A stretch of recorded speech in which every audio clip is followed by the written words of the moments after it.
Okay, good afternoon and welcome to the San Francisco Planning Commission hearing for Thursday, June 29th, 2023.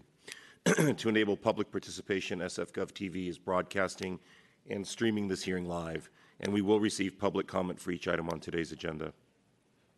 Each speaker will be allowed up to 3 minutes, and when you have 30 seconds remaining, you will hear a chime indicating your time is almost up. When your allotted time is reached, I will announce that your time is up and take the next person queued to speak. We will take public comment from persons in City Hall first, and then open up the remote access lines. For those persons calling in to submit their testimony, please call area code 415-655-0001 and enter access code 2592-095-1637 and enter pound twice.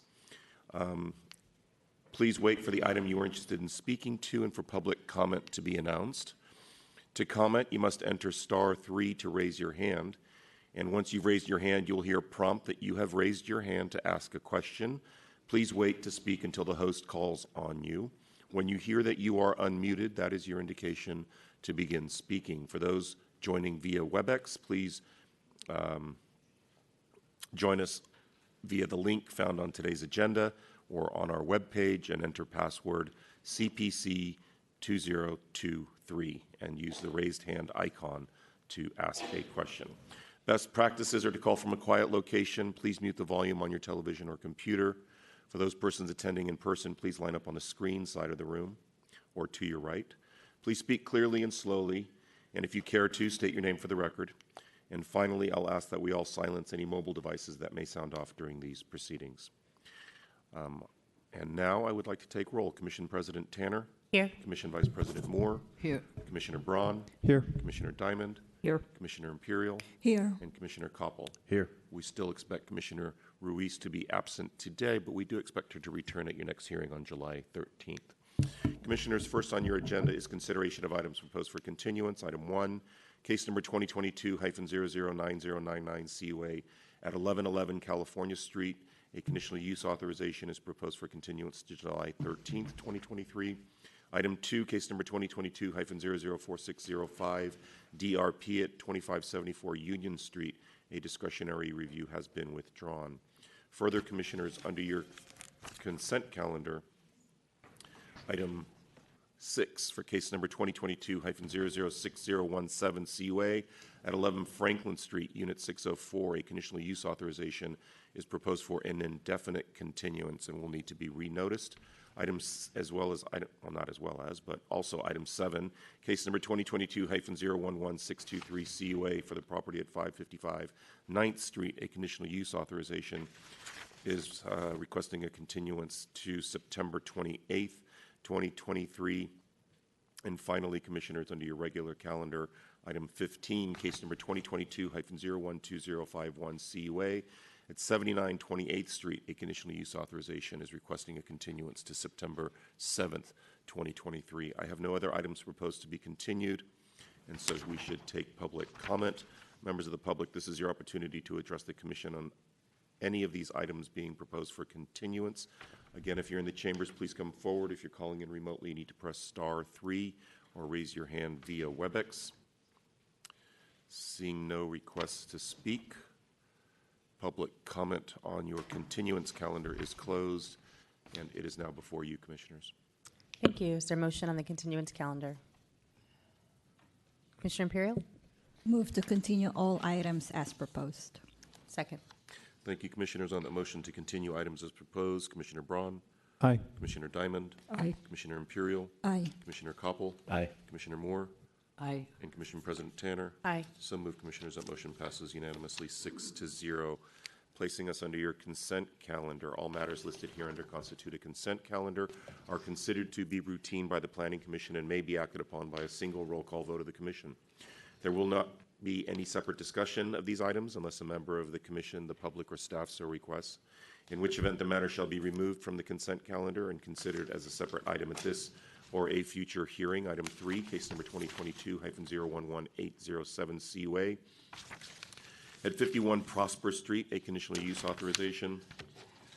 Item 4, case number 2020-006488 CRV at 580 Minna Street, Adoption of findings. Item 5, case number 2022-007086 CUA at 11 Franklin Street, unit number 304, a conditional use authorization. Items 6 and 7 have been continued.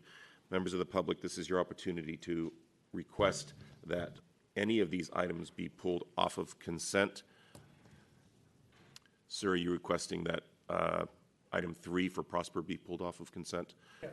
We'll do that and hear that at the end of today's agenda or the beginning? Let's do it. Sorry, let me just take a look at the agenda. I think we should do it after the constraints legislation. Okay, very good. We will hear item 3 after the constraints legislation, which is the first item on the regular calendar. Any other member of the public wish to remove any of these other items off of consent? This is your opportunity to do so. Commissioners, seeing no members of the public requesting to speak, item 3 has been pulled off of consent. Items 6 and 7 have been continued, leaving 4 and 5 for your consideration on consent today. Commissioner Moore? Move to approve items 4 and 5. Second. Thank you, Commissioners. On that motion to approve items 4 and 5, Commissioner Braun, Aye. Commissioner Diamond, Aye. Commissioner Imperial, Aye. Commissioner Koppel, Aye. Commissioner Moore, Aye. and Commissioner President Tanner. Aye. So moved, Commissioners. That motion passes unanimously 6-0, and we'll place this under Commission Matters, item 8, the land acknowledgement. Thank you. The Planning Commission acknowledges that we are on the unceded ancestral homeland of the Ramaytush, who are the original inhabitants of the San Francisco Peninsula. As the indigenous stewards of this land, and in accordance with their traditions, the Ramaytush have never ceded, lost, nor forgotten their responsibilities as the caretakers of this place, as well as for all peoples who reside in their traditional territory. As guests, we recognize that we benefit from living and working on their traditional homeland, and we wish to pay our respects by acknowledging the ancestors, elders, and relatives of the Ramaytush community, and by affirming their sovereign rights as First Peoples. Thank you. Thank you. Item 9, consideration of adoption draft minutes for June 15th, 2023 for the joint hearing with the Historic Preservation Commission. Commissioners, I issued an amended version yesterday that had some corrections that Commissioner Moore identified. So that is what you are considering today.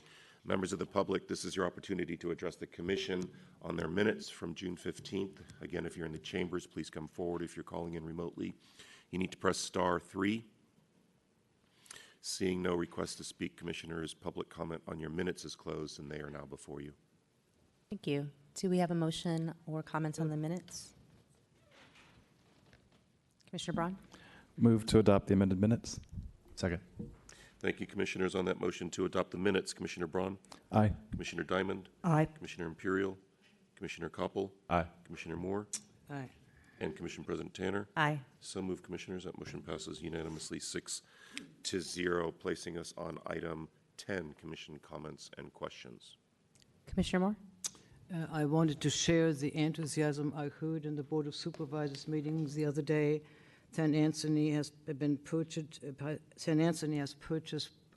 the Oasis Inn, a family housing shelter during COVID, and extended it to become a permanent housing shelter in collaboration with the Providence Partnership.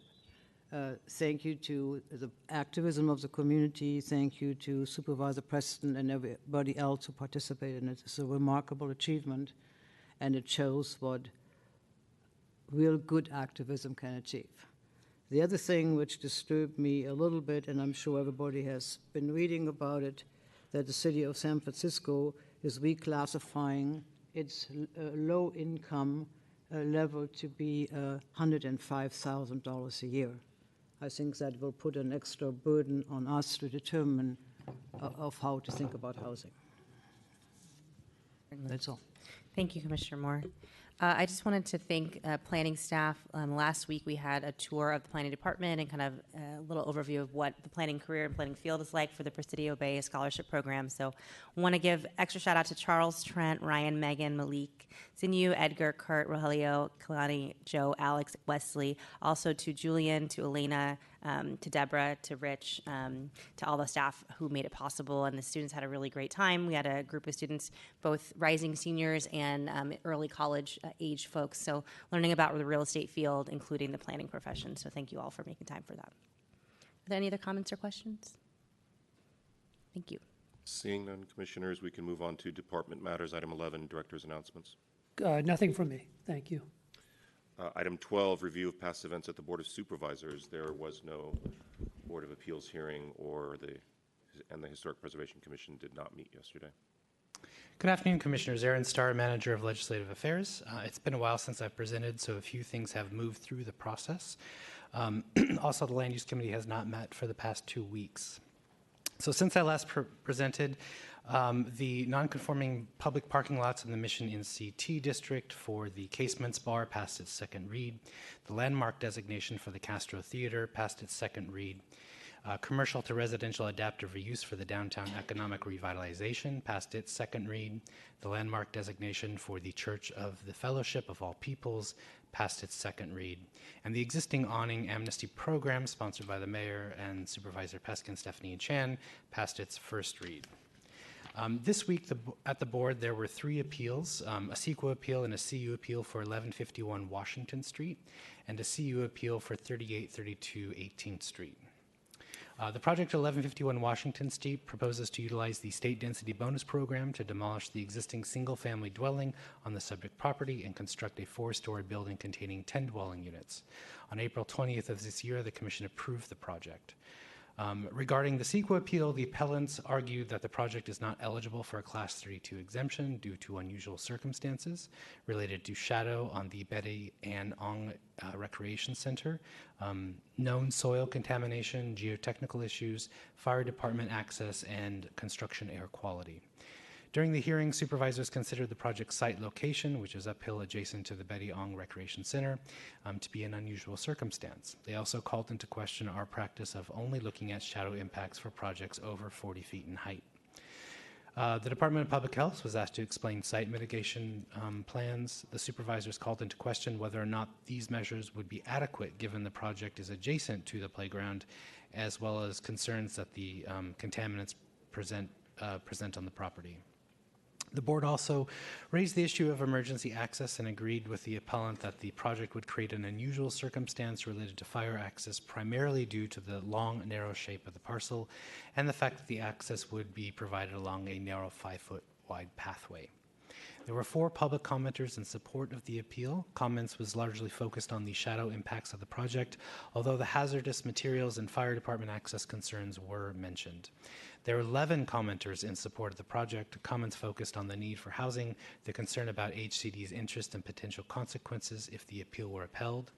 Some commenters noted that the new shadow in the parks should be balanced with the need for housing, and that new shadow should not preclude residential development. Ultimately, the board upheld the CEQA appeal and reversed the category exemption. Once findings for the board's action are complete, the department will then review them to determine the path forward on the project CEQA review and discuss the next steps with the project sponsor. Because the CEQA appeal was upheld, it negated the Planning Commission's approval of the conditional use authorization, so that appeal hearing was tabled. Finally, the board denied the appeal for 3832 18th Street and upheld the Planning Commission's approval of the project. This was a state density bonus project that included a conditional use authorization for modifications to a previously approved demolition of an existing 2-story single-family residence and the construction of a 6-story residential building with 19 group housing units. The project's conditional use authorization had been appealed for a second time after the Commission's approval on April 20th of this year. The project was subject to a notice of violation from the California Department of Housing and Community Development, stating that the city denied the height waiver by conditioning the project to have 5 stories and not allowing 6. That's all I have for you today, but I'm happy to answer any questions you have.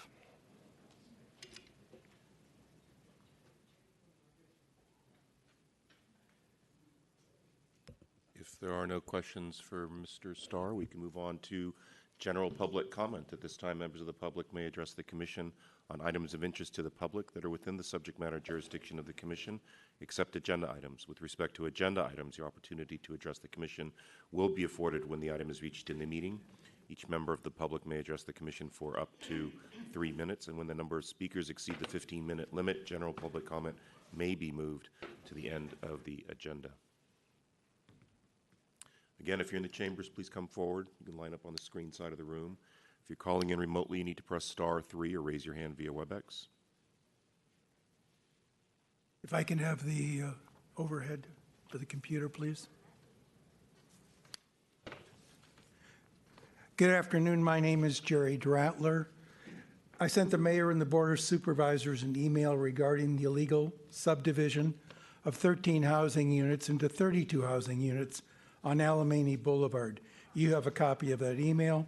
The project has been brought to the public's attention by an $11 million lawsuit filed by the city attorney against the developer. The illegal construction at 320 Alamany Boulevard is similar to the illegal construction at 2867 San Bruno Avenue. Illegal construction on the scale witnessed at both projects is only possible because the city has weak internal controls. DBI building inspectors did not enforce the building code. Building permits were improperly issued, and DBI notices of violation were improperly closed. The sprinkler permits for the 4 buildings issued between 2006 and 2008 were never inspected or finalized by DBI. In 2022, the city attorney task force issued new notices of violation and planning department notices of enforcements for violations first identified 14 years ago. This begs the question, why were the NOVs and NOEs improperly closed? Planning issued a notice of enforcement for the illegal conversion of 7 or 8 units in each of the 4 buildings in 2009. The NOE was improperly closed in 2010, and 4 new NOEs were issued by the planning department in 2022 for the same violations. Nothing has been done in the interim to correct this situation. How was this allowed to happen, and what are the new internal controls necessary to prevent a recurrence? Systemic corruption in San Francisco city government continues to exist in 2023. City employees continue to commit similar illegal acts. Public oversight should not be reduced until the city implements internal controls that will prevent similar illegal construction. Thank you very much.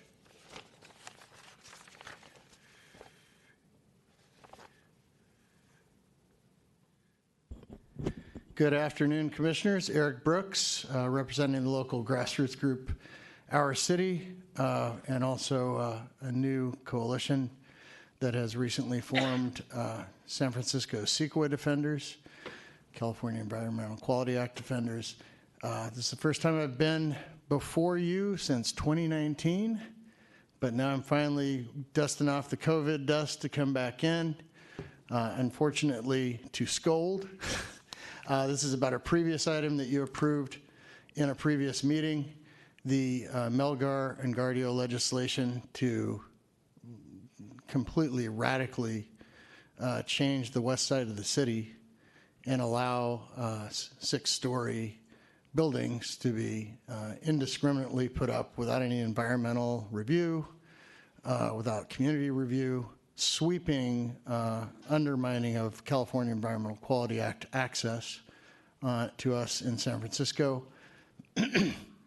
Other problems with that legislation is that it creates yet another one of these umbrella area plans that is kind of like the redevelopment days back in the 40s, 50s, 60s, 70s, 80s, et cetera, where we categorize wide sections of the city under one roof, say that the environmental impact report for that wide section is good enough, and everything else within it is already gone through its CEQA review, and that's unacceptable. And one of the worst things about that piece of legislation, I wish you hadn't moved it forward to the board, is that it allows condo conversions.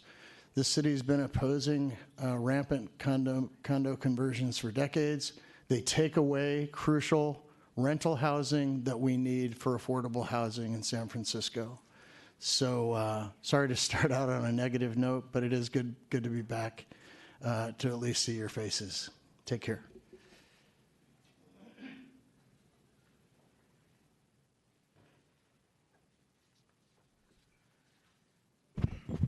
Good afternoon, Commissioners. Ozzie Round with San Francisco Land Use Coalition. I'd like to have a few words on the inconvenience truth about demolitions in this city. I understand the policy du jour, which is all about the evils of single-family homes, but are single-family homes in this city truly a single unit of housing whose demolition is deemed necessary and desirable? The answer is a resounding no. Let's take a look at the Excelsior District, and that's only one neighborhood that I have chosen, but I am sure that these numbers greatly apply to a lot of other neighborhoods, such as the Sunset and Viz Valley, Bayview. So in Excelsior District, where about 33% of single-family homes have an illegal in-law, as reported by a survey conducted by the Asian Law Caucus.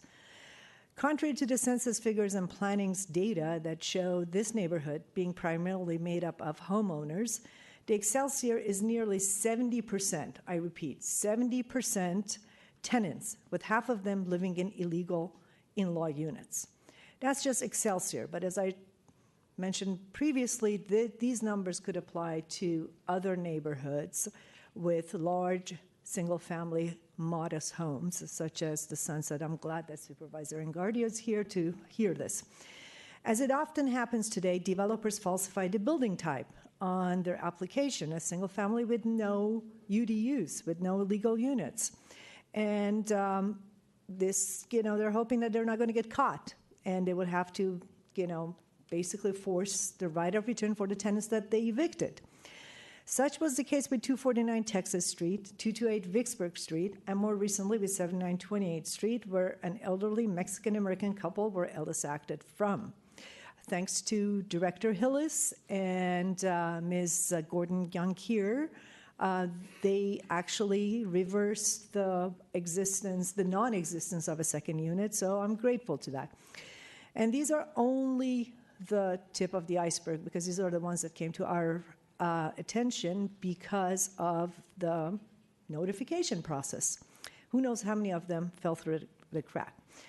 Even the department's own housing inventory reports show the majority of unit losses in 2018 and 2019 were not single-family homes. These were 5+ units. Some were as much as 93% in 2019 were 3+ units. So I have brought some charts and graphs. Overhead, please. Okay, so I'm out of time, but then maybe you could grant me 10 seconds so people could see these startling and horrifying numbers. Anyway, We'll give it 10 more seconds since the graphics just got kicked on. Is it? I think. Okay, is the graph showing?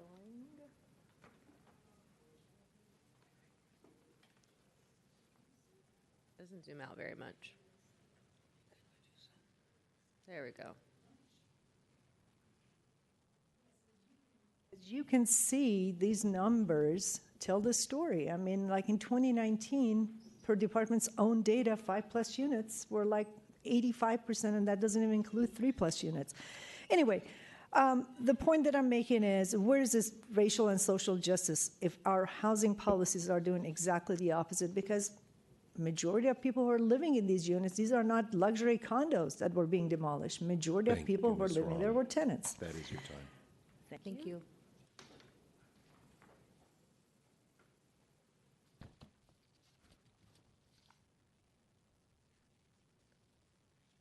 Yeah, I just want to say I don't know too much about it, but from what I understand, the Melgar proposed legislation would really curtail the environmental protection the city enjoys.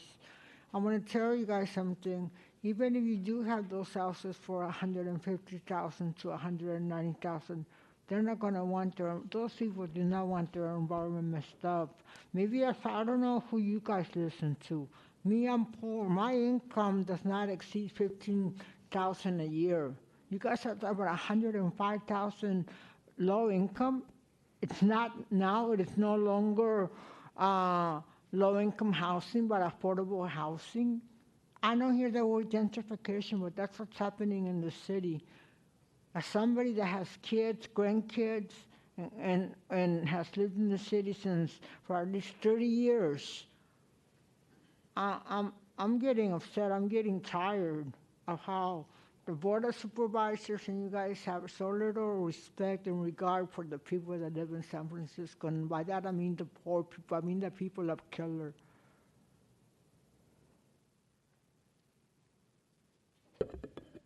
Okay, if there are no other members in the chambers wishing to speak under general public comment, if you are, sir, please come forward.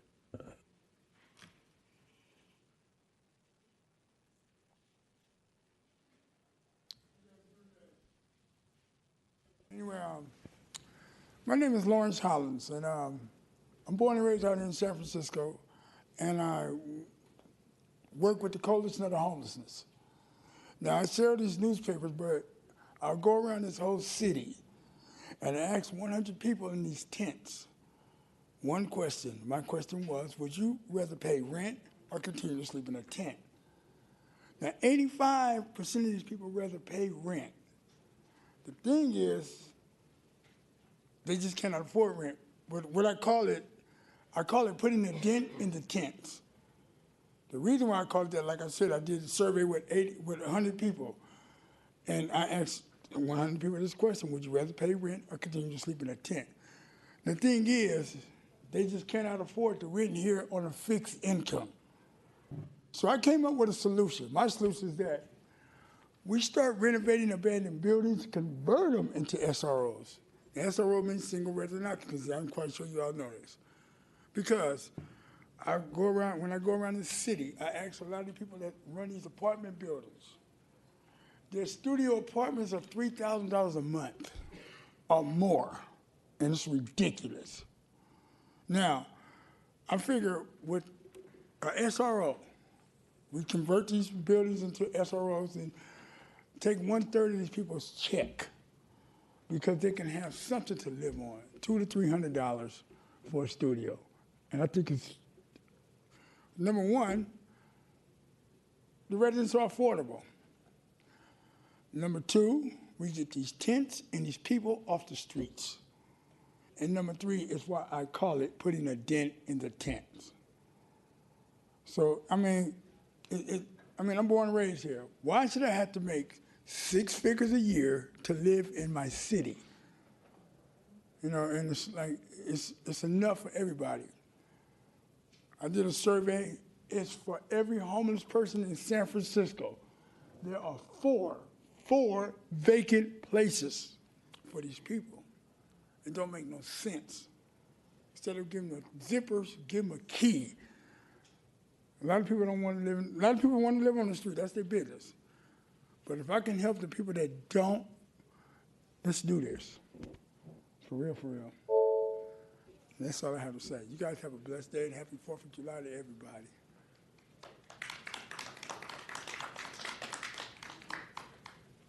Anyone else in the chambers wanting to submit general public comment on items not on today's agenda? Come on up.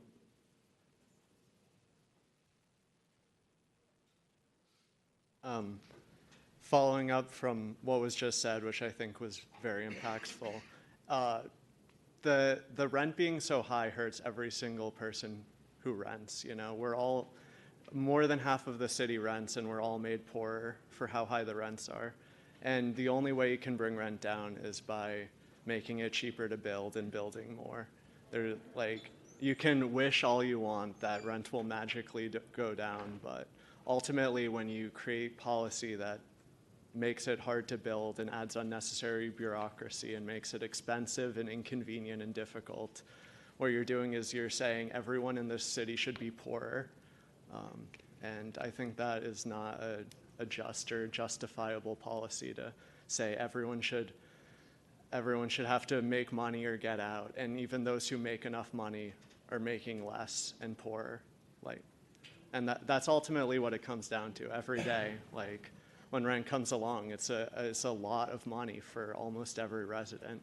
No one's I mean, there are some people who, it's a trivial amount and good for them, but I think for almost all the renters, it's like, this is a lot of money and this is a hard thing to do every month. And it's a hard thing, but it's a fixable thing. And so it feels, it just feels unjustified. It seems like making things easier, making everyone richer seems like a no-brainer policy. That's all I wanted to say. Thank you. Okay, thank you. Let's go to our remote callers. This is Sue Hester. Looking at the advance calendar, the Planning Commission has a lot of changes to the planning code on the agenda for the July and also in September. I am asking you, there is a lot of things that don't say that they're initiated or adoption. I'm assuming that a lot of things are on the agenda for adoption. Please give 2-week staff reports across the board for all revisions of the planning code, because there are so many of them coming through right now. And a lot of them are connected to, we've got to build more housing or got to convert more neighborhoods. And that is something that people need some time to understand what the staff recommendation is and what the legislation proposed is. You have the ability to do that automatically. And the particular hearing that you can concentrate on is the one you come back after August vacation. You have a whole lot of,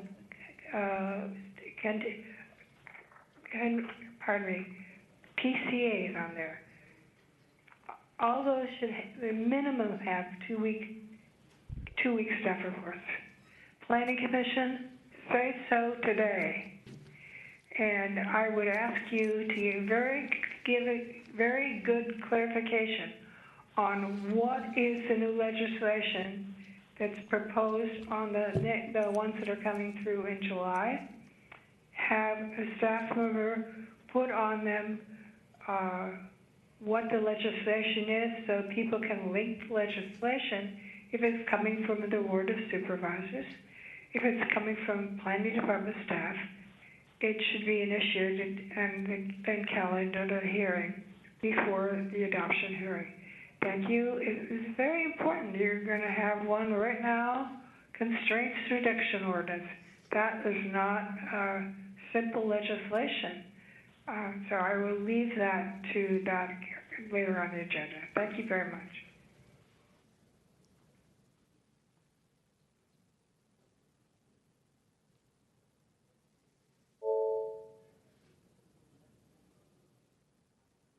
Go ahead, caller. Hi, thank you.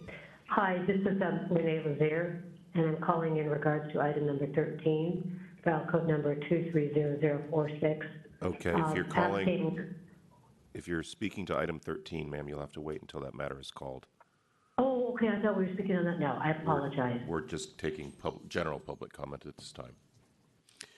Okay, that was kind of...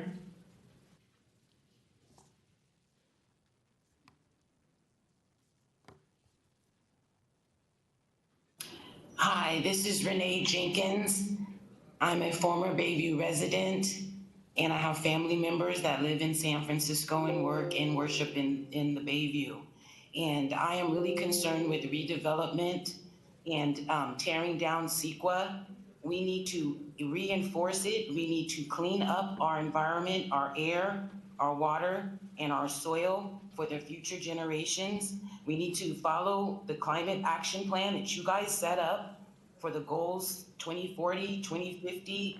We need to look into protecting the environment as well as the homeless population that have no barriers from the elements. And we need to look at groundwater and sea level rise, and also have emergency plans for these buildings that are old, but also renovate them for the homeless and reuse, repurpose, and reduce, not plan on building, but plan on healing. Plan on finding ways to heal the community and repair the damage that's already been done for centuries and entirely too long. So to me, focusing on building should be on reparations and repairing the damage that's already been done. So if there's a way that you guys can implement in all of your future plans to work with the environment and not against it, that would be glorious. Thank you guys for letting me speak. And once again, please strengthen the CEQA laws to protect our environment, because it is one coast, one ocean. We all breathe the same air and we all have the same heartbeat. Thank you and have a great day. Thank you. Okay, final last call for general public comment for items not on today's agenda. Seeing none, general public comment is closed. Commissioners, we can now move on to your regular calendar for item 13, case number 2023-003676 PCA and MAP for the Constraints Reduction, also known as Housing Production Ordinance. These are planning code and zoning map amendments for your consideration. Through the chair, each person will receive 2 minutes for public comment.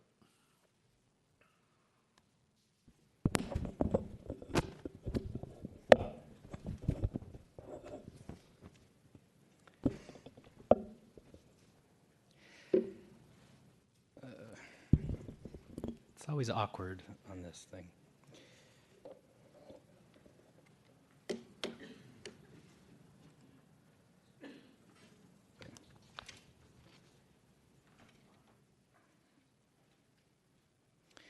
Good afternoon, Commissioners. Aaron Starr, Manager of Legislative Affairs. The item before you, which we've called the Constraints Reduction Ordinance, is part of the Mayor's Housing for All initiative, which seeks to encourage housing production in San Francisco. Many of the changes proposed in this ordinance are called for in the recently passed housing element, which was drafted with extensive community outreach and community input. The housing element is a plan that outlines how the city is going to meet its state-mandated goals of building 82,000 units within the next 8 years. This is an ambitious goal. The city typically builds about 2,000 units a year. With our new mandate, we'll be required to construct over 10,000 units a year. Making this task more challenging is the fact that San Francisco also has the longest approval time for housing development in the state. Even once housing is approved, it is often subject to appeals and delays, and Tuesday's board hearing being one such example. To reduce the time it takes to approve housing, the housing element identified several implementation programs that seek to streamline housing production by removing process and barriers to housing construction. This ordinance seeks to implement many of those implementation programs, as well as other changes that would rationalize some of our basic code requirements. This is just one piece of the housing element process. The rezoning, which will increase heights and densities in our well-resourced neighborhoods, will be coming to this fall. I'm going to pause my presentation at the moment so that Lisa Gluckstein with the Mayor's Office can speak up to this ordinance, and also Supervisor Engardio, who is co-sponsor. Thanks. Thank you, Aaron, and good afternoon, Commissioners and President Tanner. I'm really excited to be here today on behalf of the Mayor's Office to speak to this important piece of housing legislation. And I also wanted to take a moment to thank Aaron for all his hard work on this legislation. I also want to thank you for reviewing this legislation. I know there is a lot in this item, and it's a lot to digest, and that's by design.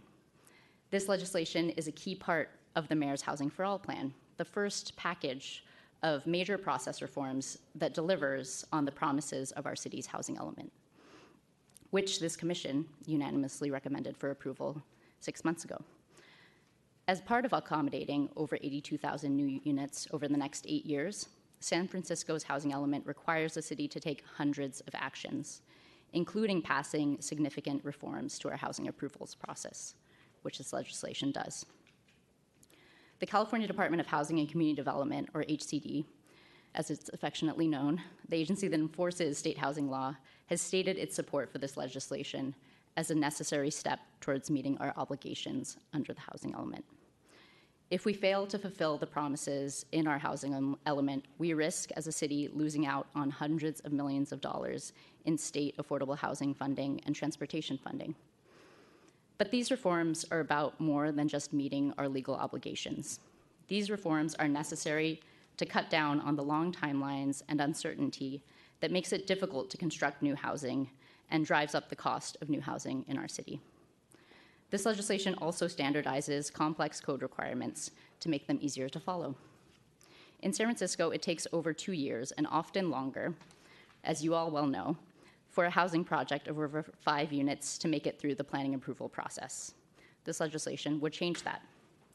We believe this legislation makes many common sense reforms to eliminate the procedural hurdles that cause unnecessary delays, reducing timelines by an estimated 6 to 9 months for code-compliant projects.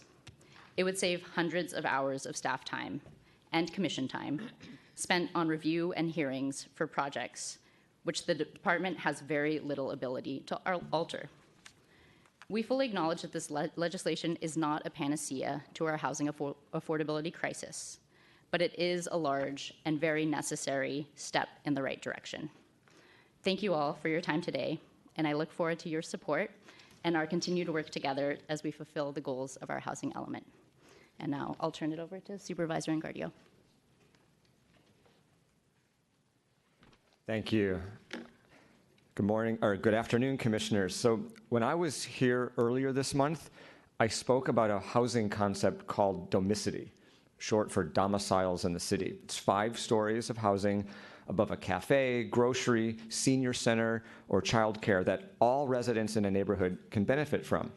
It brings a bit of Paris to San Francisco, and I don't propose turning our city into Paris. We'll always be uniquely San Francisco. But we don't have enough housing for the teachers, first responders, and the next generation of families. And that's why domicity is ideal for West Side neighborhoods. It would fit on transit corridors or any corner lot. You see, domicity returns areas of the West Side to its original intention. Beautiful 5- and 6-story apartment buildings from the Art Deco era were built on West Portal Avenue and Irving Street a century ago. So domicity goes back to the future to solve San Francisco's housing needs. It's going to help the adult children and grandchildren of longtime residents stay in San Francisco. And it's going to give seniors more options. They can downsize to elevator buildings and age safely without having to leave their neighborhood or San Francisco. So it's in this spirit that I co-sponsored legislation with the mayor to make it easier to build housing like domicity, housing we desperately need for young families and seniors. And as the supervisor of the Sunset, I can report that many West Side residents want this housing. You might have seen that Chronicle columnist Heather Knight wrote about domicity recently, and I received many messages from residents who love the idea. So I'm just going to read a few, 3. Denise said, quote, "I was born in San Francisco and have lived all my 71 years in the outer Sunset. I'm a retired teacher. I love your idea because I want to sell my large house, downsize, and live out my days without having to leave my beloved neighborhood." Lily said, quote, "I'm totally in favor of converting existing 1-story commercial buildings into Paris-like living spaces. I, for one, would love to downsize to one of those units." And she actually put an exclamation point. Ron said, "I love your idea of comparing San Francisco housing to that of Paris. I've always thought the same thing. I own my home, and the home on each side of mine is vacant. I would like to consider a sale to create a lot for domicity, and one neighbor has already expressed interest." So the mayor's legislation is going to help make domicity and other types of housing easier to build. It gets rid of unnecessary processes that only serve to slow things down when they're already compliant. It reforms outdated requirements. It expands incentives to build the kind of housing we need. Now, I've heard people say the legislation will only build high-priced housing for wealthy families making $150,000 to $190,000 a year. But think about it. That's the combined salary of a school teacher and a first responder. That's the family who can no longer afford to live in San Francisco. This is exactly the kind of housing we need to focus on and build because many of our teachers and first responders live far away. I've also heard people say the legislation is bad for the environment because all this new housing is going to require lots of cement and release more greenhouse gases. I just don't understand that logic. The best thing for the environment and economic opportunity is housing in cities so people don't have to drive long commutes. You know, we made a commitment in our housing element passed unanimously by the Board of Supervisors to address environmental concerns by building housing close to transportation. Now, I already have a home in San Francisco, but I want to support the ability of the next generation to have a home. I remember what it was like to be young and seek the opportunity to build a life. So this legislation is technical, and I know you're going to debate all the technical aspects of it, but the legislation also has a heart. Now, the technical part provides common sense reforms to outdated zoning regulations. The heart of this legislation, it keeps our loved ones in San Francisco by making it easier to house them. And if we build concepts like domicity, we don't need comparisons to Paris. We will have created our best San Francisco. So with that, please support the mayor's legislation. Thank you.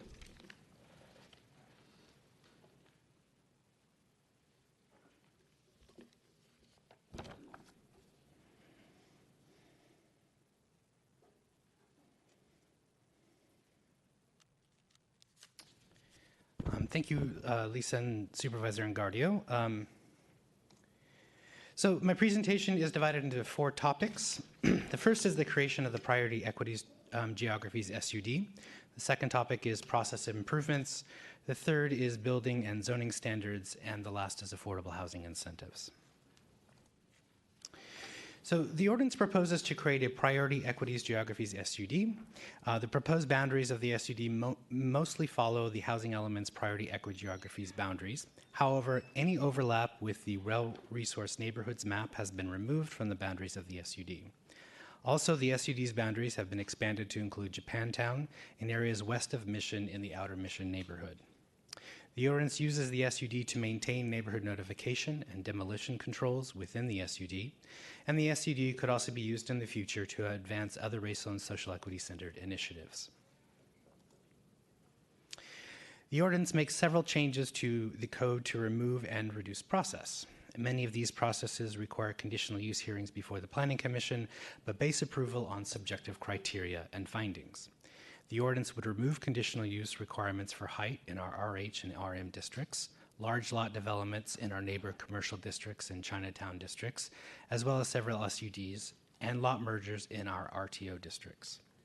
The ordinance would remove neighborhood notice for expansions and new construction outside the Priority Equity Geographies SUD. It would also allow all reasonable accommodations to be approved administratively.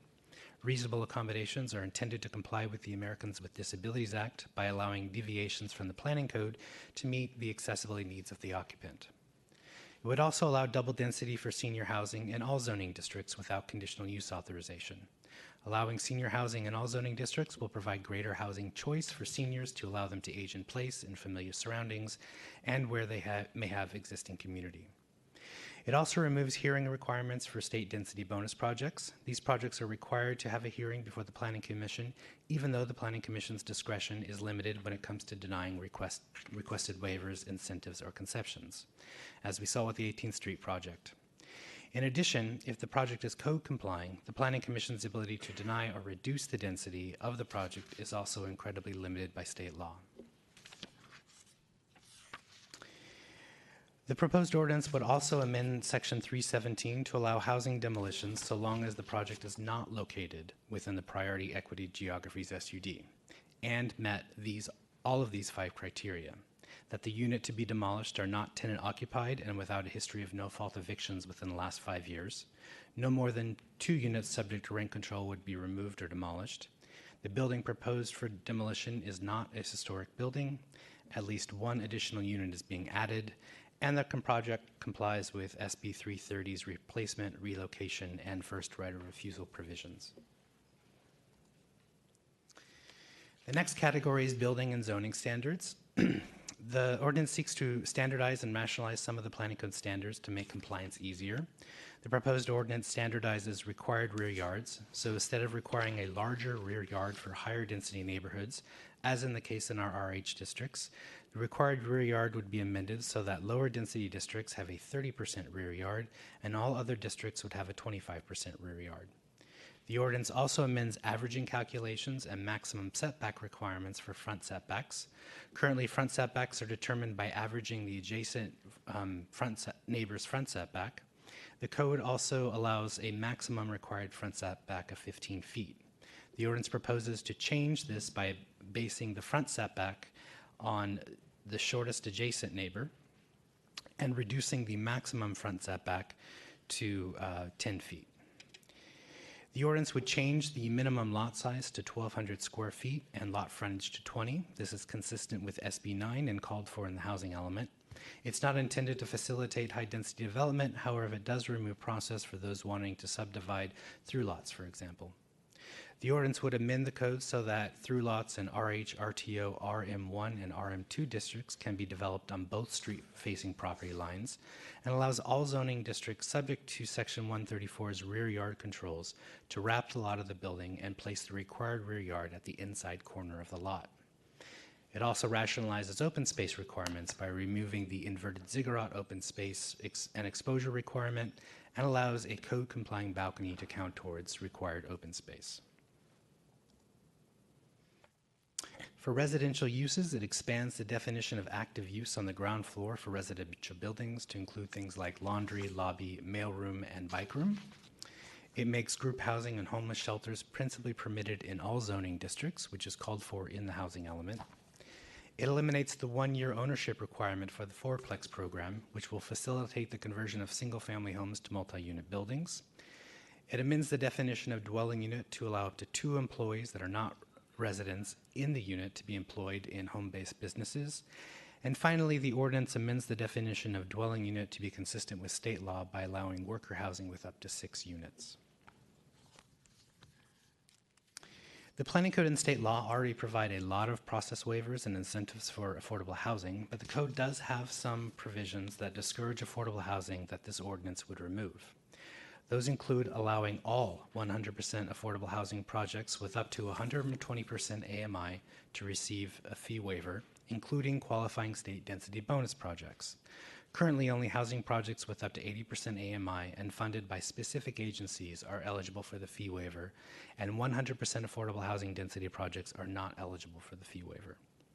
The ordinance would also allow up to 1 dwelling unit to be demolished when using Home SF. As an example, this is intended to allow buildings with commercial use on the ground floor and 1 unit above, or single-family home in our NC districts to be eligible for this program. Finally, the ordinance removes CEQA impacts as eligibility requirements for Home SF. I'd just like to stress that this is not exempting these projects from CEQA. That would still apply, but whether the project has a CEQA impact would not be used to determine eligibility for the program. Finally, this ordinance was reintroduced this Tuesday with the following amendments. In line with existing MOHCD practices, the ordinance now requires prevailing wages to be paid for 100% affordable projects that receive a fee waiver under Planning Code Section 406. And it has also been amended to specify that density bonus projects that include a conditionally permitted non-residential use continue to require a hearing to allow the non-residential use. For example, a housing project that includes a hotel. The department supports the goals of this ordinance because it will implement several recently adopted housing element policies and implementation programs, and it aims to streamline the housing production in San Francisco. These changes will aid the city in its effort to build 82,000 units in the next 8 years, as mandated by the state. By removing arbitrary process, the proposed ordinance will not only save time, but also bring predictability to the planning process. The standardization and rationalization of the planning code's building standards also helps streamline the review process and provide more flexibility to applicants to meet code requirements. A simplified planning code also makes it easier for more people to participate in the planning process. Overall, the proposed ordinance will significantly reduce the time required for housing permits to navigate through the planning process, and the department recommends that the Planning Commission recommend approval of the proposed ordinance to the Board of Supervisors. Thank you. That includes my presentation, and as always, I'm available for questions. Thank you, Mr. Thank you. Starr. Before we go to public comment, I do just want to see if there are any questions for the Supervisor Engardio while he's here from the Planning Commissioners. Thank you for being here, Supervisor. We appreciate your presence today. Any questions for the Supervisor? Okay, great. Thank you again for being here. Okay, very good, Commissioners. As previously stated through the chair, each member of the public will have 2 minutes for public comment. If you're in the chambers, please come forward and line up on the screen side of the room or to your right. If you're calling in remotely, you need to press *3 or raise your hand via WebEx. Come on. Come on up.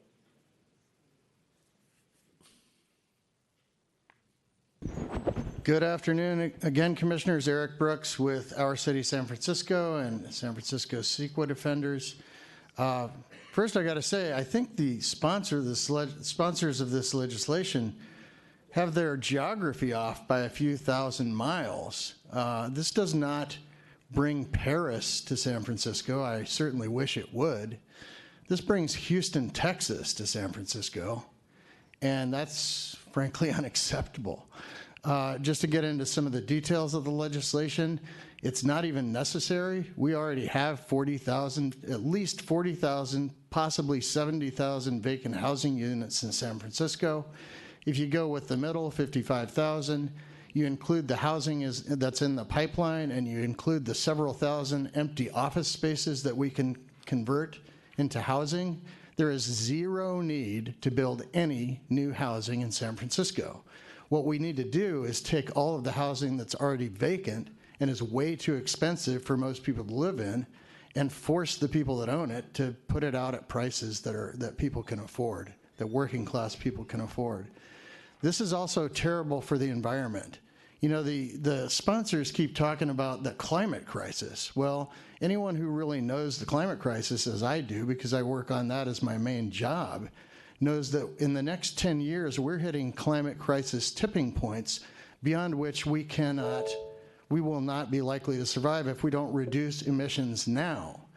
Demolishing huge swaths of the city to then build more stuff with lots of cement, which is the biggest emitter of carbon dioxide, is exactly the opposite way to solve the climate crisis. It will make it worse.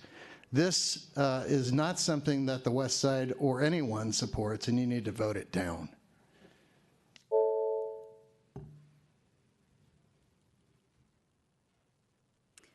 Hello, my name is Chris Madrid-French. I'm Director of Advocacy with San Francisco Heritage. We're supportive of the actions that address the availability of affordable housing throughout the city, and we look forward to participating in the future of our neighborhoods while encouraging the successful reuse and rehabilitation of historic structures. We oppose this legislation as written, however, as the proposed ordinance would change the process that requires applicants to obtain conditional use authorization for demolition. The new regulations would exempt housing demolitions outside the priority equity geographies, special use districts, and although buildings determined eligible for listing in the California and National Registers of Historic Places are included, buildings within a historic district or determined eligible for a historic district are not included in your definitions. Additionally, removing qualifications for actions that cause a substantial adverse change in the significance of a historic resource should be avoided.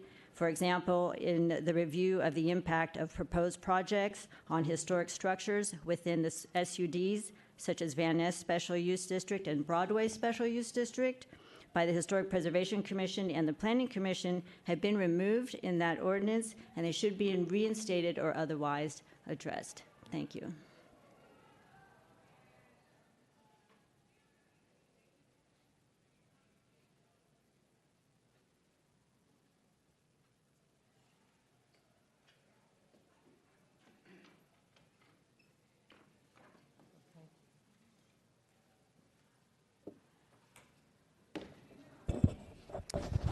Good afternoon, Commissioners. My name is George Wooding. I'm from the San Francisco Land Use Coalition, and I want to talk a little bit about the legislation that's being presented. I am against it.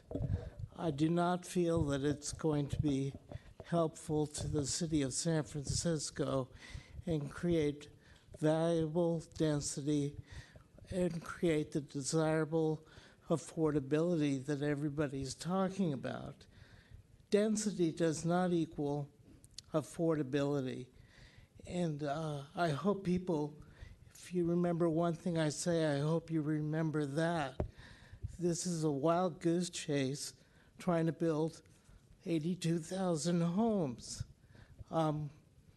We all know secretly sitting here, you cannot do it. So I also was quoted in the Heather Knight article, and I know Eugene Liu. He's a friend of mine, and we've talked about architecture all the time. I think what he's done is a great thing, and it can work, but not at the expense of getting rid of CEQA, like throwing the baby out with the bathwater. You need things like CEQA. You need the category. If everything gets a categorical exemption, nothing is of value. You can't tell what's going on anymore as a board. There's things that are statewide, like the Cortese laws, which the state failed to use for 10 years. The planning department didn't even know they existed. And there were 2,000 sites marked as hazardous in the city. There's plenty that is not known. Thank you very much.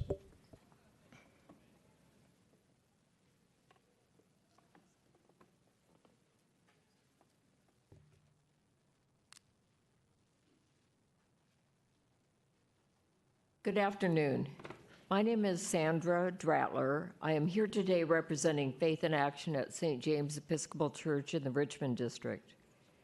Do we really want to take steps backwards from what little progress has been made, especially in the creation of truly affordable housing? Streamlining processes as proposed, so aptly named removing constraints, means eliminating important safeguards put into place to ensure adequate input from communities affected by residential development and to assure that affordable housing goals can be met. Removing opportunity for input and giving a green light to developers opens the door to those who will push to go even beyond the loosened code changes. The purposeful and proper development that includes a full share of affordable housing needs to remain our goal as a priority you have adopted in your own racial and social equity action plan. Thank you.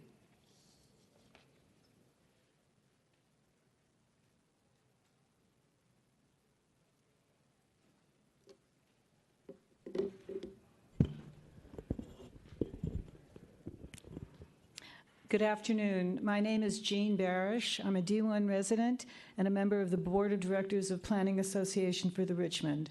I'm speaking today on my own behalf. There are many reasons not to approve this legislation. It contains massive, unprecedented waivers of various planning reviews. It promotes building high-priced housing that is not affordable, and it's bad for the environment and economic justice. But most important, this ordinance is based on flawed assumptions and faulty data. There's no good reason to gut the planning code to make it easier to build. The very foundation on which this legislative edifice has been built doesn't support this ordinance. The need for housing is exaggerated.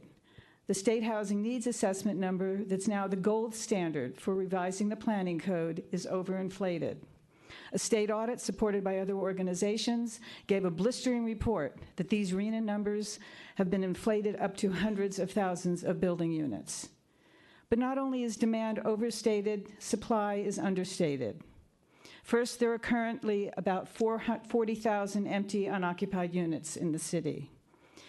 Second, according to the city's latest housing report, there are currently as many as 72,000 units in the development pipeline.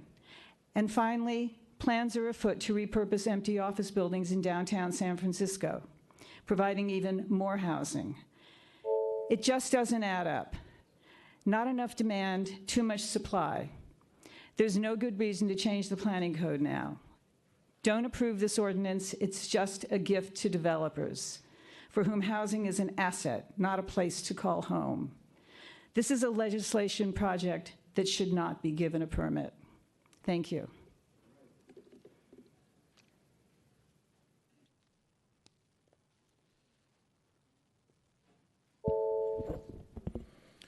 Good afternoon, Commissioners.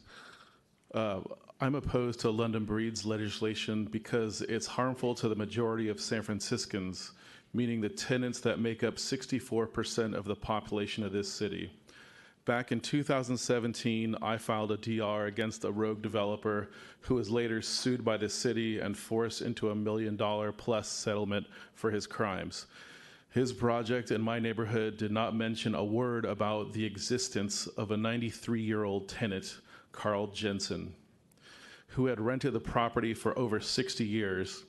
And if it weren't for my DR, none of that would have come to light. It was the DR that brought the project to the plate of Carl Jensen to the Planning Commission, who then asked the rogue developer to provide a relocation plan for the elderly tenant.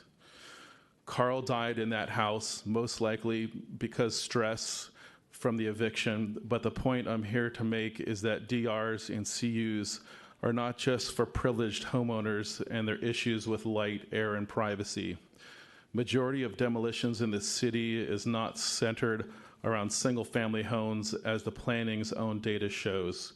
It's the 5+ units that make up the majority of demolitions, and when it comes to the overall unit losses, a full 28% are due to the removal of illegal units, or UDUs, that are under rent control. How is anyone supposed to bring justice for tenants living in these units without the availability of DR or CU projects that throw these tenants out on the street? That's why I'm here to urge you to use your moral compass and vote against this legislation that is nothing but a gift that keeps on giving to developers. Thank you.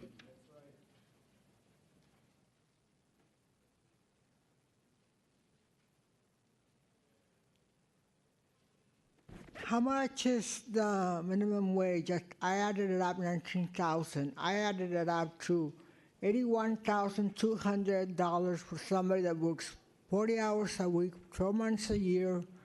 In San Francisco, it's $19 an hour. If most workers that work here work part-time, that would mean if they work one part-time shift, $45,620. That is not even near $100,000. How do you expect those people to purchase these homes, to rent these homes? They can't. I worked as a teacher for the school district. Maybe the teachers, maybe the first responders will be able to afford the homes, but how about the students? Are we going to have schools where the people that teach and the people that are the first responders have homes, but the children don't? And the other thing I wanted to say, I know that this legislation is also partially due. Mayor Bree was talking when I came into, I believe, Senator Wiener and Governor Newsom, and that we have to build housing because of EMB that was funded and founded by the real estate at the expense, at the exploitation of the homeless. Yeah, no in my backyard, yes in my backyard. What, for not even affordable housing, market rate housing? It's not right. The other thing I wanted to mention is that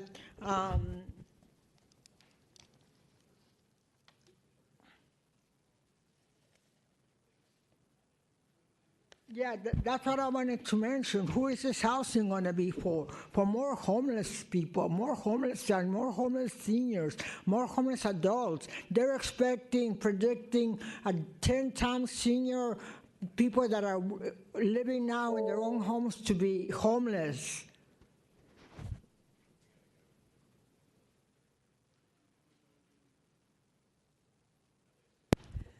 Good afternoon, Commissioners. Ozzie Round with San Francisco Land Use Coalition. I just want to echo the words of the previous speaker. The question should be reduction of constraint. This is reducing the constraint for who? that should be asked. That should be the primary question, from what this whole legislation sounds like. The constraints that they're referring to is basically constraints being put on market rate developers that is not going to do anything for our affordable housing crisis. The victims of unfettered development in a city with 64% tenants are just that. Tenants like Carl Jensen, Michael and Connie Juarez, and countless other ones whose evictions was brought up to this commission. If it weren't for the neighbors and tenants' rights advocates who use the DR and CU process, none of these would have come to light. And these are the ones that we found out about. Who knows how many of them, just fell through the cracks. Numbers don't lie, and these are the department's own numbers. Unlike what planning claims, majority of these demolitions and conversions for densifications are not single-family homes. And they're basically tenant-occupied homes that are going to be leaving tenants as the victims. I know that Mr. Starr mentioned lot division. Well, we need to put a constraint on that. If we're splitting a lot, we have to see if there are tenants' homes that are going to be demolished and taken away as part of this lot division. So should this legislation pass, how will these tenants be able to find out what's in the works? Are they going to wait until the landlord shows up and gives them the demolition, show them the demolition application and permit? Thank you, Ms. Rum. That is your time.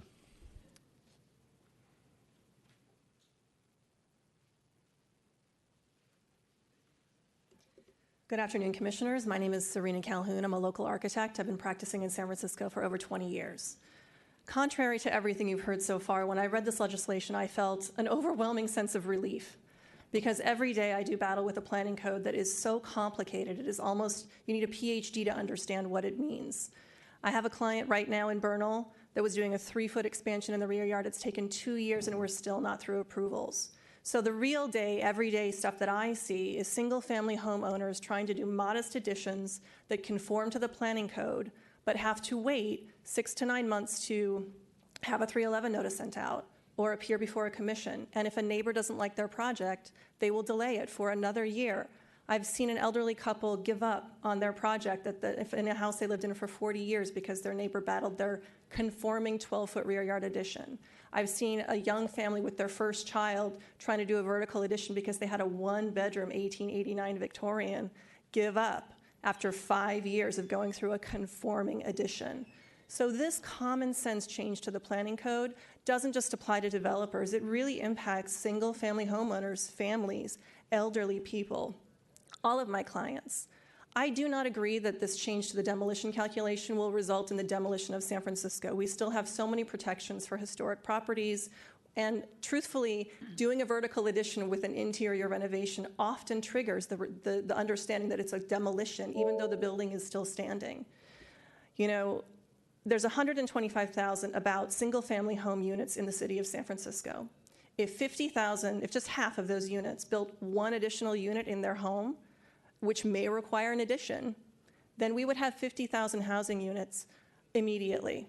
And not having to wait 6 to 9 months to go through a 311 process would make this so much easier for homeowners to do. I hope to see additional legislation that also provides financial incentives and support to homeowners trying to do that kind of work, because we also need that. Thank you. I strongly support this legislation.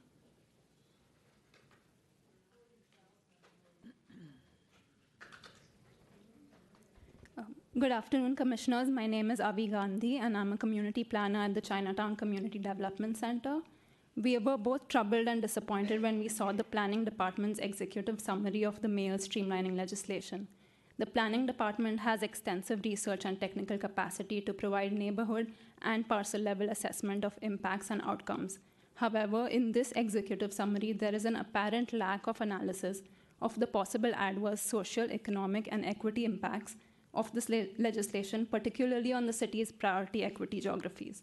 As defined in the housing element, these are areas with the highest densities of vulnerable populations in the city, people of color, seniors, youth, people with disabilities, linguistically isolated households, and people living in poverty.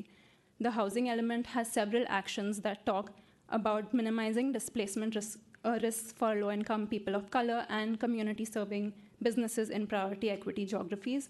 However, having no analysis of how such a sweeping, streamlining proposal will impact these neighborhoods directly contradicts these positive housing element actions. We're afraid that without strong affordability requirements, some of the provisions in this proposal have the result of incentivizing upscale market rate developments. And while the executive summary claims repeatedly that such market rate development will produce new housing for everyone, there is no single data point offered to establish that this housing will serve the needs of the people in these priority equity neighborhoods who need affordable housing. Furthermore, while we appreciate the legislation for maintaining residential demolition controls within the PEG SUDs, we believe that the summary completely lacks any discussion or analysis on the impact that this streamlining legislation might have on incentivizing demolitions of non-residential and community-serving retail, restaurants, cultural institutions, and other businesses, particularly in the mixed-use districts of priority equity geographies. These community-serving businesses are integral to the fabrics of these neighborhoods. That is your time. Thank you. Can I pass?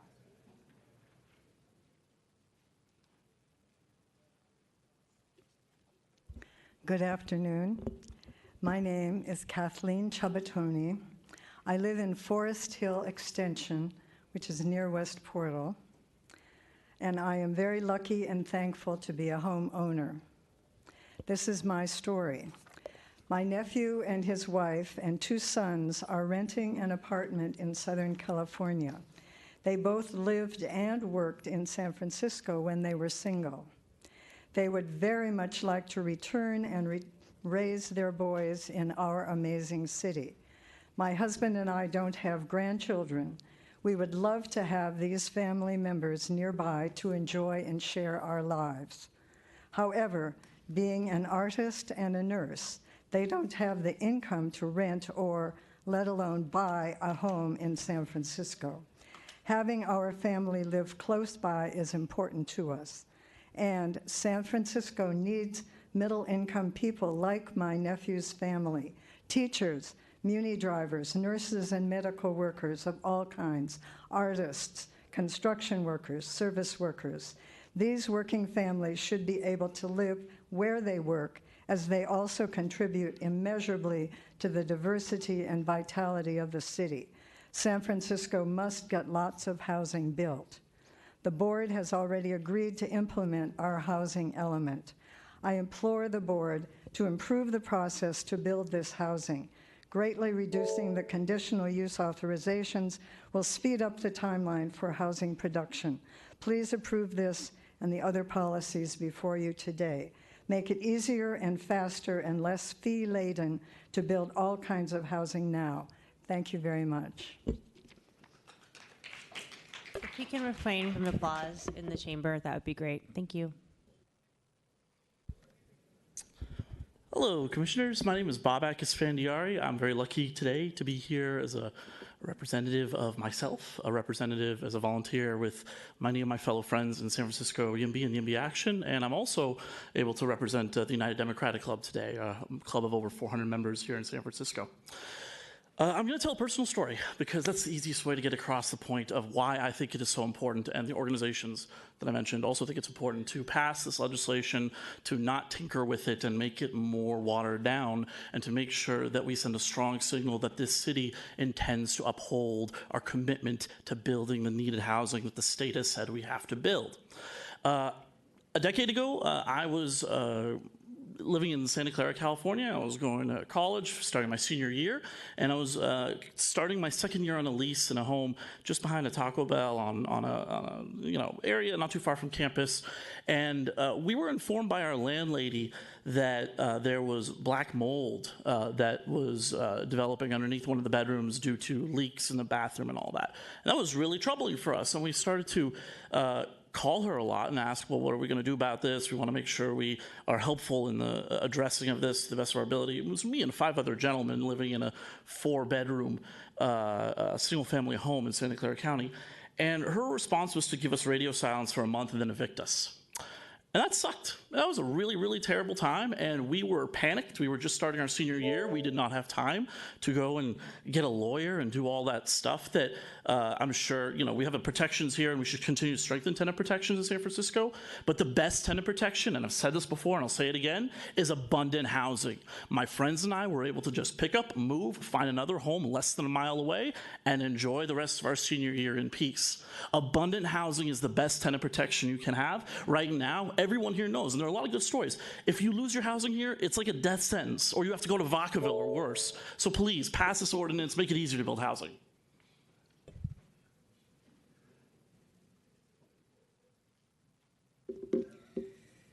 Hi, my name is Audrey Liu. I'm a resident of District 1 in support of the Housing Production Ordinance.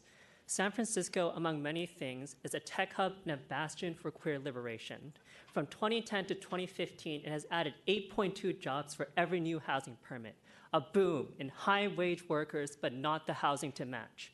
We have the obligation to build 10,000 homes every year for the next 8 years, while we only build 2,500 today.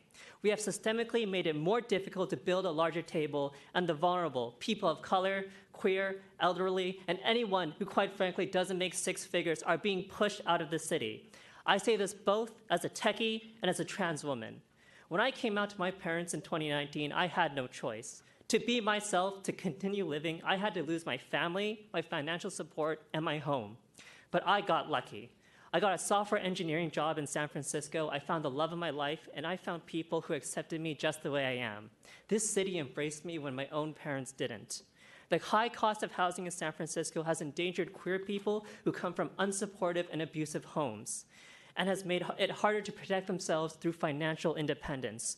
And we predictably are vulnerable to homelessness. This piece of legislation will help build a city for everyone, especially the vulnerable. It'll streamline and make transparent our housing review process so that below market rate housing units like 255 Irving won't be delayed. It'll have incentives for more affordable housing units, and it'll provide different kind of homes for different income levels. Ultimately, it will ensure that people's rights to a home will not be infringed by people's unfounded concerns to maintain the status quo. We must build a bigger table. Commissioners, vote yes on the Housing Production Ordinance.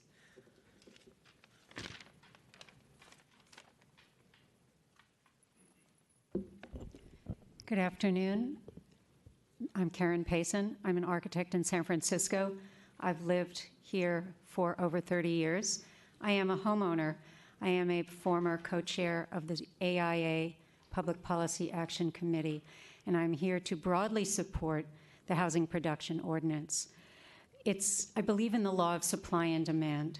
We have so many constraints to building projects, to getting permission to build projects that are code complying.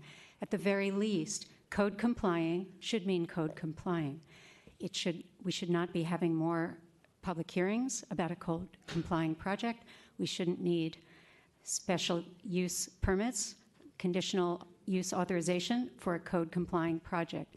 Allowing higher density for housing in San Francisco will provide healthy communities, more eyes on the street, more opportunities for local people to open small shops because there'll be enough foot traffic to support retail. We have lost a lot of retail in San Francisco, in case nobody's noticed. It takes people on the street. If you order online, you have to wait a day. If you go down the street and someone's selling it, you'll buy it. And that supports healthy neighborhoods. Allowing senior housing in every neighborhood. I've owned my house for long enough that I'm a beneficiary of Proposition 13. Thank you. If I want to sell it so that a young family can move in, all I'm going to do is for the same price, trade in for a smaller place, same price. Supply and demand matters. We have to remove constraints. We have to build more housing, and I implore you to pass this ordinance. Thank you.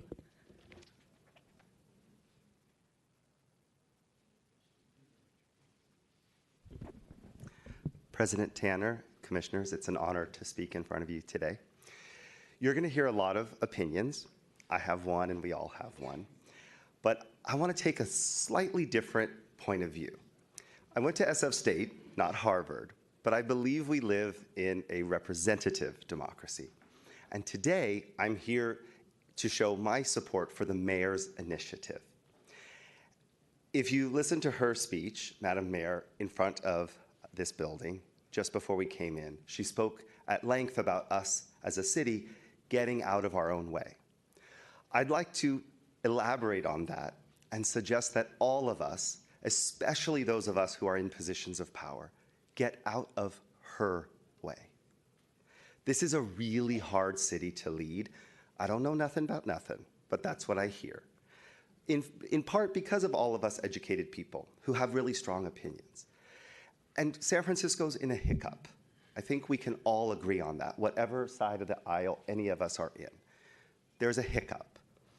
And I think it's time to let my mayor lead. This is her initiative. And I think it is our job to give her the chance to succeed with it. I don't understand every tiny little bit, and none of us could. But this is her initiative, and I think it's our best option for a better and brighter future. Please support her initiative. Thank you for your time.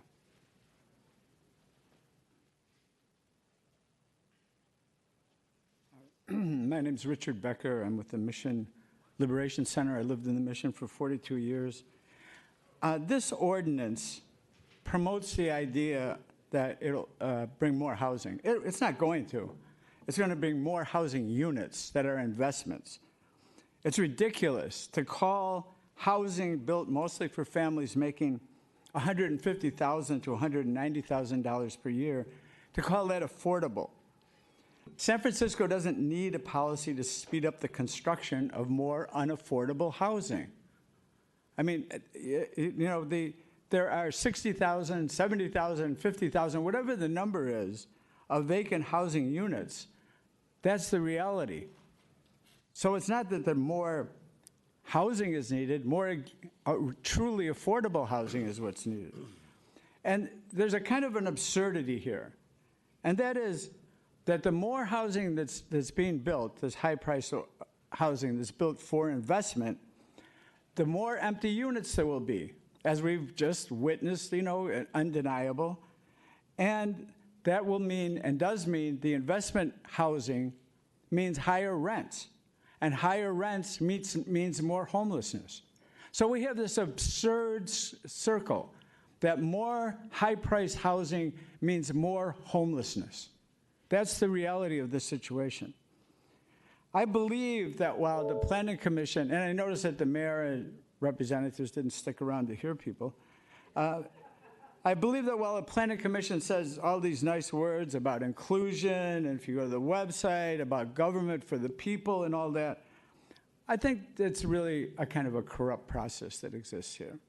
And I think that the staff here knows what is really going on behind closed doors, and who know that the commission is really the servant of, by, and for the rich. And I call on those who do know that to come forward in the spirit of Daniel Ellsberg, the great whistleblower who just died. Come forward and blow the whistle, expose the corruption. And the That's your time, sir. Thank you. that takes place every day in our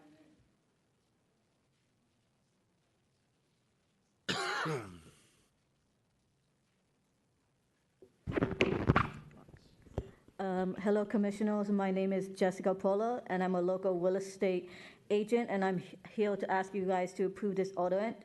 And I could tell you as a real estate agent, I work with a lot of first-time buyers, helping them trying to find a home in San Francisco, and it is really difficult. There's not a lot of homes for sale. We have like record low inventory because of the massive undersupply in building that this city has done over the decades.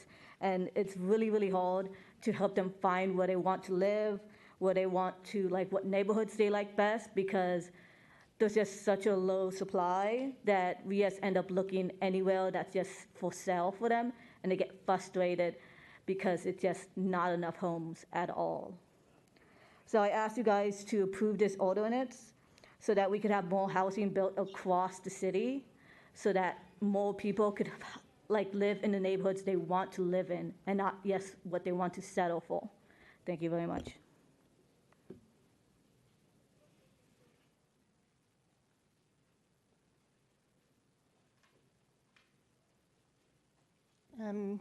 Good afternoon. My name is Erica Zweig. I live in D4, and I'm from a group called D Forward. We are affiliated with the REP Coalition, and the letter that you received from REP analyzing this legislation. We are demanding a strong no vote on the mayor and the giveaways to the for-profit developers that are in this legislation. We are against the yes in my backyard people as long as the wealthy are in their backyards. There's nothing for affordable housing in this legislation, or in almost everything that the mayor has done, including opposing financing affordable. So let's not fool ourselves here. We don't need to help for-profit and high-priced housing developers in the city. We have 20,000 at minimum empty, high-priced housing sitting empty at the moment. We need to figure out, I don't know the answers to that, every single way to build affordable housing, middle-income housing, low-income housing. That's all we need. Why are we spending 1 minute on streamlining for developers here? You work for the residents, the people that made this city. Democracy is messy. The streamlining we call stream-rolling. You have to sometimes listen to somebody like me and even Yimbies in order to get the picture. And we need conditional use.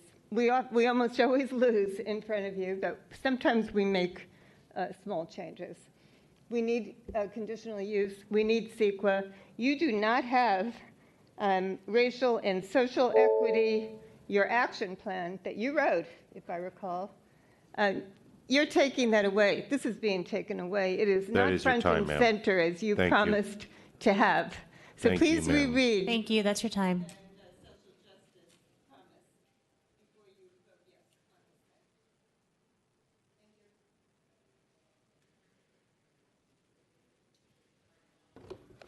Members of the Commission, my name is Gen Fujioka. I'm here today speaking on behalf of the San Francisco Anti-Displacement Coalition. I'm on the steering committee. The organization, which includes over 20 organizations across the city that serve and represent tenants, many who are being displaced today, been facing evictions of a whole variety of sorts. We're here to express grave concerns about the mayor's proposal as drafted. And we're concerned that without amendments, this will open the door to the loss of hundreds, if not thousands, of existing rent-controlled units without notice to tenants or a public hearing.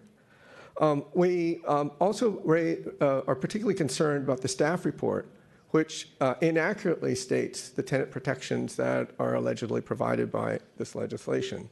And we think that while on one hand, we support the spirit of the idea of increasing the supply of affordable housing, we believe it's a false choice to choose between building more affordable housing and protecting existing residents. And that's what we would like to speak about with respects to particular portions of the legislation and the staff report. The staff report claims that the proposal provides protections against displacement through tenant buyouts. It does not. Tenant buyouts actually are now the leading cause of displacement and evictions in the city. There are more tenant buyouts than there are reported no-fault evictions. The legislation, in fact, does not provide any protections for tenant buyouts. It's not in the legislation. The staff report claims that the proposal meets the housing element standard for regarding Ellis evictions. It does not. And yet, both protecting against Ellis evictions and buyouts are included as housing element 8.4.9. And the staff report fails to recognize that actually the legislation also eliminates notice to tenants who are about to be displaced under 311. Those are critical amendments that need to be corrected. Thank you, sir. That is Thank your you. time. Oh, and I have a letter indicating. Just leave it right there. Yeah. Thank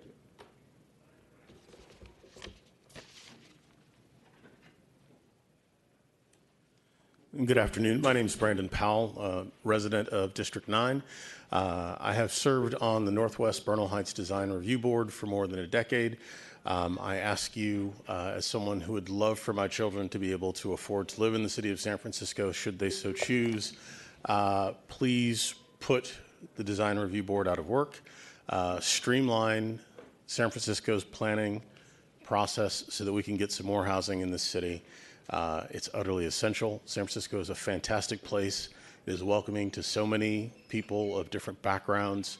And if we continue to make it more and more unaffordable, it will be available only to a very select portion and very few people who actually need it. So please approve this and pass it on to the Board of Supervisors. Thank you.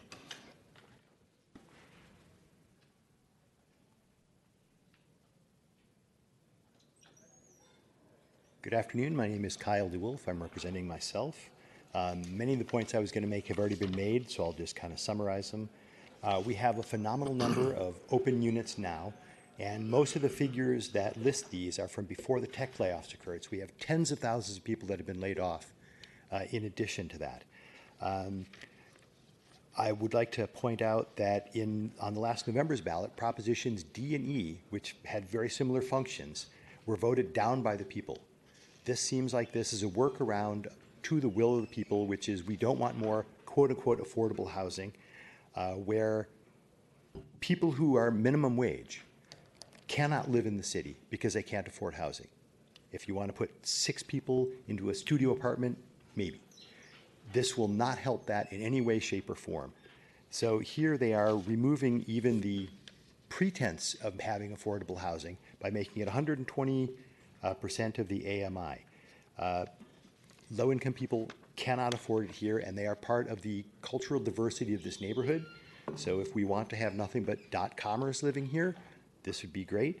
And as also mentioned earlier, many of the tenant protections are going to be removed, and we can't have that either. Thank you, and I strongly encourage you to vote no on this.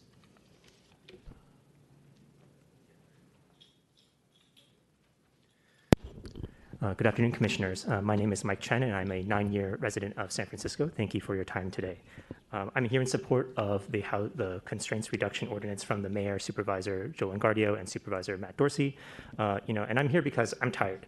I'm in my early 30s, and most of my sorry, I lost my train of thought. I'm in my early 30s, and most of my friends are thinking about leaving because it's hard to find a home to settle, to have kids, to be able to flex your living situation. It might be good when you're single. Can I stop you and ask you to slow down a little bit? I'm having a hard time making out what you're saying. Okay. Should I start from the beginning, or should I start from okay? I'm here because I'm tired, and it's because I'm in my early 30s, and many of my peers are really thinking about leaving the city or have left the city because as you get older, you want more housing security. You might want to have a bedroom for a kid or 2 kids, or you might want something for your parents. And when your housing situation changes, there's not a whole lot that you can do in the city. There's not a lot of options, and things are very expensive, things are pricey, and there's not a lot of supply for folks. And I think this also is true for people who are aging and who might need an elevator. There's not a lot of options for folks who are aging, who want to age in place or in the same neighborhood. And for my age group, the San Francisco Chronicle reported that the age group that has left San Francisco the most over the past 3 years is people between 30 and 34. And so, if we want San Francisco to still be a place for families, we need to add more options for people to live here and be able to raise kids, to have more housing flexibility. If we won't have kind of young folks and families and be able to nurture the next generation if we continue what we've been doing and continue to fail. Commissioners, I thank you for passing the housing element back in January. And in that element, we made a lot of promises to the state saying that we're going to reduce constraints, we're going to change zoning.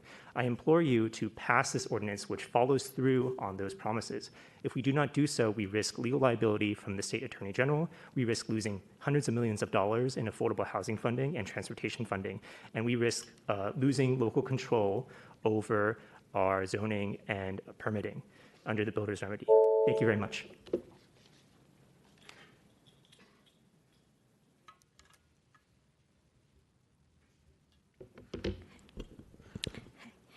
Hi, I'm Lizzie, a fourth-generation San Franciscan and Bay Area native, here today in favor of Supervisors Dorsey's and Ngardio's legislation for my family members and former classmates who cannot afford to live where they work or grew up. I coach tennis part-time at Golden Gate Park, and many of those who work beside me cannot afford to live in the city where they serve. My twin brother works for the city and can barely afford to live here. Like Mike, I'm tired of my friends and relatives, who are roughly my age, young millennials, being priced out. I'm not at work right now because I love the city. It's my home. And any new housing is good housing. Luxury housing will open up other housing for those who need it more. We need to add to the housing supply to meet demand so those who serve our city can afford to live here. New housing will solve so many of the problems that we face. If you care about teachers, service workers, small businesses, and those who make the city better, you should support this legislation because it must be easier and more predictable to build homes. It also makes it easier to build all types of housing, like senior housing, shelters, and group housing throughout SF, so people like those Golden Gate Park tennis coaches, pickleball coaches, and those who help maintain our city can afford to live where they work. So baristas can afford to live where they work. We are merely implementing a housing element that the Board of Supervisors already passed unanimously. These are actions we already agreed to as a city. Please approve this ordinance. Thank you.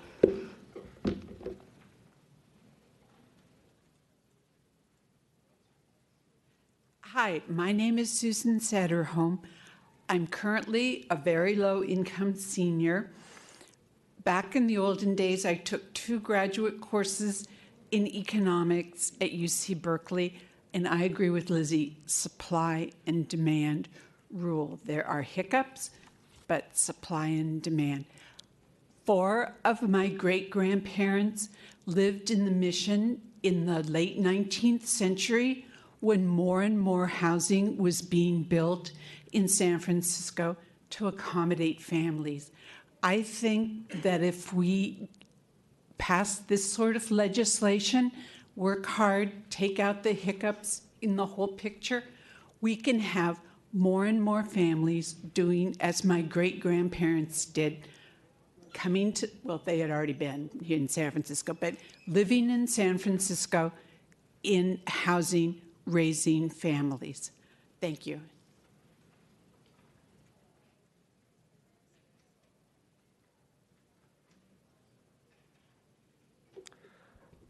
Good afternoon, Commissioners. My name is Brian Kwan. I am a District 1 native. I'm here speaking in support of this legislation because I believe that it will help the city create more opportunities and options for housing. And I feel that's important, seeing the changes go on the west side as very little housing has been built there and prices for housing have gone up and up. I just recently had to help a middle school friend clean out her parents' place because she had to move them out of the city where she now lives because of work and because of the housing prices that don't allow her to live here in San Francisco anymore. And it just hit me really deeply how much not building has caused housing prices to go up so much. The last time we really saw any drop in housing was because of the earthquake in '89. And if we're not building new housing, we're left with housing stock on the west side that is approaching 50 and 60 years old, not ready for the next disaster, not built for the current environment, and not really attracting people as much to the west side of the city, which is slowly seeing its business corridors be reduced by the lack of activity on the west side of the city.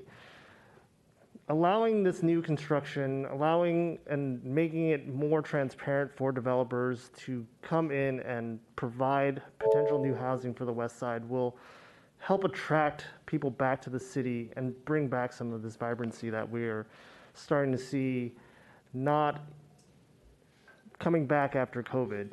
Thank you.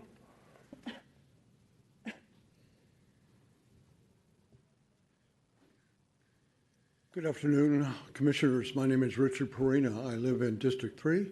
I'm 77 years old, a lifelong San Franciscan, and a fourth-generation San Franciscan.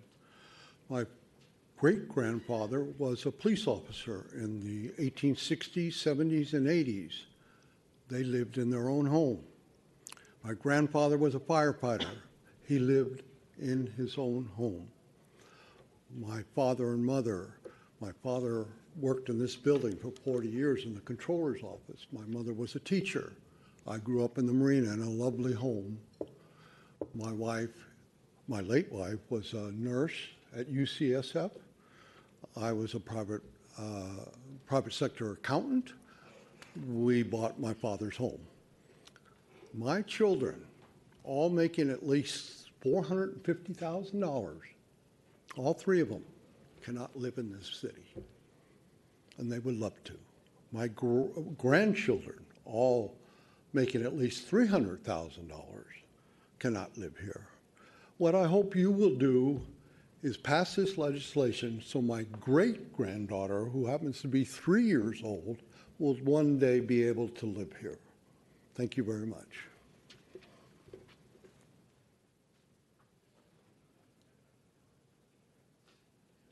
Good afternoon, Commissioners. Jake Price on behalf of the Housing Action Coalition. I'm not going to say or repeat all of the things you've heard today, but I would like to thank the Planning Department in addition to the sponsors of this legislation. The status quo is broken. We know it's broken. That's why we're here. That's what this body, the Planning Department, and the city acknowledged when we unanimously passed the housing element a few months ago. So let's make good on the promise and pass this legislation today. Thank you.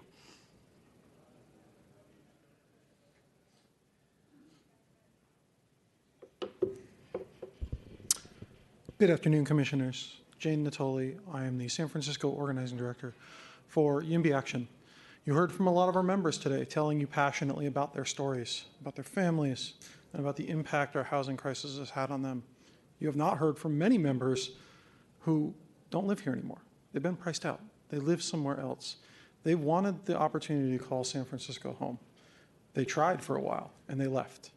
Or they never had the opportunity to begin with. Their parents moved before them, and they can't come back. That's what we have the opportunity to start correcting with our housing element, and this is the first piece of legislation that will really set the stage for that. We know that we've erected barriers that are basically impossible to build housing in. That is why we see so little housing being built, and we know we need to do more. We see the impacts every day on our streets. We see the impacts on our friends, on our family, on our relatives, on the decisions that we all make. We can make different decisions. I hope that starts today by approving this. Thank you.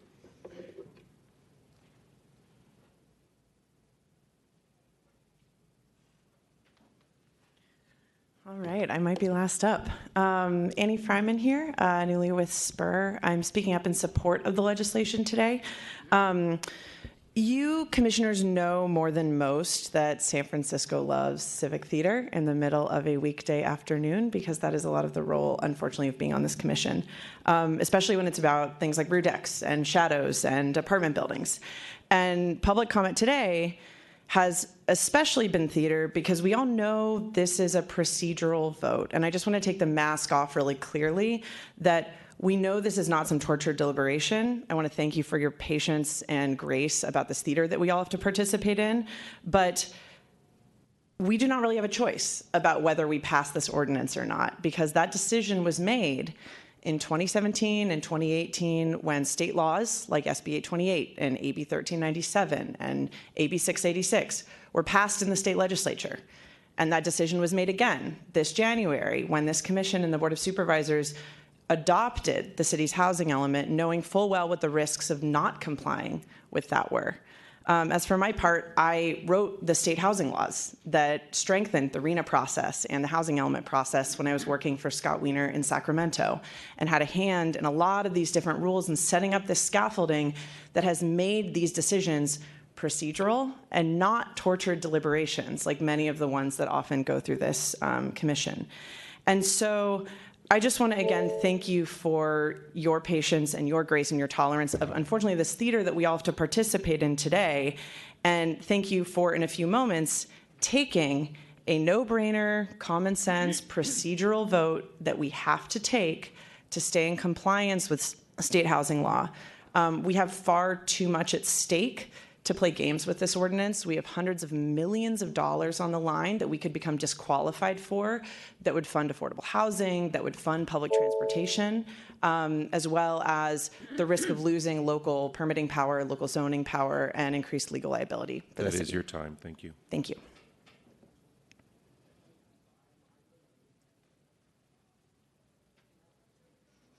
Hello, my name is Teresa Pelosi. I'm here to support this legislation. I want to ask the question, why is San Francisco special? I think there are many reasons that San Francisco is special, but today I'm talking about why is San Francisco one of the most expensive cities in the US? Is it because people uniquely are greedy in this city and want to charge as much as they possibly can?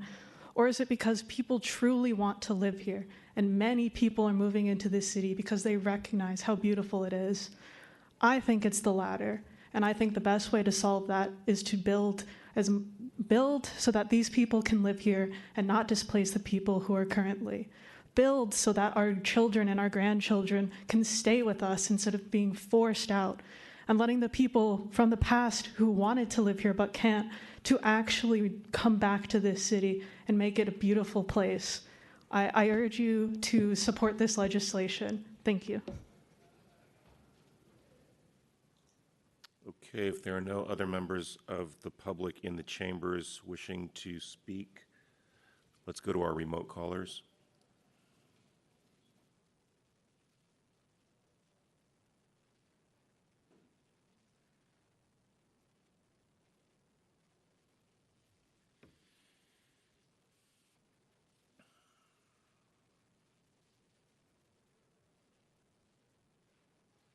Good afternoon, Commissioners. Chantal Labyrinto with the REP Coalition. REP urges the Planning Commission to oppose the mayor's streamlining legislation because it violates the city's obligation to affirmatively further fair housing and encourage planning staff to instead enact the citywide People's Plan. This legislation fails to provide any plan for affordable housing. The mayor's legislation, as well as the mayor's budget, do not provide any new resources or strategies for permanent, truly affordable housing, despite the mandate requiring that of the 82,000 units we need to build by 2031, 57% of those units should be affordable to those with extremely low, and moderate income. Rather than creating an actual plan and budget for new affordable housing, the mayor created an Affordable Housing Leadership Council to publish a report that isn't even due until next year. To make matters worse, the mayor announced earlier this week that she has introduced legislation to reduce the below-market requirement for developers. Rather than building for San Franciscans' needs, the mayor is focusing on developer giveaways that will set San Francisco on a track to repeat the same failures of the previous housing element. During those years, San Francisco overbuilt market rate units by almost double and underbuilt for low-income residents by almost half. Mayor Breed and the planning department are pushing streamlining of even more luxury condos at a time when the city has an astoundingly high residential vacancy rate of 15% and a declining population. Despite the surplus in supply in San Francisco's market, housing prices are still out of reach for most residents. So when we look at this legislation, the budget, and the mayor's proposal to reduce affordable requirements, we can only interpret the mayor's housing policies as a full attack on our communities, a complete lack of interest in affordable housing, and a violation of the city's obligation to affirmatively further fair housing. We need affordable housing first. The mayor must commit as much funding as possible, both existing money already earmarked for affordable housing and new funding, so we can start purchasing sites across the city quickly. Instead of prioritizing policies that incentivize market rate housing that we can't afford, the city must prioritize strategies and funding for truly affordable.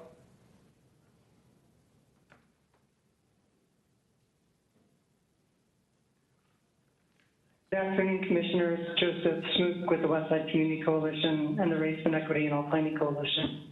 The REP Coalition urges the Planning Commission to oppose Mayor Breed's legislation because it violates the city's obligation to affirmatively further fair housing. The city's priority should be housing that's truly affordable, but instead, the mayor's legislation is simply a list of developer giveaways that transfer value and power to profit-driven developers at an unprecedented scale. The mayor's plan is to continue the failed housing policies of market rate oversupply and magical trickle-down theories. In the mayor's world, profit-driven developers will continue to build housing that none of us can afford. and only so they can speculate and commodify the units they build.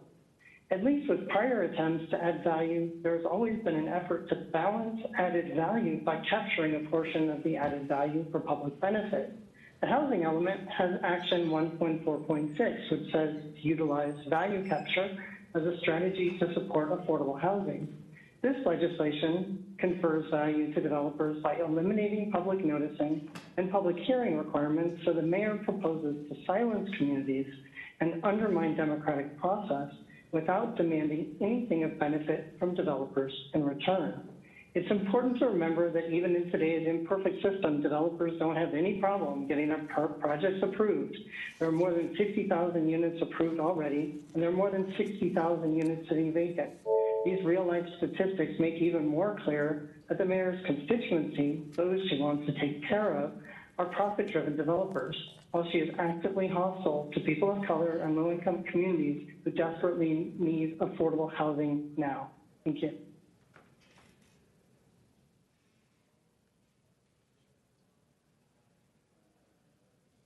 Good afternoon, Supervisor. My name is Carol Harvey. I've lived in San Francisco for 30 years. I'm an investigative reporter working on Treasure Island. Do not support this ordinance. It promotes building new high-priced housing that is not affordable. It is ridiculous that it calls housing built mostly for families making $150,000 to $190,000 per year affordable. We already have a 50% oversupply of housing for those income levels. This ordinance is bad for environmental and economic justice. It would gut environmental and community review protections and would establish urban renewal style redevelopment zones, setting precedents that would allow corporate real estate giants to even more easily build unhealthy housing on toxic and radioactive waste sites like those in Bayview Hunters Point and on Treasure Island, about which I've been writing for 9 years. This ordinance would make the climate crisis worse, allowing sweeping demolitions and expansions of existing homes and apartments to replace them with luxury condo and rental towers, like on Treasure Island, will use massive amounts of new cement and other building materials, releasing more greenhouse gases, not less.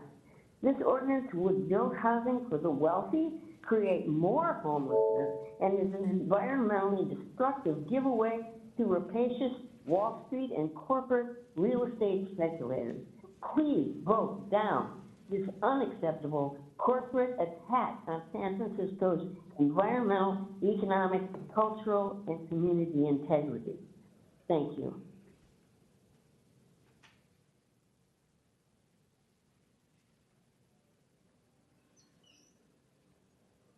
Hello, my name is Renee Revere. I'm a D4 resident, longtime D4 resident, and a member of SunSF, Save Our Neighborhoods.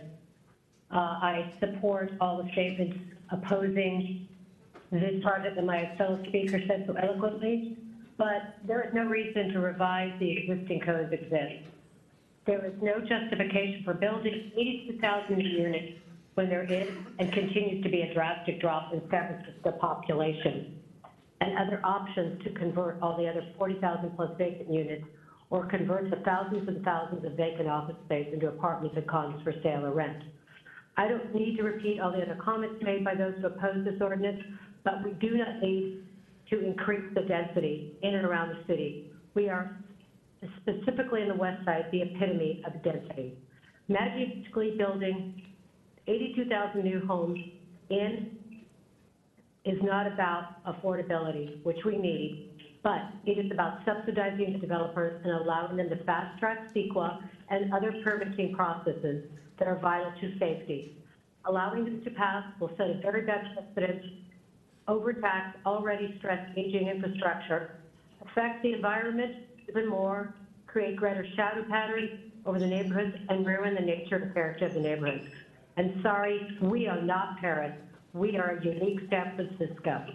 I oppose this ordinance and urge you to vote down this ordinance. Thank you very much.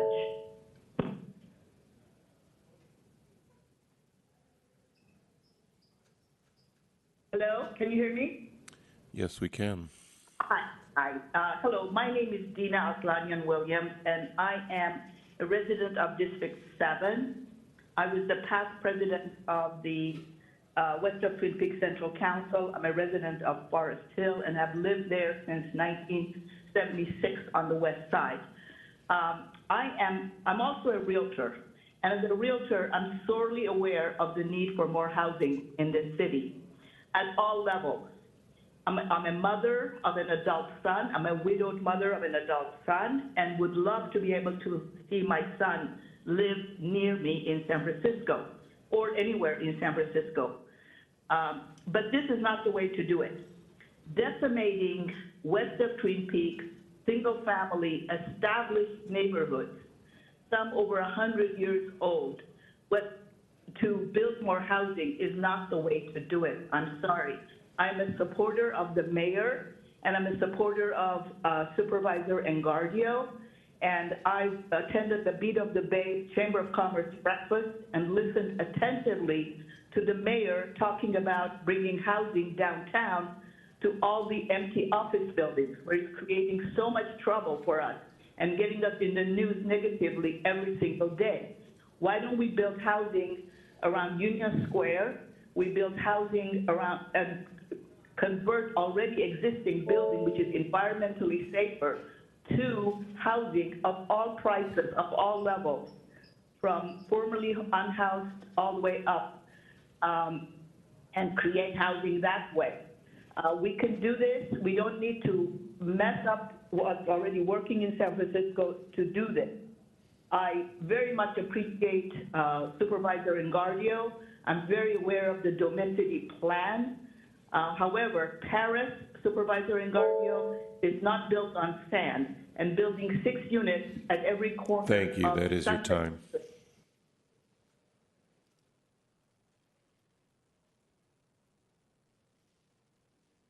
Good afternoon. My name is Cynthia Coleman, and I'm a senior research analyst at Unite here at Local 2. We represent hospitality workers, and we represent thousands of tenants in the city. First of all, we have flagged for this legislation and are working with the sponsors to close a pretty serious loophole in our city's conditional use process for approving hotels. That fix is crucial because it allows for someone bringing a hotel to San Francisco. Someone wants to bring a hotel here, they need to affirmatively prove that that hotel will be good for San Francisco. But I've read this entire legislation, and I want to echo and I want to amplify the concerns you've heard and you're going to hear from affordable housing advocates, tenant advocates, community voices, that this legislation, which purports to create more affordable housing, will do precisely the opposite. You're being warned about the legislation's potential destruction of existing rent-controlled housing, its lack of provisions for creating enough new affordable housing, and its lack of attention to the city's own numbers. The city's own numbers show a deficit, 8,298 homes for moderate and low-income residents, and an overproduction of 9,684 units for above and moderate income people. This legislation, you are being warned, is not going to do enough to address those. So I really want to echo and amplify the concerns of people like me who have read through this and are warning you about grave potential problems if it is passed in its current form. Thank you.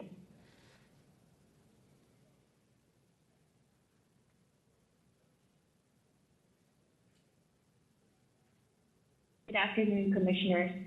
I'm Leanne Ladia, an art curator at the David Island House in the Mission, a consultant at SoundCat, and a member of the Race and Equity in Planning Coalition. I vote a strong no to Mayor Breed's streamlining legislation because it is so obvious that it hands out developer giveaways that is questionable, profit-driven, and rooted from the same failures we are so famous for nationally and globally in the past few years. It is shocking and embarrassing, like the mind games of urban renewal and the unaffordable housing crisis since 2014. Regular longtime residents and citizens can't afford any of the housing of that these developers are building. These developments are empty. Isn't the unhoused crisis enough? A lot of people are unhoused because they cannot afford any developed housing. There's a lot of housing in San Francisco, but the developer projects are mostly empty. It doesn't make sense. What kind of people are you thinking of when you make these housing? What kind of culture will they be contributing? Can artists or immigrant families on minimum wage afford this housing? I'm really disappointed in the Planning Commission for approving similar projects and legislation year after year after year, and the city becomes emptier and emptier and hollow with a lack of culture, art, humanity, and equity every year. It's all about profit. We are in a city where the standard of living, the standard of rent is unaffordable. There are several houses which is an empty shell with no heartbeat because it is unaffordable. Who is this housing for? The planning department also needs to implement the community first approval process. This is non-negotiable. Again, I vote no to the streamlining legislation.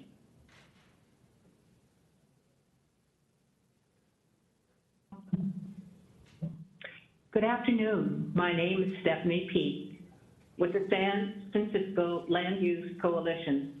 I've lived in San Francisco for 60 years. I am opposed to this streamlining proposal because it allows developers to create fewer units and even to bypass paying fees. This is not smart or moral.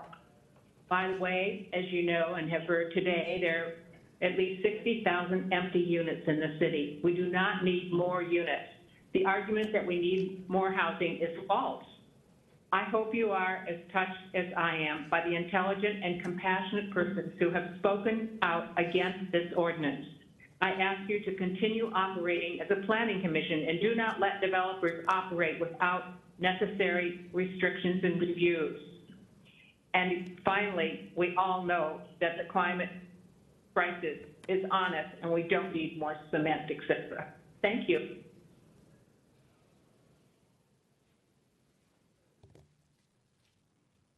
Good day, Commissioners. I'm Anastasia Vanopoulos with San Francisco Tenants Union, and we're part of the San Francisco Anti-Displacement and the REP coalitions. It's shameful Mayor Breed's streamlining proposal is designed to help market-rate housing developers obtain entitlements and not build housing units. Regrettably, her proposal fails to recognize that the city's most pressing need is to provide 46,000 affordable housing units by 2031. No new resources or strategies producing permanently truly affordable housing for seniors, disabled, and people with very low and middle incomes, and including people of color are included. The mayor's legislation does nothing to house our essential workers and families. It works directly against racial and social equity and violates the legal obligation to affirmatively further fair housing. Eliminating notices to tenants or a public hearing puts hundreds, if not thousands, of existing rent-controlled housing units at risk of demolition and encourages the... Are you listening to the hearing? Yes. The destruction... I can't hear you. Yes. Oh, you're on mute. You're on mute. Destruction of precious rent-controlled buildings and the permanent displacement of tenants. Staff report insults Section 317 of the last. It's the last recourse for tenants sticking up for their homes. It's frankly offensive that they're trying to help tenants navigate the planning process. The department has a duty to verify the act. That is your time.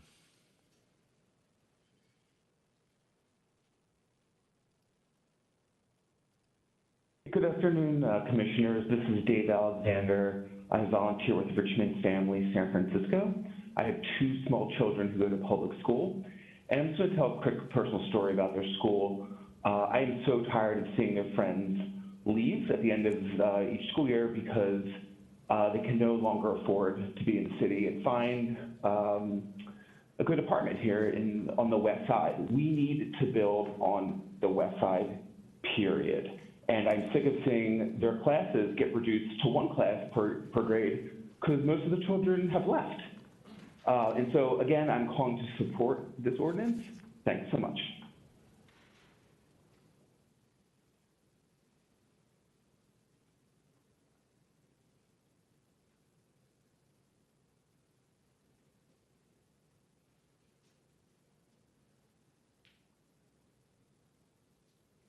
Go ahead, caller. Hello, yes, my name is Shauna McGrew, and I live in District 4. I'm going to throw out my script that I had prepared because many people have said they're scared about CEQA, which I am, of course, but I am just going to say the whole constraints reduction housing production ordinance is not to make our lives better or the phony word affordable. It is all for the developers to put up expensive condos, to set next door to vacant office buildings and or 40,000 vacant units. You are our commission. You're there to represent us, the taxpayers and voters of the city, not developers who take their money back to Nevada, Florida, or overseas. Can anyone say the Westerly debacle? Thank you.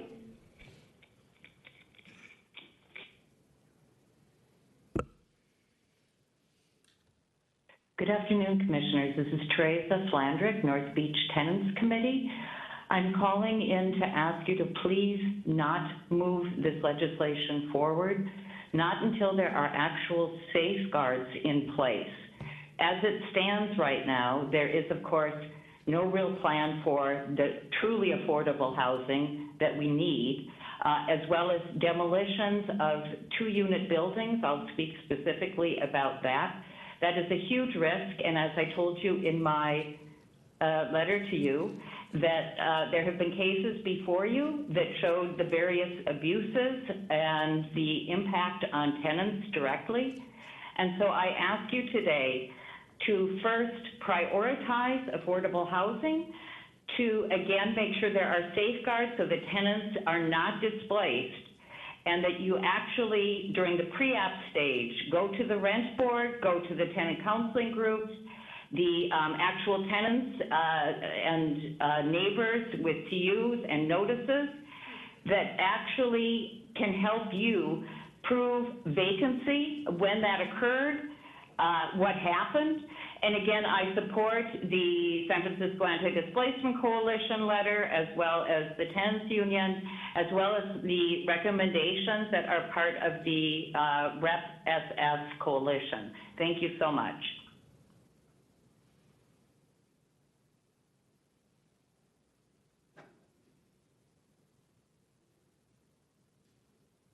Hello? Yes, go ahead. Howard Wong. I'm an architect, lifelong resident of North Beach, and member of many environmental organizations and neighborhood organizations. I'm opposing the ordinance because it's really a continuation of the unbalanced planning that we in the city have experienced that has led to much of the income inequality, lack of affordable housing, gentrification, homelessness, and many other problems. The city has really had no problem pushing forward housing when it's high-end or expensive. Now we have highly inflated condominiums that are unsold, office complexes that are standing, much which is empty. I think we need to just revert back to basic planning. Have the planning professionals, politicians, do the due diligence and plan for a diverse city that includes 100% affordable housing projects, 100% low-income projects, and a diversity in our neighborhoods that is not tending towards the higher-end incomes as we see now, And that was based on a lot of the past changes to our planning codes. We need to oppose this one and revert back to basic fundamental principles of planning, urban design, and community outreach and coordination to create really good projects for a vibrant, diverse city. Thank you.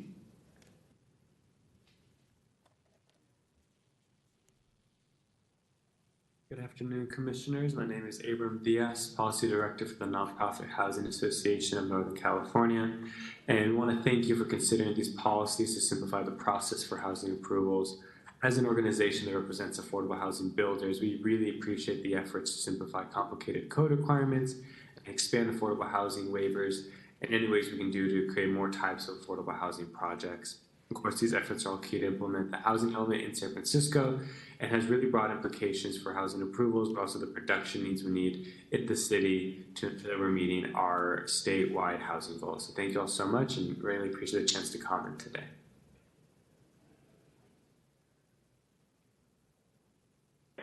Good afternoon. This is Tab Buckner. We've heard some slick presentations today about the mayor's streamlining proposals, but please do not insult our intelligence. This legislation is a gimmick to further deregulate market rate housing that will aggravate resident displacements. Let us not repeat the tragedy of the Western Addition demolition. I absolutely agree that our city needs more housing, but not a continued glut of market rate housing. Certainly, we need housing that truly accommodates our regular working people who do not make six-figure incomes.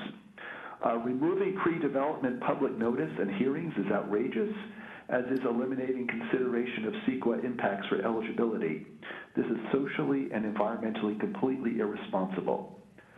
Some of the most recent success affordable housing developments have been the result of community input and advocacy, including where I live here in District 5. Quite the opposite of not providing public notice. The current proposal is not the constructive route to make San Francisco a more livable city.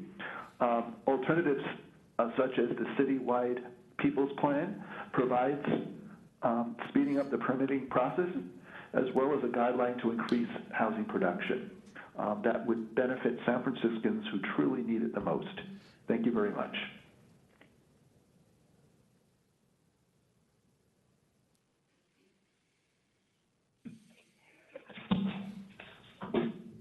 Good afternoon, Commissioners. My name is Steve Leeds, and I've lived in San Francisco for 50 plus years. A D7 resident. I volunteer with the Westside Tenants Association, which is a member of the REP SF Coalition. I strongly urge you to not approve this streamlining legislation. There are so many problems with this legislation, frankly, I'm not sure where to start. Simply, it will lead to demolitions, eviction of tenants, displacement, and gentrification. Those who are low income, most vulnerable, and marginalized will be impacted. Is this what you want the city of St. Francis to be known for? As a tenant who has faced 3 evictions, this legislation puts tenants at increased risk of displacement. There is no accountability in this legislation, and profit-making developers never have or will police themselves. We know what this means. Knowing SF history well, this is redevelopment 2.0. Developers will act with total impunity, with only their profits and their speculative goals being most important. Existing tenants will become invisible. Even if a property appears not to be occupied, developers and landlords intend to redevelop property with no accountability to maximize their profits and hide the fact that there were tenants. Again, I urge the Planning Commission to oppose this deeply flawed streamlining legislation because it violates SF's obligation to affirmatively further fair housing. In addition, I strongly encourage planning staff to enact the citywide People's Plan. Thank you.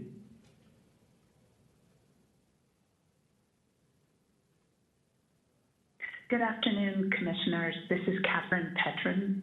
I'm an architectural historian. I understand the need to adapt the way things are done to address a crisis as serious as affordable housing in San Francisco, but the legislation before this commission today is not the answer. I support the views of numerous speakers, such as Eric Brooks and Rep. SF, who explained the equation between the vast numbers of existing vacant housing that sit empty but can and should be utilized to solve the crisis. Why incentivize demolition of sound housing and rent-controlled housing as this legislation does? The drastic changes to the planning code that are proposed won't solve the affordable housing crisis, but they will strip away the planning processes that are in place for a reason. They will disregard the astute work that the planning department has done over decades, and they will silence citizen involvement. My comments usually focus on historic resources, but this is really just about using common sense, seeing the crisis as it really is, who is suffering and why, who is displaced, and who profits. Please respect the will of the people and democratic processes and oppose this legislation. Thank you.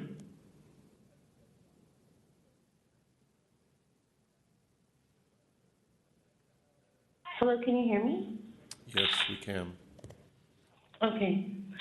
Good afternoon, Commissioners. My name is Reina Tello, and I'm with Bullet, who is a member of the Race and Equity and All Planning Coalition. REC urges the Planning Department and the Planning Commission to oppose the Mayor Breed's streamlining proposal. Honestly, this is a developer giveaway, and it's not going to provide affordable housing. And we call in time and time again. My family has done nothing but support the system and the city, and we throw all our lives into protecting as much of the community as we can, and there is nothing affordable here for us. And this proposal is not going to create affordable housing. And you can keep building all of this unaffordable housing, and it's not going to house the people that really need it. There's tons and tons of empty units in the city, and it's just really frustrating. This commission is supposed to be looking out for the well-being of the community.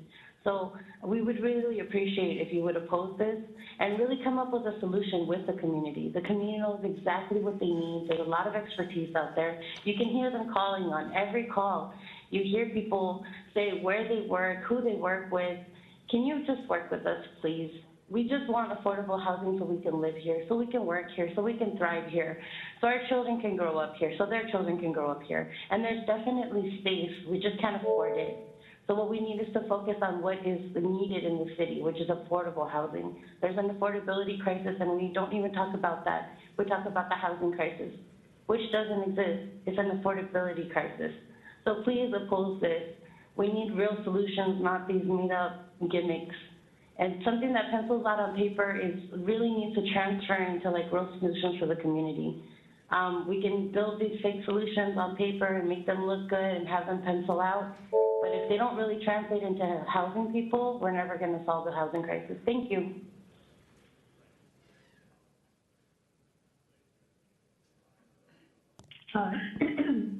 Excuse me. Good afternoon, Commissioners. Catherine Howard, a member of D Forward, a senior and a long-term resident. There was a claim that Sunset residents love this legislation. On the contrary, there are many residents like me who are appalled by the legislation. How is this legislation serving residents' interests if it removes neighborhood notice for expansions and new construction? There was a claim that tearing down existing housing and building bigger is better, but on the contrary, it has been proven it is more environmentally beneficial to renovate existing housing than to build new buildings. The legislation limits requirements for open space. This is going to result in tenement-style projects that do not provide the experience of nature for families with children or needed habitat for the critters who are now turning to cities to survive. The statement that this legislation supports CEQA is frankly disingenuous. Streamlining is really steamrolling. Public input is severely curtailed, depriving the public of the opportunity to give input to decision makers about environmental problems with a project, which is the purpose of CEQA. CEQA is not an arbitrary process. In an online statement defending CEQA, the director of Sierra Club California stated, A 2021 report commissioned by the Rose Foundation stated that CEQA is not a major barrier to housing development. The director went on to say, legislators should not heed the call of corporate developers, gut or reform CEQA to assuage their concerns and throw out the baby with the bathwater. I agree with REP and the Land Use Coalition, and I ask you to support CEQA, support our local residents, find a way to build truly affordable housing, and please do not approve this legislation. Thank you.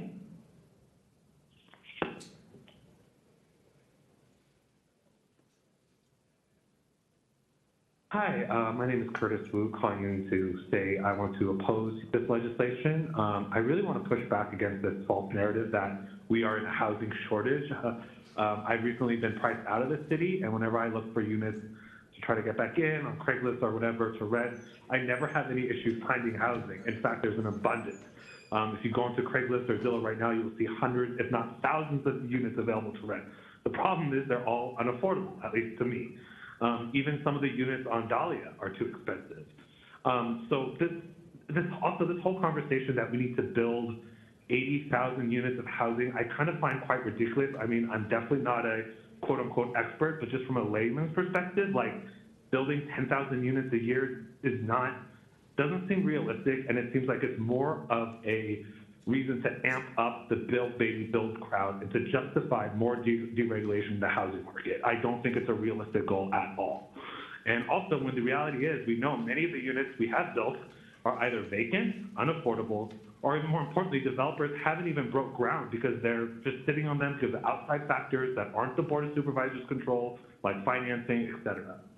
I know a lot of these processes that the mayor wants to get can seem like very unnecessary because it's a shadow or whatever, but a lot of reasons, like many of others have stated, there are things that legislation that actually helps marginalized communities, gives marginalized communities a voice and a forum in which they can hold developers accountable. So please don't support this ordinance. Please stop buying into these false narratives that somehow making it easier for private developers to build more luxury housing is going to solve our housing quote-unquote crisis, which there isn't. Thank you for your time.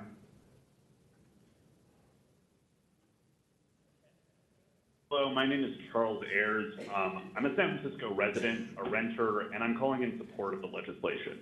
We are in the midst of a housing affordability crisis, and the only way to alleviate that crisis is more housing units. That is not in debate, despite what the vacancy experiencers are claiming here. Look, we all love San Francisco for its charm and natural beauty. So why aren't we making it easier for new neighbors to come and enjoy it with us? We love the idea of being a haven for those around our nation and planet who are persecuted, who think and act differently. So why would we continue our failure to live up to those values?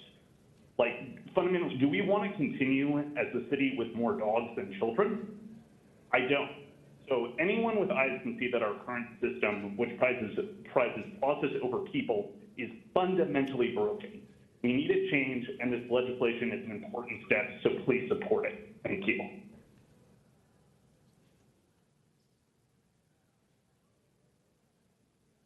Hi, everybody. I want to echo everything that last caller said. That was awesome. I'm Joshua Sewell. I'm a San Francisco voter. I live in the Mission. Just want to say thank you so much to the sponsors of this legislation for fighting for this. I'm Black, and I can assure you that from my perspective, this legislation has positive effects for racial minority groups, despite what you've heard earlier today. As many of us know, a map of homelessness in the U.S. is just a map where housing prices are high and housing supply has not kept up with demand. The same map of homelessness varies inversely with rental vacancies. The more vacancies, the lower the homelessness. I think there's been some interesting takes on that today.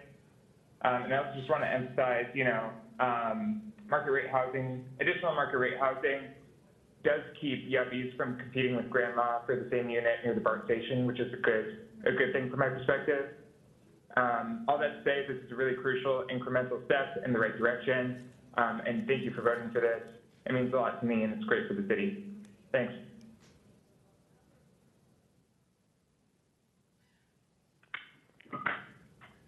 Good afternoon. My name is Jonathan Buneman. I'm a resident of District 2 and a volunteer lead with Northern Neighbors and SFYNB, and I strongly urge you to support this ordinance I think it is critical that we actually stick to our commitments from the housing element process and put the measures in place that are needed so that we actually can start alleviating the massive housing affordability crisis and really change San Francisco from a huge suburb pretending to be a city into a real world-class city, just like Paris, which is one of the best places on earth. And so I would strongly urge you to support this legislation. We really need to start tackling our affordable housing crisis and climate crisis. Thank you.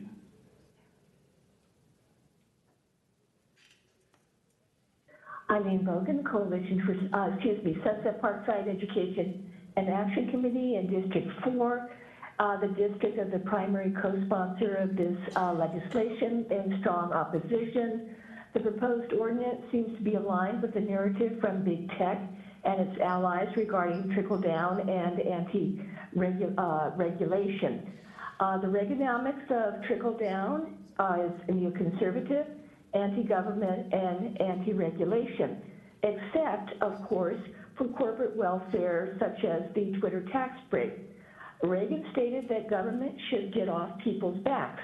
However, Biden has stated that trickle-down doesn't work and never will. For those who were here when Reagan was governor of California, what were the social policies associated with his administration? There's the infamous statement, if you've seen one redwood, you've seen them all. This seems to be consistent with the anti-sequel subtext of the proposed constraints reduction and housing production ordinance. Reagan closed all the state's mental institutions, effectively throwing severely mentally ill out on the streets to become homeless, under the pretext that local services were available, even though they actually were not available. And what would be the social implications of this proposed ordinance?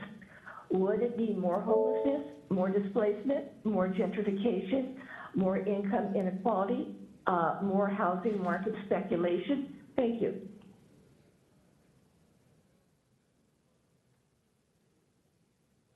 Commissioners, it's David Osgood at Rincon Point on the east side, urging you to oppose the ordinance. I oppose the waivers of environmental review, and as far as housing, you really do need to address the tens of thousands of vacant housing units. I just want to remind you what the E and Q in CEQA stand for. You all probably want to call yourselves environmentalists, but you can't do that if you oppose environmental quality. Please vote no. You've heard some family stories today. I'd like to give you mine.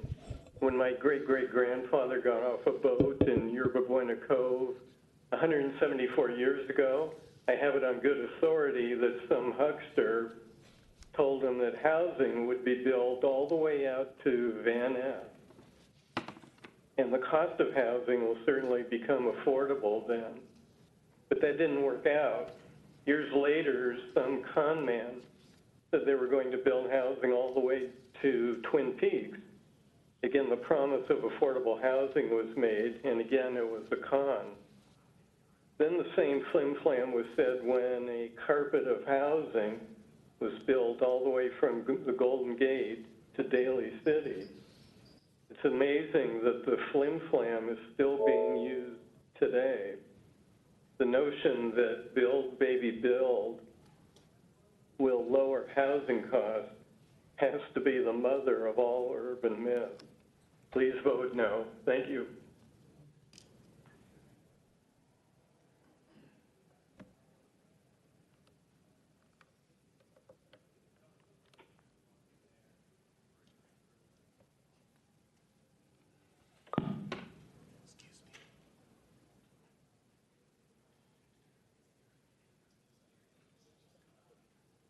Is there a caller? This is Michael Lyon from San Francisco Greater Panthers. Every point in time survey of homeless has shown that 70% of homeless people in San Francisco used to rent here. So what does that say? It doesn't say there's a shortage of housing here. It says that the housing is too expensive. And that's the crux of what the issue is. People who are expert in housing policy who aren't connected with builders say that the San Francisco cannot build its way out of the housing crisis. The rents have to be lowered, and there's nothing else that's going to do that. To say that this is going to help people of $150,000 to $190,000 is ludicrous. This is not even upper middle class, and it's certainly not working class. I think what's happened when people talk about the crisis of unaffordability, what they're really talking about is the policy that you, the Planning Commission, have had for years. And this is the chickens coming home to roost. Your plan is to decapitate them. Oh, no.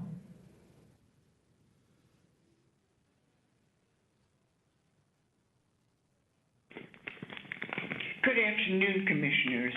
My name is Evelyn Posmentier, and I'm calling to urge you to please not put this proposal forward without amendments.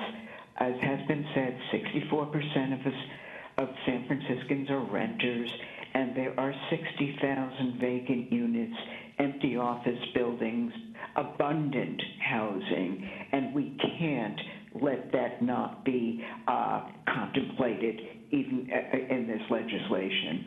This incentivizes demolitions. Teachers and emergency workers, essential workers, need to be protected from demolitions, even though so many have already been displaced and commute for hours. I want my muni drivers, emergency workers, teachers to be awake and living in a San Francisco that is affordable with protected housing. The proposal's elimination of Section 311 notice to occupants of a property proposed to be demolished.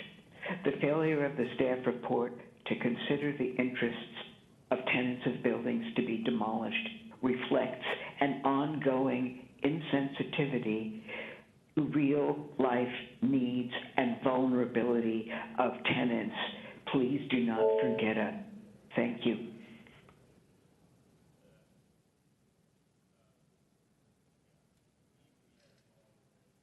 Hi, my name is Jamie Long, and I'm the Community Manager of the Forest Hill Association.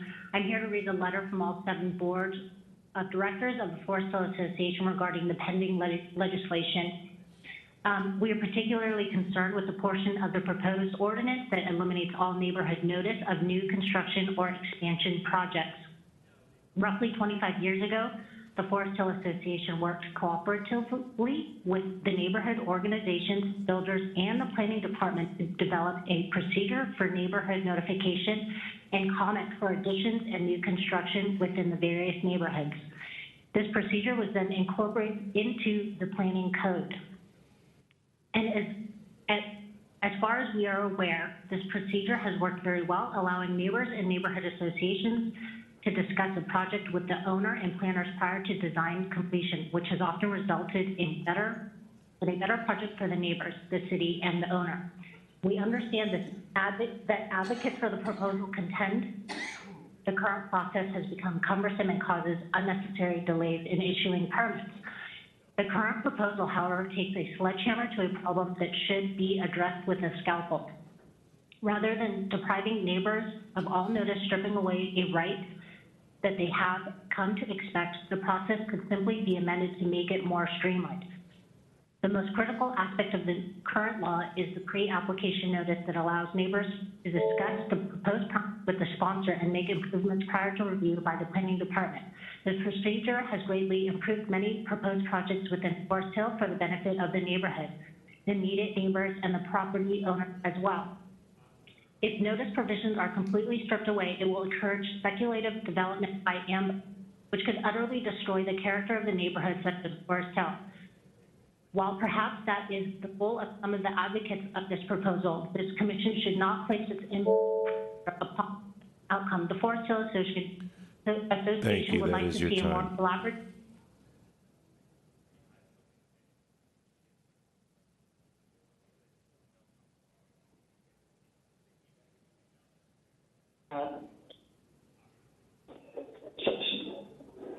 Good afternoon, Commissioners. My name is Robert Fruckman. I'm a volunteer lead with San Francisco YIMBY.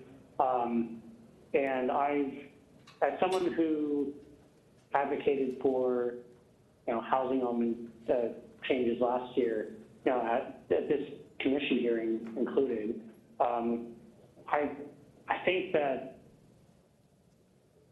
I look forward to a time when this kind of theater is no longer an obstacle to building housing in San Francisco. I think that after this legislation passes, we will look back on this hearing and think, wow, what were we thinking? I heard the comments today. Fear is a driver for a lot of decisions, and fear is a signal. It tells us not necessarily that something is right or something is wrong, but that something needs to change. And people are afraid of what will happen if things stay the same, if the status quo is maintained. The decision to pass this legislation, frankly, is already made for you, commissioners. You made this decision, and frankly, the state of California has already made this decision. You have a letter before you from the California Department of Housing and Community Development asking very politely but firmly to approve this ordinance. This will not be the only ordinance that San Francisco must pass to implement the housing element. We've already decided as a city that we are going to implement the housing element. We promised the state. Of course, we can renege on that promise, and we will lose all control if we go down that route. I do not Thank you. That is your time. To see that.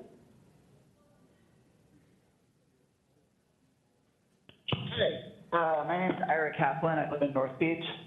Apologies for being a little bit out of breath. I'm in the middle of biking up a hill. The point I want to make is building housing in San Francisco is climate action. When we don't build housing in San Francisco, that housing doesn't just not get built. It doesn't disappear into thin air. It gets built in the Central Valley, in places like Trinity, which is a lovely community. But the high there today is 95 degrees. And tomorrow, it's going to be over 100. And in San Francisco today, the high temperature is 65 degrees. And tomorrow, it's going to be 70.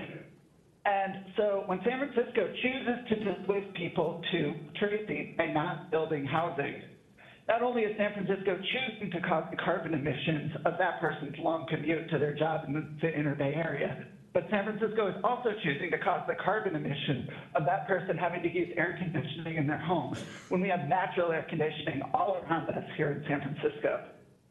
On another note, I really liked what Supervisor Engardio said about how this legislation is a lot of technical details, and it also has a heart. Some support the heart of this legislation. I have to take issue with one detail, which is the inclusion of Telegraph Hill insurance more as a priority geography. Telegraph Hill is not a priority equity geography. It doesn't have the test to include anything north of Broadway and east of Columbus as a priority equity geography. So I hope you'll consider some changes, but overall support the legislation. Thank you.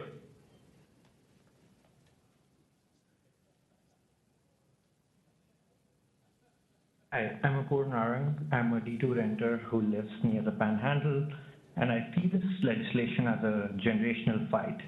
On one side are the selfish NIMBY residents who've tried systematically to make it harder to build housing, and the other side are young renters like me whose future is screwed because there's no viable way to pathway to home ownership. So the old generation is pulling the rug out of the next one. The latter out of the next one, and I honestly think they should be ashamed for ruining our city. We all agree that market rate housing doesn't solve the lack of affordable housing, but it does help to get the price down for the middle class. People like me need homes to live. The middle class needs homes. Planning commissioners approved the housing for all legislation without any amendments. To the NIMBYs commenting here that they support housing, but not all of this, stop crying foul and stop your same old tired arguments. You've made the state unaffordable and you're making climate change worse. Planning commissioners, I hope you're on the right side of history and not give up local control to our state. This ordinance is just the start and we need to do way more.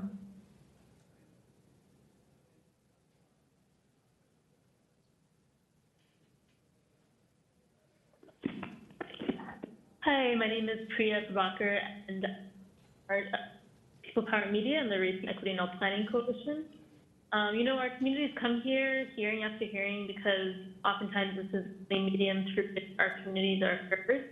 And often we wonder if we're even truly heard because there's legislation after legislation being enacted that's inherently detrimental to our community and perpetuation, the histories of violent displacement here in San Francisco. We encourage all to oppose Mayor Bruce's streamlining legislation because it violates the city's obligation to affirmatively furthering fair housing. Our communities have worked tirelessly to put together solutions that will actually build affordable housing as a citywide people's plan. But the legislation that the mayor has proposed continues not just the doom loop, which are the results of the policies enacted over the last 8 years, which has increased inequality, homelessness, the displacement of people of color. But it's also a continuation of redevelopment, which demolished direct communities of color from the 1950s to the 1990s. We need to prioritize affordable housing. The mayor must commit as much funding as possible instead of restrictive policies that enable the free market to continue to build luxury housing that is accessible to the everyday citizen. We need a plan, and that plan can be found in the citywide people plan. The REP Coalition urges the Planning Commission to reject the staff's report and oppose this misguided housing legislation. The housing element can focus on racial and social equity.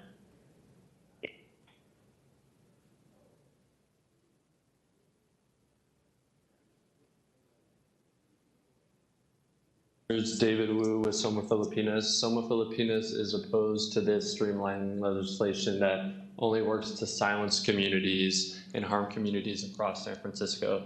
The legislation proposes to remove Planning Commission hearings for state density bonus project, and this is extremely problematic and strips away another layer of accountability and public oversight for low-income communities and communities of color.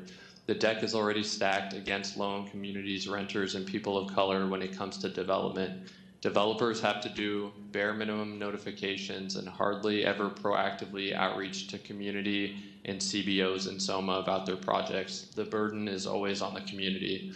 And now it is being proposed that density bonus projects don't even have to hold a public hearing at the Planning Commission. With the sheer volume of projects in SOMA, many of which are density bonus projects, it makes every bit of information extremely valuable to the community. Hearings help to bring more info to the public and help us to understand what is going on in our community. There needs to be a public process for projects. And this is the issue with the streamlining legislation. The goal is to remove the public from the process, demolish housing that will displace tenants, and build luxury housing. The message and intent behind this is simple, that renters, people of color, low income, and working class residents are standing in the way. Private developers, highly educated planners, and the private for-profit market know what's best.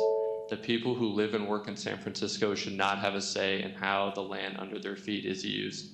This vision is no different than the historically oppressive waves of displacement, urban renewal, and gentrification that have come before it. As Justin Herman said about redevelopment, this land is too valuable to permit poor people to park in it. And the redevelopment agency stated that the present wasteful use of potentially valuable land must be stopped if the South of Market area is to become a well-functioning part of the city's environment. This is the same thing. We ask you to oppose this. Thank you.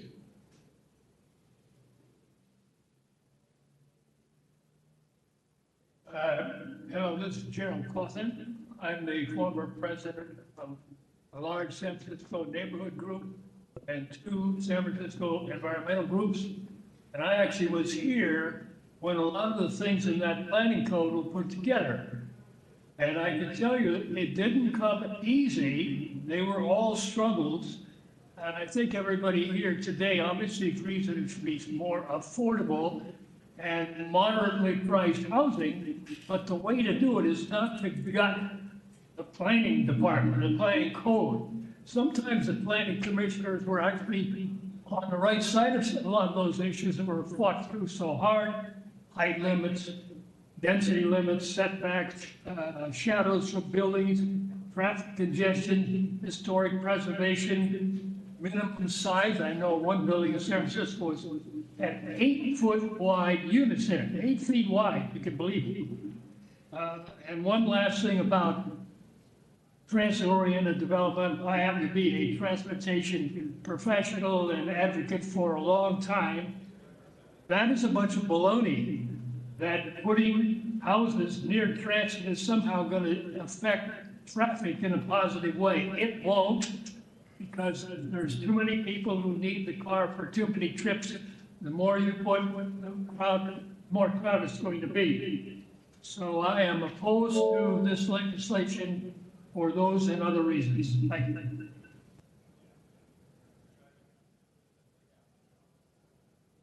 Oh, hi. This is Jesse Eaton. I live in Soma, and I'm in support of the proposal. I think the need for housing is not exaggerated at all.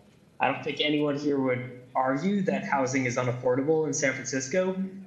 And I hear a lot of arguments that new housing would not be affordable, but what's really unaffordable is just not building new housing in the first place. And that's what we're doing right now. You heard earlier in the presentation, 2,000 units a year. That's just not enough. This is very simple supply and demand. If you build more housing, the value of existing housing will go down, and so it will become more affordable. So the way towards affordable housing is actually just increase the housing supply. Just like to conclude with, San Francisco is not a small city anymore. We're a global city that's the center of tech in the US and a new center for AI. There's huge demand to live in this city, but we can't fit more people in this city without more housing. Thank you.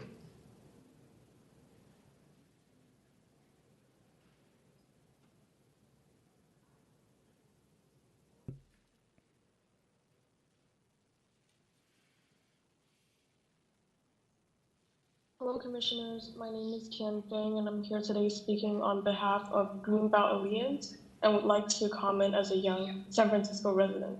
My family and I have migrated over 5 times across the city during the course of our 7 years here in San Francisco, looking for affordable rents due to rising housing costs. I've lived in Chinatown, SRO, Richmond, and the Fillmore districts. Now I reside in one of the public housing offered in the Bayview Hunters Point area.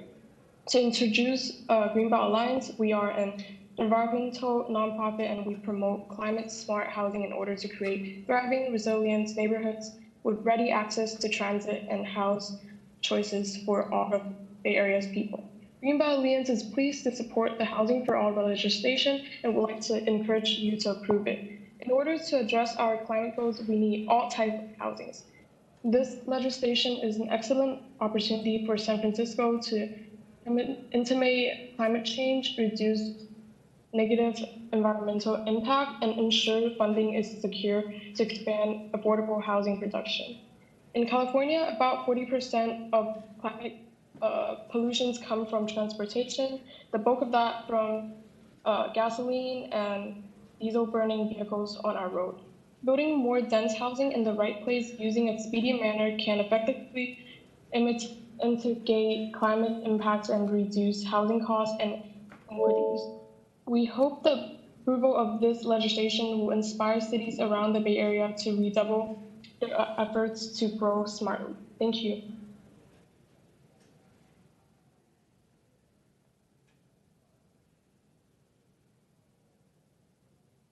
I support this constraints reduction ordinance. It removes some of the owners continue increased requirements to slow down the creation of apartment buildings and home expansions. It's a very minor upzoning by adjusting lot line requirements and rear yard requirements. It's not a major upzoning, which we still need, but it still does a lot of good. And I like the Planning Code 317 demolition exemption, which is sensible because demolitions protections should be focused around protecting tenants, not on protecting studs and joists. My one quibble is limiting the 317 demolition reforms and 311 neighborhood notifications to outside of priority equity geographies. These are basic good governance reforms, so why should outer neighborhoods still be subject to bad governance? I support affirmatively furthering fair housing, which to me means we should stop exempting wealthy neighborhoods from housing development, which we did in the previous housing elements.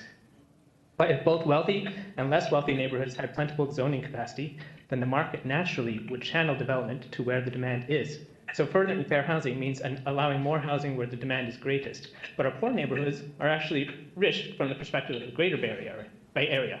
So that doesn't mean we should be telling someone who owns a home in Ingleside or Visitation Valley or Bayview, sorry, because of our history of discrimination against you, we're going to charge you an extra $50,000 worth of onerous fees and delays for your renovation than if you lived in another neighborhood.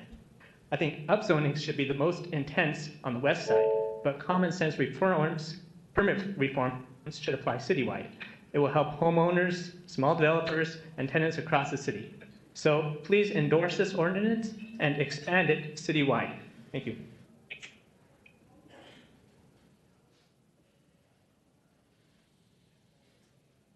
Yeah, my name is Adam Buck. I'm a physician, and I live in D10, and I'm a member of Unity Action. I'm calling to support this legislation. You know, every day I work in the hospital, I take care of patients who are homeless, and you know, they all have stories that are different, but they're all kind of similar. And what I always tell people is that their medical problems are, you know, is basically be better off if I could prescribe them a home rather than if I could prescribe them medication, because without a home, basically nothing matters.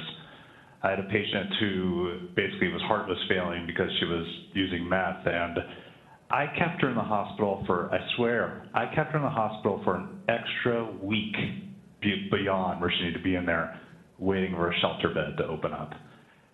She was previously staying basically at a, you know, friends that were all using meth, and she really wanted to try to stay sober because she was dying from her heart failure. And after a week, I was kind of forced to discharge her because I already kept her an extra week. And, you know, she said, oh, well, I guess I'll go back to the only place that I have shelter and just go back to using and then continue my descent into death.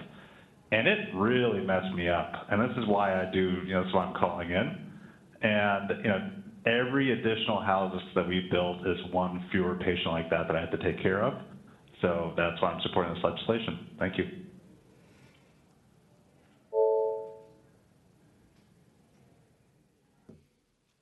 Hi, this is Adam in District 6, and I, you know, obviously strongly support the legislation to optimize home building.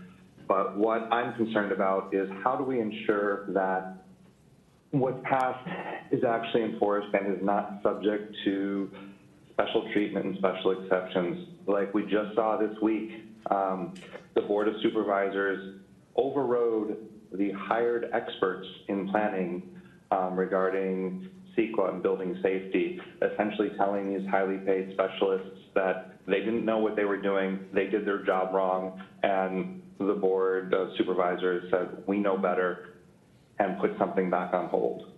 Or even more recently, here in D6, we have a special use district that is zoned specifically for housing. And housing, retail, and PDR. It prohibits office use of any sort.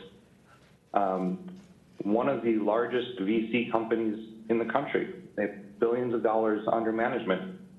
It has their office in this district. It was illegally converted, a garage that was illegally converted to a VC office. Instead of enforcing that, planning has been putting it off, and now that VC office has a meeting with Supervisor Peskin later this month to get an exception to the law.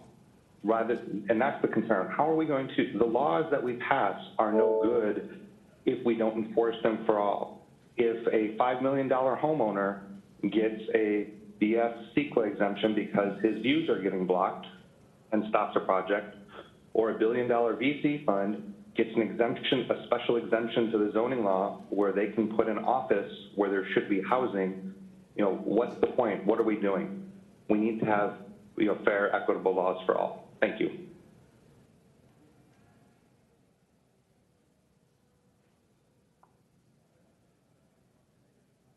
Hello, my name is Garen Chuckley. I'm a District 2 renter who lives near the Panhandle, and along with all the other issues, I strongly support this upzoning as a climate issue.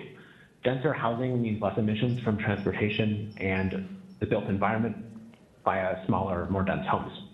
So if you care about fighting climate change, if you care about your children, your grandchildren, please pass this Housing for All legislation without amendments and support the constraints reduction. Thank you.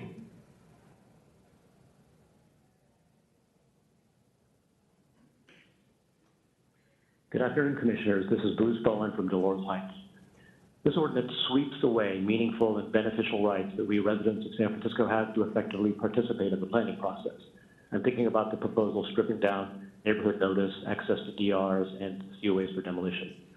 In recent years, I've been involved with projects in which public notification has allowed me and other neighborhood participants to catch errors made by or overlooked by sponsors and planning department staff, and seen our judicious use of public participation, including DR and CUA hearings, result in better projects.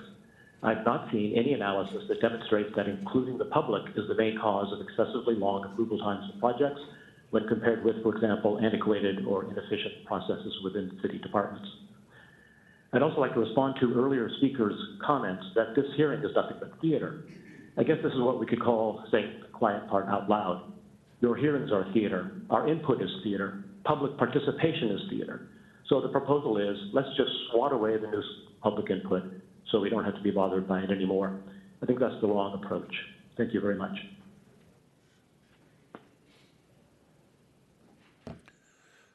Okay, last call for public comment. If you're in the chambers, please come forward. If you're calling in remotely, you need to press *3 to raise your hand or use the raise hand icon if you're on WebEx. Let's go to our late request remote callers.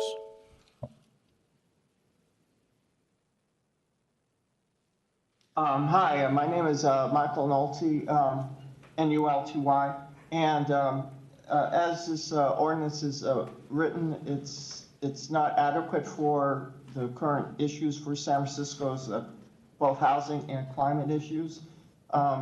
There needs to be some changes in the ordinance for it to actually work for San Francisco. I'm a native San Franciscan, and there seems to be things that, San Francisco for many years is trying to make San Francisco habitable for everybody.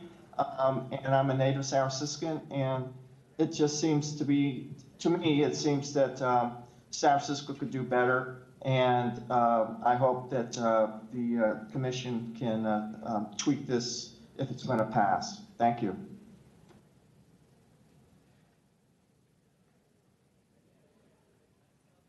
Good afternoon. This is Mitchell Ummerberg with the Affordable Housing Alliance, also working with Anti-Displacement Coalition and Rep in Housing. And we've been working for new affordable housing and renters' rights for 4 decades.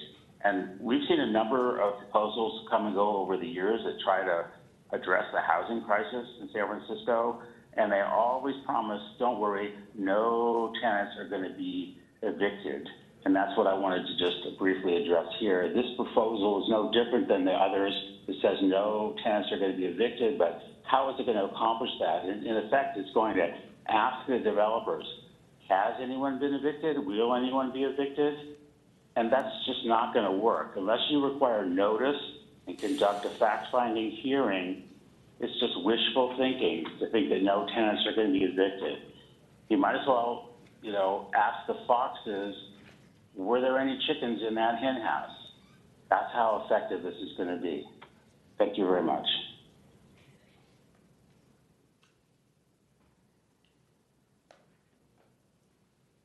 Commissioners, this is Lorraine Petty, Affordable Housing Advocate for Seniors.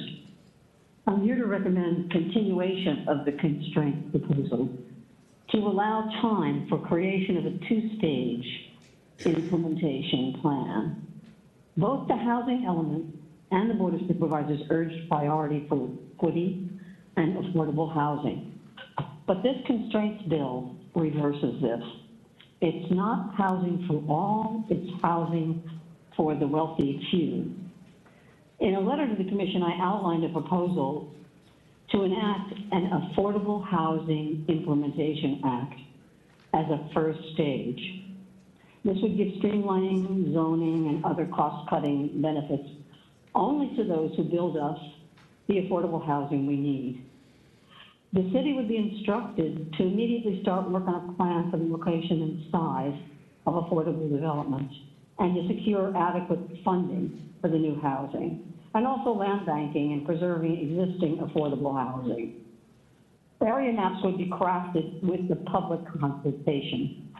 This first stage would be accompanied by a community participation and tenant protection program devised in collaboration with housing counseling organizations.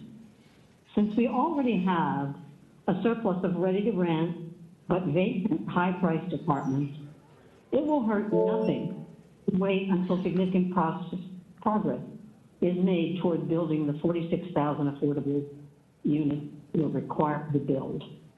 Then we could create a stage 2 ordinance, opening up incentives and zoning exceptions for other developers as needed.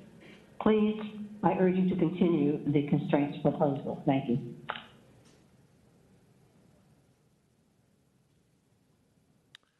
Okay, Commissioners, that concludes public comment, and this ordinance is now before you. Thank you to all those who came in, who called in. I know we've been here for 3 hours and 9 minutes. So as a commission, we're going to take a 5-minute break. Please be expedient so we can come back and have our deliberations.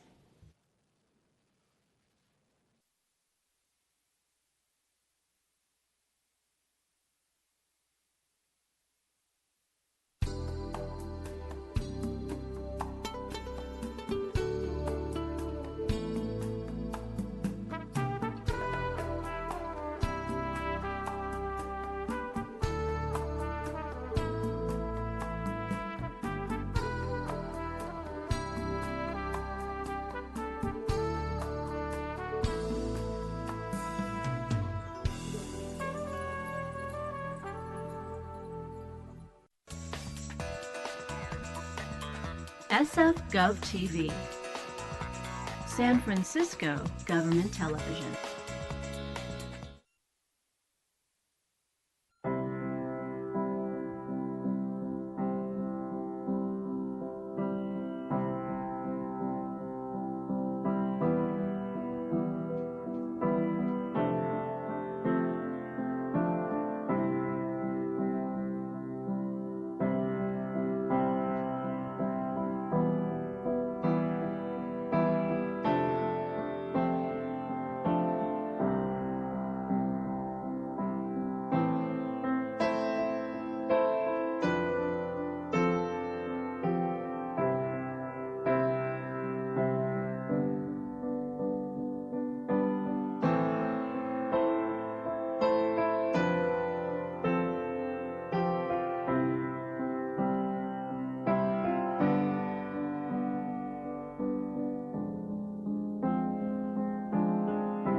Okay, good afternoon. Welcome back to the San Francisco Planning Commission hearing for Thursday, June 29th, 2023. Commissioners, we left off on your regular calendar on item 13 for the constraints reduction ordinance. We just closed public comment, and so this matter is now before you. Great, thank you. I just want to thank again everybody who came out or who called in, obviously, and who wrote us letters also. We got quite a bit of correspondence, so thank you all for being involved, being engaged. I'm going to make a few comments, and then I will call on Commissioner Imperial. First, I think I just want to say a few notes just to make sure that I'm on the same page with what the legislation includes, and so if I say something wrong, Mr. Starr, please correct me, but affordable inclusionary housing units would still be required in accordance with any housing proposed or in accordance with the state density bonus law if a project is taking advantage of that Absolutely, law. yes. So just for those who, I think I heard a lot of comments are just like, there's no affordable housing included. Well, affordable housing is included already in our community because we have inclusionary housing, unlike many communities in the United States and even in California. So there will be affordable housing included. Again, obviously, depending on the size and scale of the development, if it has a certain number of units, et cetera, et cetera. So not necessarily every project, but it certainly will be part of it. The other thing that I heard quite a bit around was kind of CEQA being thrown out. My understanding is really the change for environmental review here is that a project doesn't need to be, a project could require mitigations under CEQA and still be eligible for Home SF, but it still has to go through the CEQA review process. Am I understanding that correctly? Yes, you're correct. So right now, the eligibility requirement for Home SF says that it can't have CEQA impacts. It creates a situation where we have to review the project before we can determine if it's eligible for the program, but we can't process it because we don't know if it's eligible for the program.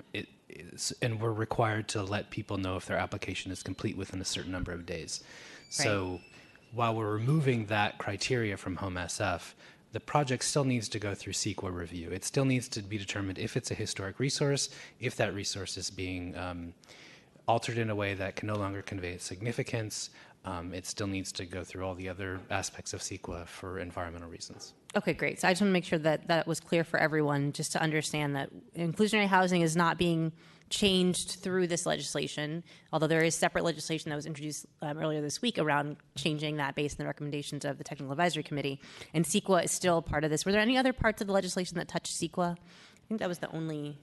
No, I don't believe so. Was the Home SF. I think that's the only place we took it out. Okay, great. Thank you so much, Mr. Starr. The other thing I want to kind of touch on a little bit, and obviously these are kind of matters to be discussed by this commission as well as others, is we heard a lot about the vacant units that are part of the city, and certainly there are vacant units in San Francisco. I think when I was doing some research and looking kind of into what those numbers are, certainly big based on the census, and U.S. Census does do pretty good data and research, which is an important source of data, but almost 30,000 of those units were either on the market to be sold or rented, or perhaps had been sold or rented, but the person hadn't moved into and occupied that unit yet. And so I think it's important to kind of look closer at the numbers. Doesn't mean that we may not have thousands of vacant units that need to be addressed, but it may not be as big as folks are thinking of it being. And unfortunately, we don't have very good granular data that goes really below a few categories to understand exactly what the causes and sources of those vacancies are. I think for a lot of us, it can yield ideas of people just buying houses and having them be empty for years and years and years. And certainly that does happen. I'm not saying that doesn't happen. It just may not be the vast majority of cases. And of course, we're waiting to see what happens with the legislation approved or the voter initiative to have a vacant homes tax. If that, I think, survives the lawsuit, then we could get more information and understand how folks are using their homes more. So again, something that's not necessarily addressed by this legislation, but for my part, I think when it comes to housing, I'm a do all of the above kind of person, which is that we've underbuilt for decades in the state and not kept pace with our population growth.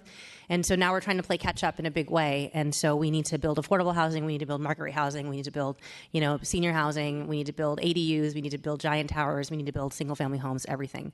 And so I think this legislation builds on our housing element, which we also want to thank all of you for being involved in, and begins to actually put some of those pieces in place. The last thing I'll say before going to Commissioner Imperial is I'm really excited about a lot of things here. I know it turns the page in a way that's very different for our city, and I think even myself as a commissioner looking at, seeing in black and white and print, like the state density bonus projects wouldn't come to us. That's our purview to have a hearing that we may or may not really be able to make many decisions on, which also gives us consternation, expectation from the public that we can change this project, even though state law has prescribed kind of how that project can go forward, what they can ask for. And so it's like, oh, we're going to give up our control. But it's really maybe catching up with where we already are, which is that we already don't have a lot of control in certain cases, or rather the control is exercised through other means, through other aspects of our planning code. And therefore, we're kind of right-sizing and catching up with our practice where the policy kind of already has gone. And so I know that that's hard. Losing noticing is hard. There are a lot of things in here that I think are hard. I don't like the idea of demolishing cute little houses, but I do love the idea of what can serve one family becoming a plot of land that can serve 4, 5, 10, 12, or more families. And I think being replaced with architecture that is of its time, so it may not be as charming in the same way that the previous home was, but can have its own charm and its own story and its own part of San Francisco. With that, I will say the one thing that gives me trouble, not so much about the legislation as just much about real life and how things happen in the city, is around how do we make sure that we protect our tenants. I think our city has some of the most pro-tenant laws you can find in any city in the United States, for sure. I think what has happened is those laws have come into place over many years, many decades, in fact, have different agencies that support them or enact them, or maybe even might be enacted not through a city or county agency, but by using the court system in some cases as the means to have a tenant assert their right or a landlord to assert their right. And so I really do want to see hear from other commissioners whether you all think having some type of notice requirement should be replaced in there to help give the flag. In particular, I'm concerned about tenant protections in that case, a tenant knowing that something is happening before it gets to building permit stage. But even if we keep the noticing as it is, we do have block book notification. So for all those who are listening or concerned you won't know what's happening next door, we can talk, perhaps staff can share a little bit about how BBNs work, and so folks could get a block book notification for neighboring or adjacent properties if you're interested to know what your neighbor's doing and if they're planning to do any construction on their home. So we still have that, but I wonder, does that work for our tenant organizations as a way for them to get notice? Is that sufficient? Is that too much work? Do we need notice? Or and even if we keep the legislation as is, or if we change it, I would love to see this body and the director work with other agencies and the mayor's office work with other agencies to have an informational hearing here and maybe work on something like an MOU like we have with MOHCD around our fees, but really hammering out like when a project comes to the planning counter, when a project gets submitted, what are we doing as planning? What is the rent board doing? How are we using the rental registry? How are we using other resources that are available to understand what's happening or has happened at the property?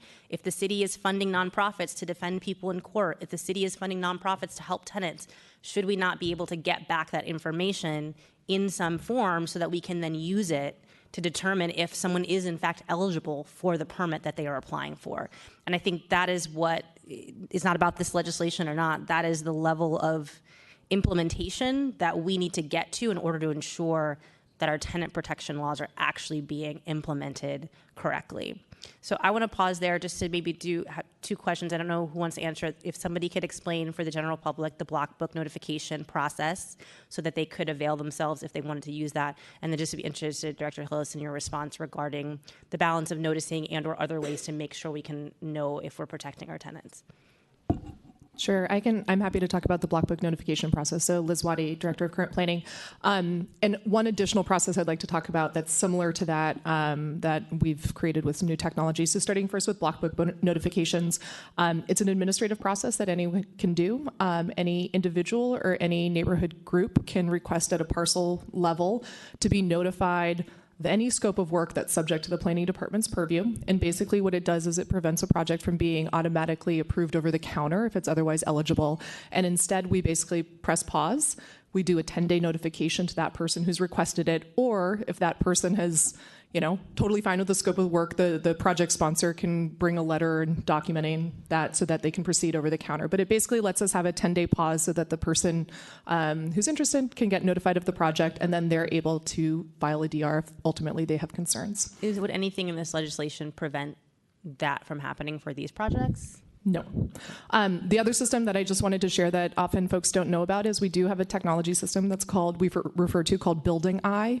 And it's a way that folks can sign up for automated alerts about projects as they're submitted. So if somebody really wants to identify maybe earlier in the process that a project's been filed on there are a whole bunch of variables by a parcel level, by neighborhood, et cetera. There are a lot of different criteria you can filter through, but it's a digital notification system that gets triggered when applications are at various stages of review throughout the city family. And so that's just one more option as well. It strikes me that could be a good topic, maybe with some outreach to our nonprofits that work with our tenants to make sure they're aware of these tools, and even to our neighborhood groups that are registered to know they know about these tools and like just how to use them so they can get signed up, because it seems like it's fairly robust.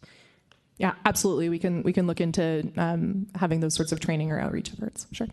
And Director Hillis, anything on the tenant protections and how we might be, as just one body, obviously the permit agency for planning approvals, coordinate better with, it's not even like we're doing it badly, but just more deeply, I think, with the rent board or other agencies that are working with the tenant population in particular. And I think, and Kate Connor is here and she can add because she works closely with the rent board, but we vastly have improved how we coordinate with the rent board and seeking advice and counsel from the rent board. And I would just, summarize what we're changing around 317 and demo. It's only in limited circumstances that you would not need to go through the CU process. So you're outside of the priority equity geography SUD.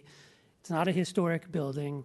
It wasn't tenant occupied or doesn't have a history of eviction, and you're adding additional units. I think where we heard concern from the public is where they don't know there were units, and we've seen cases here where we had a demo of an existing building and we didn't know or weren't able to uncover the fact that there were tenants in the building, and sometimes we're alerted to that fact by neighbors. Yeah.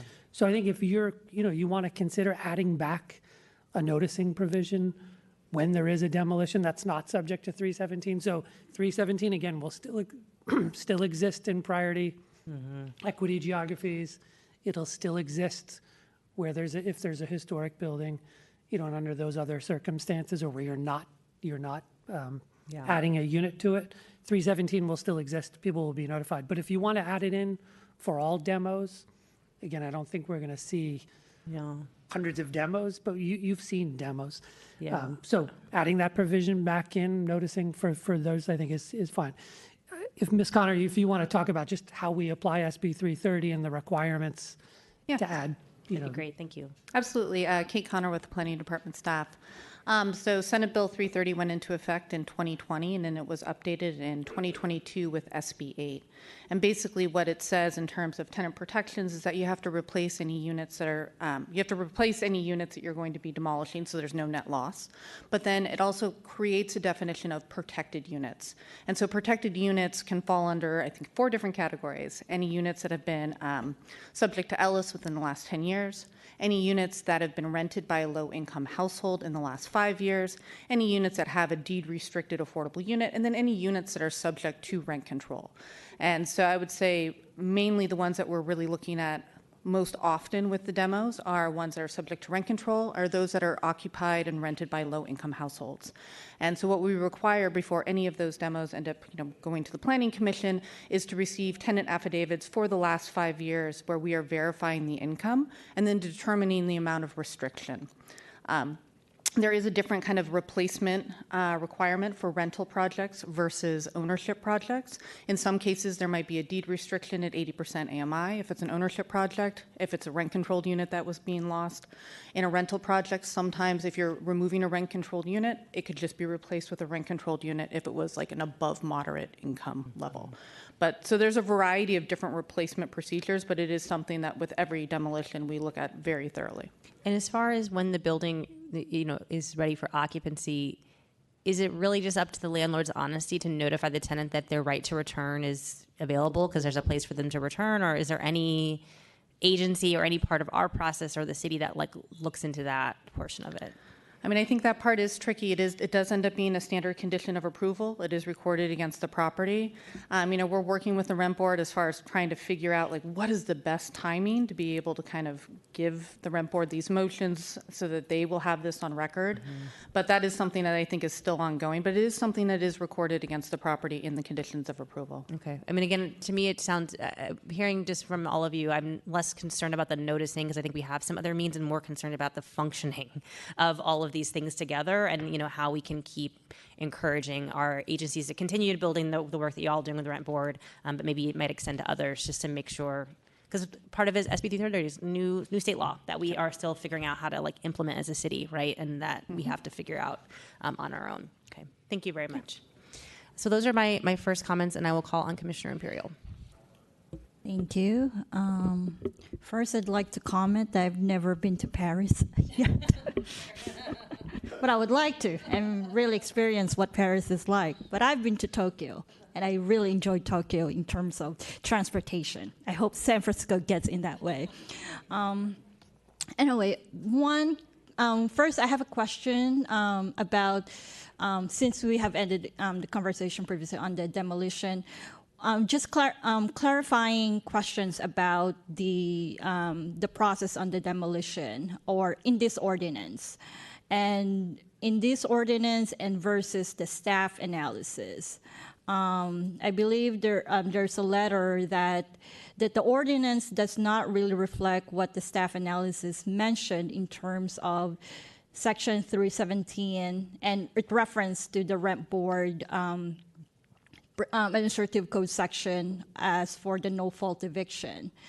I just want to clarify in terms of this particular section whether tenants' buyouts is actually really protected under this Section 3, because it's only referencing on the no-fault eviction and does not reference to the Ellis Act eviction. But in the staff analysis, it is referenced to that.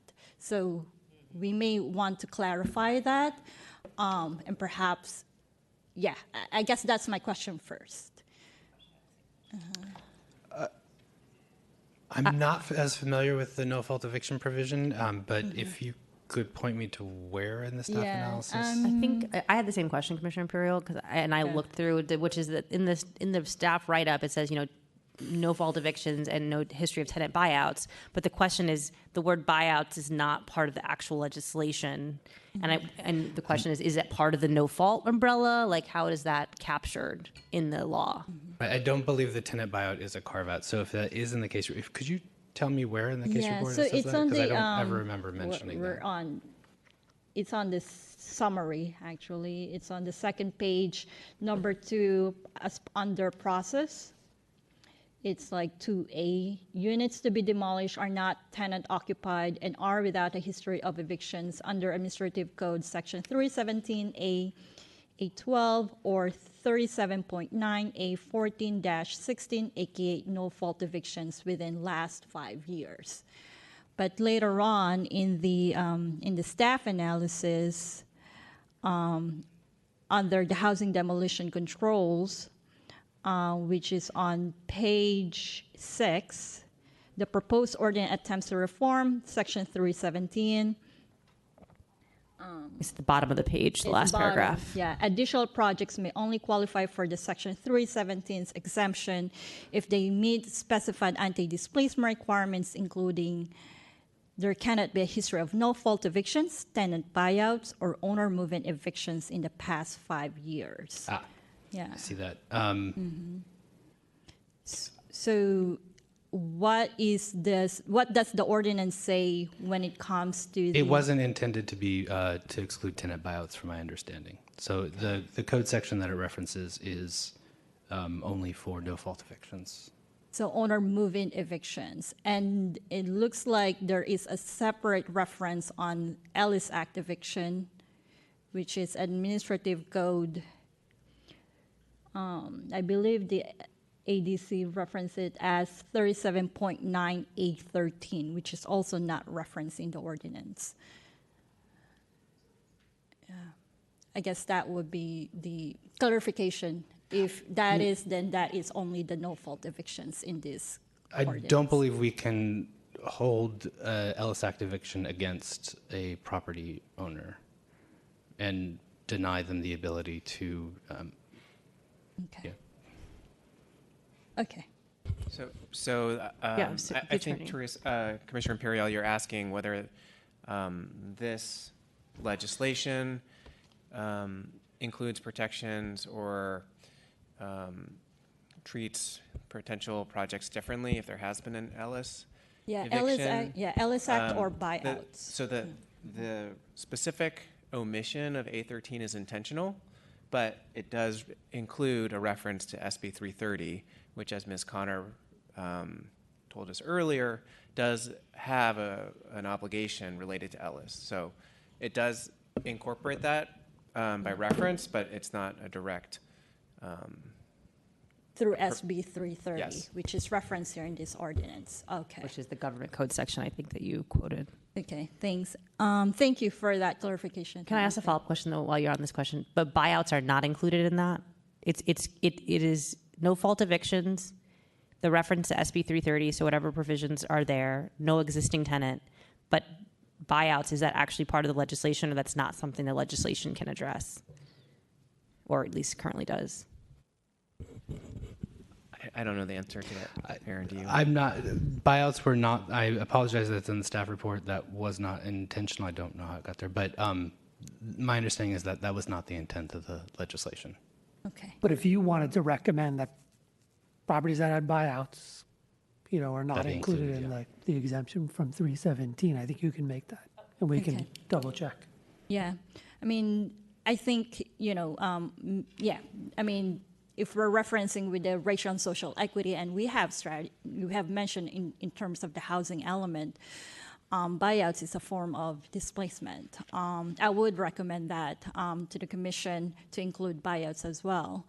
One question, also, I think I brought out this before in the previous hearings about the implementation of SB 330, especially because I know we still have the rental registry, which is still in the beginning stage, right? And thank you, Ms. Connor, in terms of laying out what are the protections.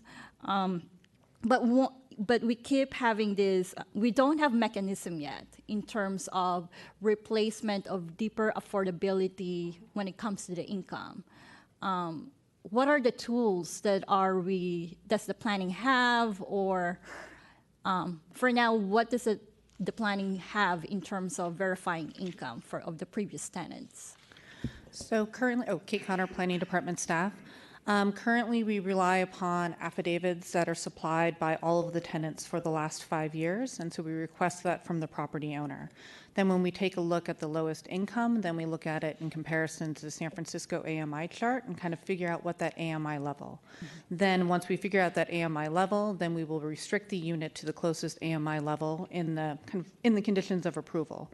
So if there was a low-income household that was making 50% AMI, then we would deed restrict it at 50% AMI for that specific unit, and we'll call out that unit number within the NSR, within those conditions of approval, so it's really clearly stipulated.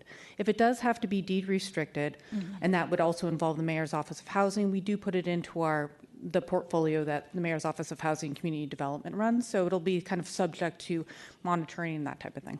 And what if the projects or the landlord doesn't have those information? What will happen? No, it's a great question. If the landlord doesn't have that information, we rely on the CHAS, which is a comprehensive housing affordability strategy that's put out by the state. And so what the state says is that the jurisdiction of San Francisco has so many low-income households and then so many even extremely low-income households. And so currently right now, God, I might be a little off in the percentages. I think we're at 74 and 26. So when you look at the units that need to be replaced, 74% of those have to be affordable. And I believe 26% of those have to then be more deeply affordable at even a deeper level. So long story short, it's really to the owner's benefit to be able to have that information and to be able to kind of track down the tenants and to be able to submit those affidavits, because restricting them per the CHAS is a very deep affordability restriction. What do you call that, CHAS? CHAS. It's CHAS. So it's a comprehensive housing affordability strategy. Okay. Good to know. I've not heard of that. How about the, sorry, Ms. Connor, I still have another question. In terms of the right of return, and I think there has been a lot of in conversations within the tenant counseling groups in terms of the right of return. Because as of now, as far as I know, and maybe you can correct me, that the rent board doesn't really monitor the right of return. Am I wrong? No, not to my knowledge. Yeah. I mean, they're not, I don't want to speak for the rent board, but not to my knowledge. I mean, what we will end up doing if there is like an actual right to return, which we haven't had very many, I think there's only been maybe like 2 where that condition's been imposed. It is a condition that's put on the motion, and we do send it to the rent board, but they don't have like an enforcement arm that's going out there and checking. I think they're still relying upon, the tenants being informed. Yeah. And I think that becomes a question of who's the enforcing body on that. And I think there has been conversation whether rent board or the planning. And I think that's something that, if we're talking about, again, for me, I think I brought up this before, that we are the body in terms of trying to implement the SB 330, and I feel like it should be the planning commission or the planning department in terms of the right of refusal or the right of return, and how do we track that as well? And we don't have that mechanism to track that, which is, not going to be part of the rental registry. The one thing that I think I might offer, though, is that because it is a condition of approval, it's still going to be subject to our enforcement procedures. So it is a violation of a condition of approval. So if we do receive a complaint, whether it's from a neighbor, whether it's from a tenant or whatnot, we do have that ability to enforce on that condition. So it may not be something where maybe the rent board's going out and kind of proactively doing this, but there is still that enforcement arm and that kind of check and balance. Okay. Thank you, Ms. Connor. Just on that too, I mean, we could be more proactive in our enforcement of these conditions that may be on conditions of approval, right? As you know, and if you've heard in the past, our enforcement group generally is based, responds to complaints. So I think internally we have the ability, if you want to direct us to do that, to elevate these as kind of proactive enforcement cases, making sure that tenants are notified when these end up on conditions of approval as a replacement and a right to return for tenants. So I don't think there's any reason we can't kind of modify how we prioritize our enforcement cases and elevate those and kind of deprioritize some of the complaint-based enforcement cases we have. And thank you, Director Ellis. I think we need to have also more in conversation or whether, also planning in terms of that enforcement and how much it would take for our department, for the department to do that as well. Another question that I also want to have is, I'm focusing a lot more on the process, is on the CUAs, because when I first read this legislation, I thought it would be just this priority equity group SUD, and that exemption, that there is an exception for priority equity group SUD. But it seems like, of course, the demolition control only applies for priority equity group SUD. However, and the CUAs will be citywide, right? So I guess and I wish, that the department or the staff actually put more time in terms of more analysis on how it would affect citywide, because in a way it's also going to affect the priority equity groups as well in terms of the conditional use on the large lot developments where it's mentioned here about the Chinatown mixed use district and other neighborhood commercial districts. So do we have some sort of analysis on when it comes to CUAs and how it would impact the priority equity group SUDs?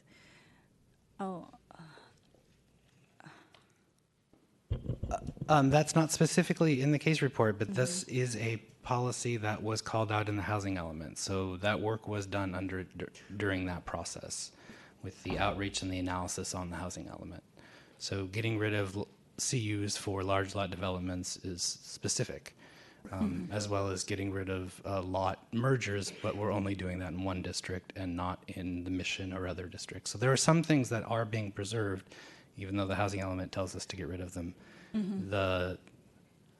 The height and the large lot development are two things that are citywide. But again, those were contemplated in the housing element. And the other CUs in the R districts, right, there's CUs for, if you've got a large lot in an RH2 district and you want to kind of exceed 2 units, you need a CU for that. Those tend to be not in priority equity geographies, which tend not to have R districts. But I think you're right, the CU, and it's mostly for large lot CUs on commercial corridors, apply citywide. Yeah. So, so those are also included in the housing element EIR, I believe. That would be. Okay. So I think those, in terms of the process in itself, I can't say for other building zone and zoning standards. I believe perhaps other commissioner can tackle that, but there are comments I do have that again, the kind of analysis that in terms of the building and zoning standards, I'm not gonna lie, it makes me worry, just because of in terms of some of the requirements in the rear yard, and I know that at this point there are state laws in terms of the state law ADU on this, and it seems like this is trying to complement those state laws as well.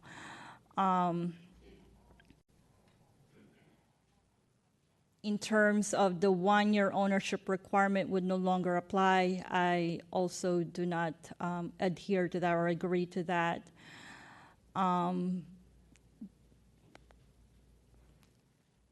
The group housing permitted, I do find the group housing would be permitted in single-family neighborhoods via the fourplex. I do find it as a creative solution, but I think I would also be, but this seems to be a citywide, and again, I'm trying to think of it in a way that how it would affect the priority equity group, but it does seem like this more applied to the west side area.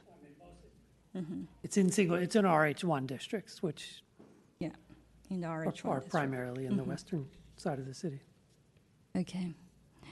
So those are my questions and comments. And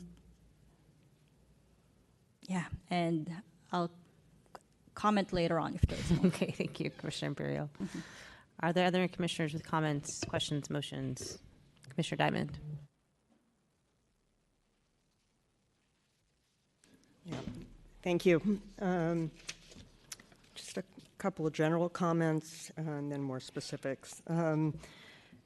So I feel like what this legislation does is primarily implement what we've already agreed to in the housing element, which is the way zoning works. You adopt broad policies and then you implement it through ordinances and policies. And I don't think we should relitigate the items we've already agreed on. And for the most part, I think this ordinance is implementing what we already decided on last summer. I take to heart the comment that was delivered today about, can't we provide a lot more housing downtown? And if we do that, don't we, do we really need to go so far as we're going? And I think the department has spent a lot of time exploring the feasibility of converting downtown office buildings to housing. It's not a panacea. I believe the department is trying very hard to figure out what it's going to take for individual property owners to want to convert their buildings. For many reasons, that's a very important step. We can get people downtown living there 24/7. It will add vibrancy to the area. It'll be great for retail. But I don't think we should count on that to the exclusion of increasing the density on the west side of the city. I am very taken, as I was last time she spoke, by Natalie Calhoun's comments about if we want to add more housing in the residential areas, we need to do that by being very clear about what the rules are to provide predictability and consistency.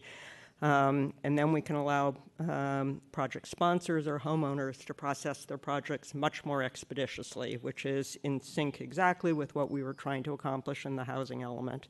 And I believe that most of these process changes were designed to do exactly that. So I am in agreement with her that this is the way we ought to proceed.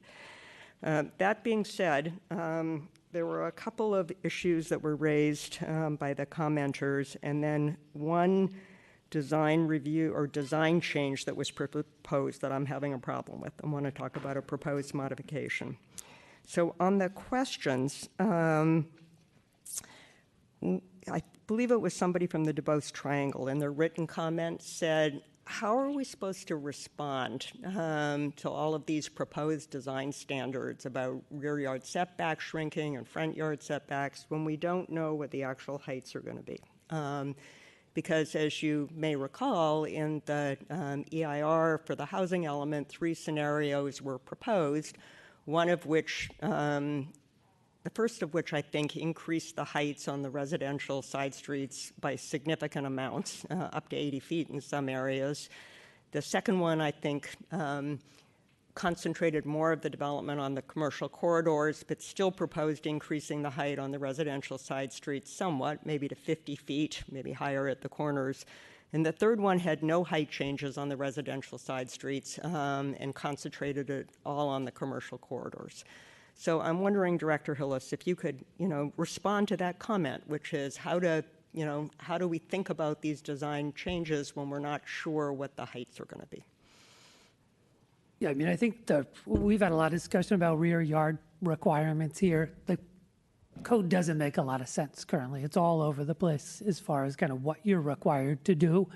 I think the changes are primarily regularizing that, and correct me if I'm wrong, Mr. Starr, in the R districts, which tend not to be where we're going to be focused on, significant changes to the zoning through the rezoning effort, right? I think each scenario in the housing element focuses primarily, and we think we're going to get the most units in rezoning our commercial corridors, right? To remove density controls, there's legislation moving forward to do that, and some selective height increases on that. So I guess I'm less concerned about that comment, because I think it mostly applies to our districts where we've already, rezoned to allow for 4 units. Right. Do I interpret your comment to mean that the direction staff is headed in at the moment with the rezoning that's forthcoming is that most of the height increases on the west side are going to be on the commercial corridors? Yeah, I mean, those were the scenarios in the housing element. That's what the housing element So it's scenario points us to. C is what we're primarily focused on. Yeah. Okay, thank you. Then there was another comment, and I think this was from the West of Twin Peaks group that was commenting on the fact that in the housing element, and now again repeated in the ordinance today, that homeless shelters are permitted principally now on every lot in the city. And they raised a question about the availability of services if we're going to have homeless shelters all over the city. And so I'm just curious how the city responds to that. I'm assuming that there are standards not necessarily applied by the planning department, but by departments in the city that provide homeless services or in their contracts with nonprofit providers that deal with the availability of services whenever a homeless shelter is provided. And I'm wondering if you can respond to that comment either today or perhaps at a subsequent hearing about when a homeless shelter is provided, what are the rules, organizations, standards that go into making sure that the services are available? Kate Connor, Planning Department staff. I think that's a great question, Commissioner Diamond. I'll give you as full of an answer as I can, but we can definitely get back to you on this. I think the Department of Homelessness and Supportive Housing is definitely kind of taking the lead on many of our shelter applications. We don't see as many as we would really like to. I would also add that there's been state law that allows for them to be, handled expeditiously. And so it relies on a definition of a low barrier navigation center, which does have very strict requirements in terms of not only services that are provided, but different kind of dimensions and that type of thing. So I could definitely kind of collect some of that information and transmit it. I think that would be helpful, and maybe we could, at a subsequent planning commission hearing, we could have an information session or something on that. I mean, I think we're now principally permitting shelters on every lot all over the city, and therefore I think it would be useful to know what are the standards that are in place. So just as an information item, has nothing to do with how I don't think we should change that in the ordinance. That was part of what we adopted in the housing element. Then the last is a concern for me, and it has to do with the design standard that deals with front setbacks, moving it from 15 feet to 10 feet. So I'm very much of the belief that we can very much increase the density of housing on the west side, but try to preserve what's special about the west side at the moment. For those of us who live on the west side, one of the defining features of it is the regularity of the street wall. Some streets are set back at 10 feet, but many streets are set back at 15 feet or more, and there's a very consistent street wall. And while I don't mind at all the provision that says we should move from averaging to being able to have the front setback match the shortest setback on each side, I am concerned about a scenario that I could see happening where virtually the vast majority of the houses on the street are set back 15 feet or more, and suddenly a new project is being proposed and it's only at 10. And we end up with a series of buildings that jut out and completely change the regularity of the street wall. So, Mr. Starr, I had talked to you about this on the phone, and you had proposed as sort of an exception in that scenario, and I wonder if you want to share that language that you had proposed with the rest of the commissioners. I don't have that ready. I did send it to you, so. Okay, then I'll read it out loud. I didn't know if you had it available to put it up. Okay. Sorry. So the way it reads at the moment, it says the maximum required front setback in any of the cases described in this section 132 shall be, crossing out 15 and putting in 10 instead, shall be 10 feet from the property line along the street or alley, and this would be the addition, except in the cases where more than 75% of the properties on the subject block face have a setback of 15 feet or greater, and both parcels adjacent to the subject property have a front setback of 15 feet or greater, in which case the maximum front setback shall be 15 feet. So what that means is if you're on a street where 75% or more of the houses are set back 15 feet, and in the case of the particular property that's at issue, the two houses beside it are both set back 15 feet, then the front setback should be 15 feet. Otherwise, it's 10. That way it preserves, on those streets where we've got a dominant street wall, we don't end up with buildings that jut out, which I think just makes it, preserves an established neighborhood.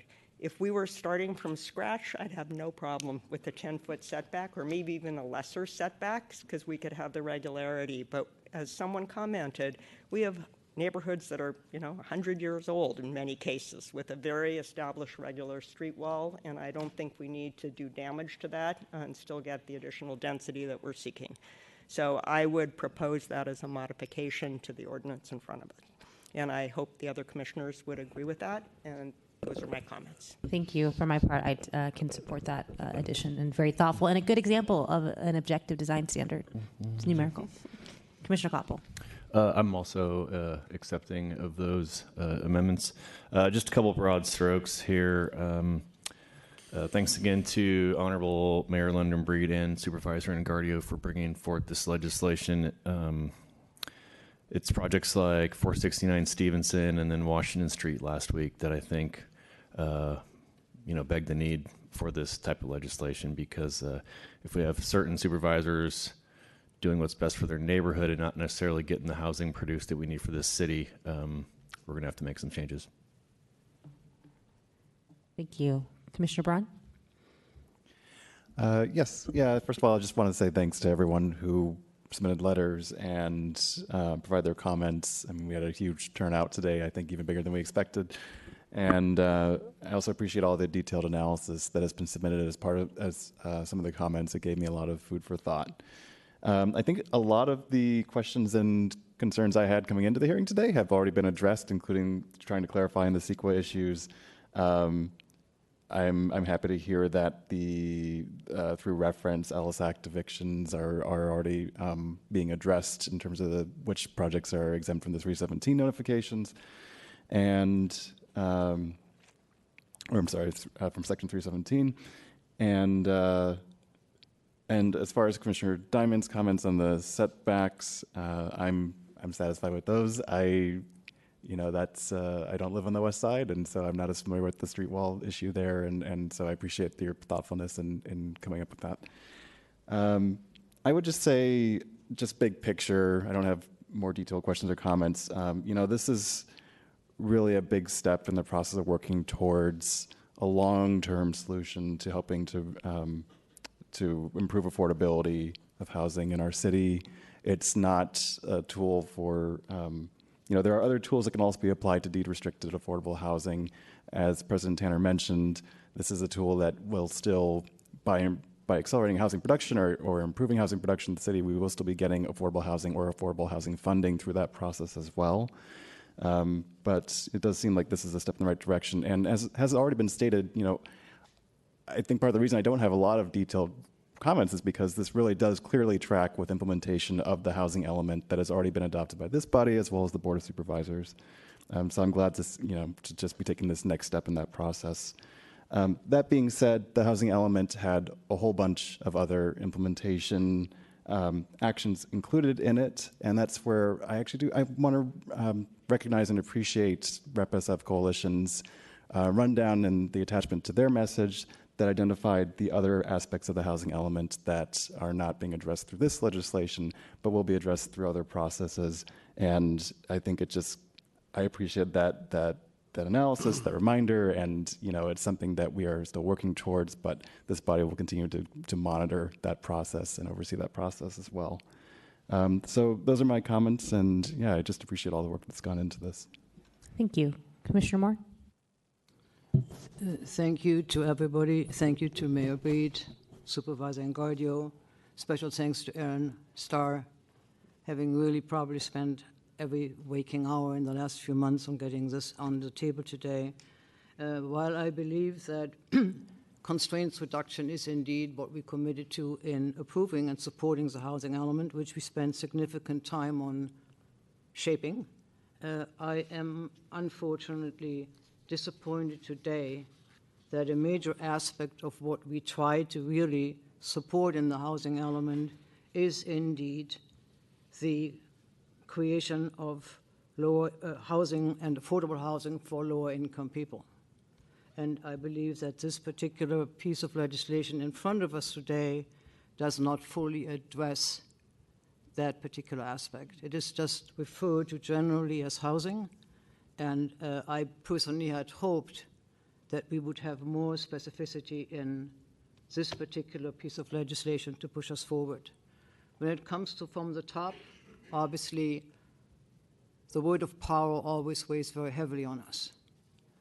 And in support of the mayor's legislation, this commission received a letter, which is somewhat unusual, from the HCD in Sacramento, written by a person who is probably deeply involved in housing elements, not only in our city, but across the state. She is a proactive housing accountability chief and reminded us very strongly to support this legislation. While I personally felt a little bit intimidated by this letter, to be very honest, just totally speaking for myself, there are some very good reminders in this letter, particularly as she stresses that the housing element is indeed supposed to focus on, let me read this to you verbatim, on the creation of affordability on all levels. And to repeat my point, this particular legislation does not quite do that. I found the arguments brought forward by the San Francisco Tenants Union, by the coalition of the San Francisco Anti-Displacement Coalition, and by the rep weighing very heavily on me, because I personally very strongly committed in my own comments throughout the creation of the housing element as that being my priority. That said, there are a couple of other things which resonated with me as questions. I brought these questions up to Mr. Starr, and not to all of them there is an answer, so I will restate them just for the record. As everybody has pointed out, I think the largest issue is the discrepancy in numbers. Numbers, how many vacant units do we really have? And it is not vacant units of newer build. It is vacant units which have been standing around vacant for more than 20 or 30 years. And I live in a neighborhood, predominantly a 5-6-story neighborhood, where across the street, left and right, in a 360-degree circle, they are all vacant. And I've brought this up when Supervisor Chu, when City Attorney Chu was still the district supervisor where I live. And at that time, he was very concerned. However, he felt there was nothing he could do. And other people have tried since. Those are huge numbers. In 1978, there were 32,000 based on census data provided at that time. I think the guess today is it's about 60 or more. That is on top of units that are freshly built and have not sold. I just want to point out that that is a resource that in proper management of vacancy and what is needed, it is a resource that we have not really addressed. The other question I ask every Thursday is, we have significant amounts of large approved projects, probably in the 100,000 or more units, from Schlagerloch to Treasure Island to Park Merced and on and on and on.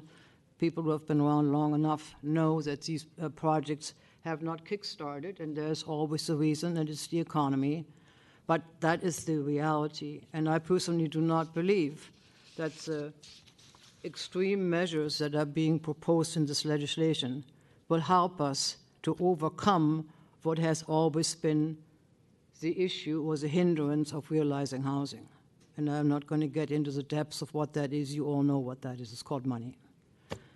That said, I'm going to just revert from not just kind of the serious talk to just a few questions and comments regarding the legislation in front of us. I've asked Mr. Starr about what base mapping are we using for delineating the creation of priority equity geographic special use districts. There is apparently a disagreement about what is being used. At this moment, if I rely on the maps and the housing element, those were maps which were created by the Department of Public Health in 2016, and the recommendation is and has been that we look towards more up-to-date maps, such as the UC Berkeley Urban Displacement Project maps, which has data that are probably more closer to where we are today. Given COVID and another of other factors, there is, I think, a more accurate way of depicting the delineation of vulnerable communities. Picking up on what Commissioner Diamond said about guidelines and front setback, for me, the question is slightly larger. We have guidelines or we have recommendations for minimizing or considering lot size, residential reduction in open space, reduction in lot size I mentioned already. I would prefer to see the entire list of guidelines to be considered more embedded in the rezoning process and more specific to what we really do when we understand rezoning and what height and other impacts really have on these type of guidelines. Somebody called it out as piecemeal peeling, and I think if we want to avoid that, let's package the physical attributes into the next step, which is already happening. Yes,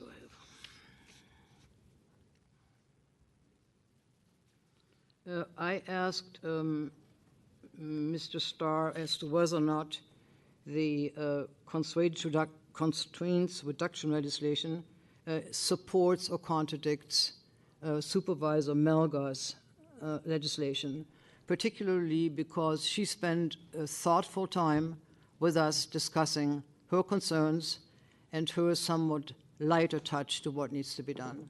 And while I may not agree with everything she's trying to do, I found her approach to discussing changes in legislation with us for over an hour or so a little bit a softer touch than having to deal with something which I find extremely difficult to read and extremely difficult to integrate into particularly having the resonance of our disadvantaged communities still in my ear when we did the housing element.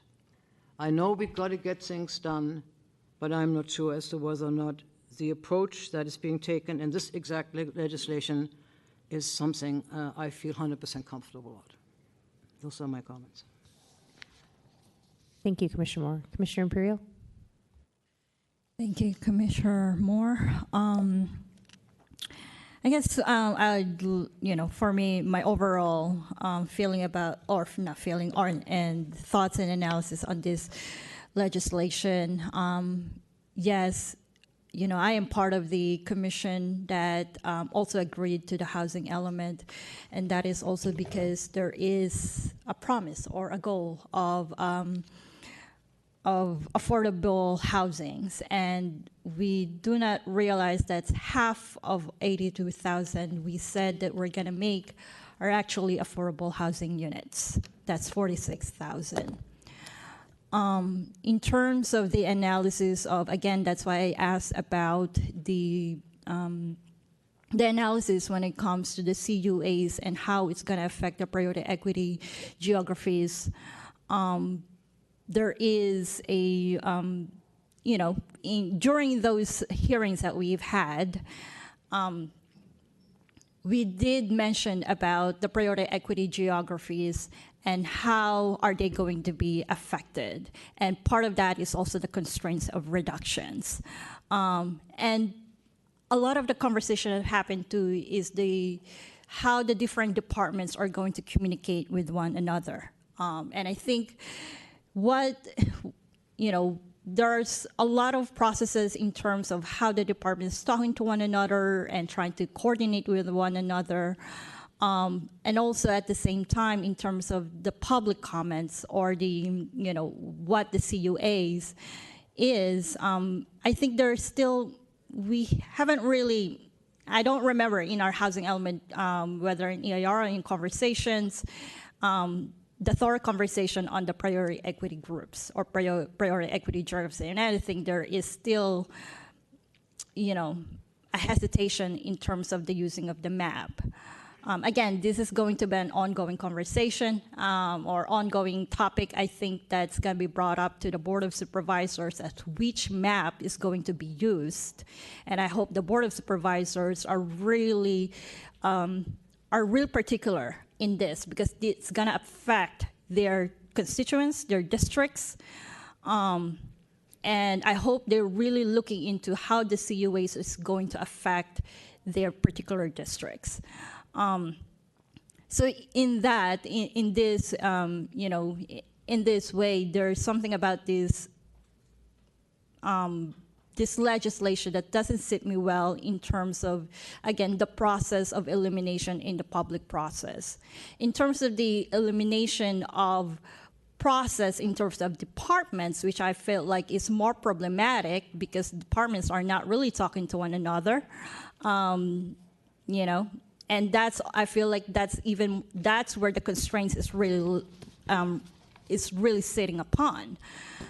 And I'm glad that's part of the housing element. But again, the process that we take here, and there are some parts of here in terms of discretionary review that I know that in the housing element we make some amendments in terms of, or some recommendations and policy standards that discretionary review is that will be more equitable, that is actually more revealing about the tenants' protections and not just like some building standards or in light and privacy.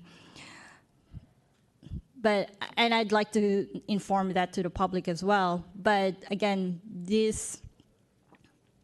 I think I know this is going to be more discussed in the other forums, in other bodies as well. But this is something that I cannot fully support. Can I just make a point on the maps? Because I think it's important to know, like, we spent a lot of time during the housing element on the state gives us the map on the well-resourced neighborhoods. We also wanted to identify priority equity geographies. One of the reasons we went with the health department map, because there was a lot of similarity to the Berkeley map, was they update it regularly. Like, I think the Berkeley map is not being updated. It's out of use and not updated. So we wanted something that was based on demographic data that was regularly updated, and we had a lot of discussions with the community about that, so landed on that. And the SUD is based on the priority equity geographies, but also enhanced to include some cultural districts. Japantown was added. There were areas along Mission Street where it only had one side of Mission Street, so we added into the SUD the other side of Mission Street.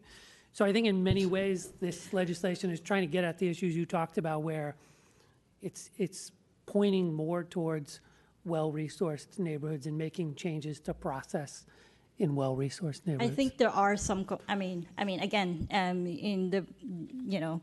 in terms of the well-resourced neighborhoods, right? And we have in the planning process, we have a different definition of well-resourced. Are well-resourced neighborhoods, and that's by more of a planning term. I think there are some conversations about that there are some parts of the West Side area that may be considered priority equity group, and whether that is part of the Department of Public Health. That is not, as what I'm seeing, that is not part of that. So these are kind of like, again, that's why people are referring to UDP, because it does capture in terms of the displacement map that's occurring, or what are the high risk and the likely the highest risk of displacement. So that's where the conversations happen. It's not because the priority equity group captures the cultural district and the western side and the eastern side, but there's also part of the western side that may be affected as well on that. So. Again, these are, I hope that as a planning department, we're really clearly looking into what are the highly likely displacement areas that is going to occur. Because it may happen more in the Richmond area, where there's more multi buildings. Again, those are my comments, and I think we need to be critical on what of the kind of tools that we're using. Could I ask one question, Director Hillis? In the previous map, we had included Treasure Island. That is not shown anymore. And in addition to that, I think the sunset is saying, why are we not included? And it was pointed out to me that not at Japantown, its entirety as a cultural district is delineated either, but rather just the commercial strip. Those are all kinds of questions where data seem to be shifting, and it becomes difficult to really just wholesale support something when they're really somewhat open-ended questions that are very, very fine-tooth questions, and leave you kind of saying, well, what is it? Is this or that? Yeah, I mean, we certainly made changes to the map based on what we heard, concerns we heard from community and others during this process, and the mayor's office did. And again, we're looking for your guidance too on the maps. We started it based on what you all passed in the housing element, beginning with priority equity geographies, and then we added some additional cultural districts and some tweaks to mission to account for some of the things we heard from communities. Great. Commissioner Diamond? So I appreciate the concerns raised by Commissioners Moore and Imperial. I believe they absolutely need to be addressed, but I'm cognizant of the comment made by Commissioner Braun that this isn't the end of the story. This is a very important piece of legislation that addresses some of the issues, and that there are many other issues that remain to be undertaken with a schedule that has been laid out. And so with that, I would move to approve the ordinance modified with the language I read into the record. And here's that language. Second. Would you consider adding a reference to no history of buyouts be included? Yes, yeah, absolutely. Thank you. That was no history of buyouts. Sorry? That was no history. Yeah, that there would be no history of buyouts in addition to the other no I mean, fault just eviction. a recommendation, we might want to put like a 5-year or some look back number of years. And I think it would follow administer. the 5 years that is part of the other clause Yeah. for the no fault evictions and other things.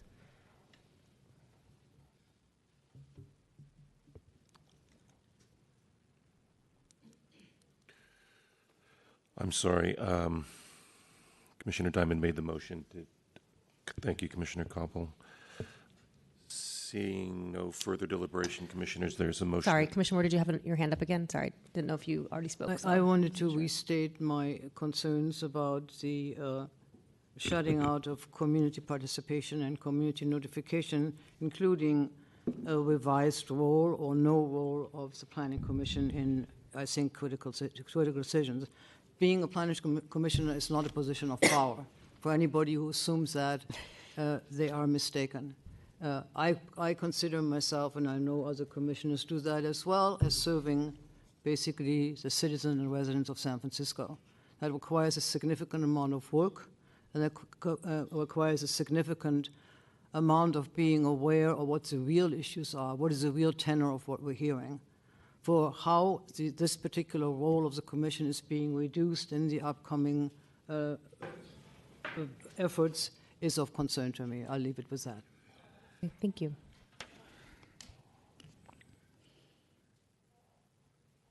Okay, very good. There's a motion that has been seconded to approve the proposed legislation with amendments as relate to front setback reductions and read into the record, as well as the Section 317, no history of buyouts with the 5-year clause. On that motion, Commissioner Braun. Aye. Commissioner Diamond. Aye. Commissioner Imperial. No. Commissioner Koppel. Aye. Commissioner Moore. No. And Commission President Tanner. Aye. So moved, Commissioners. That motion passes 4-2 with Commissioners Imperial and Moore voting against. Commissioners, that will place us on item 3 that was pulled off of consent for case number 2022-011807 CUA for the property at 51 Prosper Street, a conditional use authorization. Good evening, Commissioners. Matt Dito, Planning Department staff. The department would actually like to request a continuance on this item. We've been speaking to the sponsor during that last item, and there's some optimism that we can find a path forward here that doesn't involve a planning commission hearing or needing to go down a disapproval path. So we're requesting a continuance into September, whenever the commission finds time. And I know the sponsor would like to speak, so I'll turn it over to them. That concludes it for me. Thanks.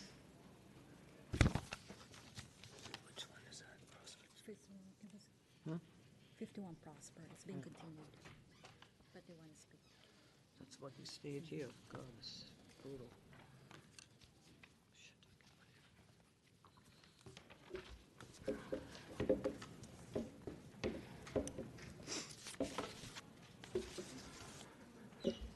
Good evening, Commissioners and Secretary Ionin. Thank you for the opportunity to request approval for my project at 51 Prosper Street.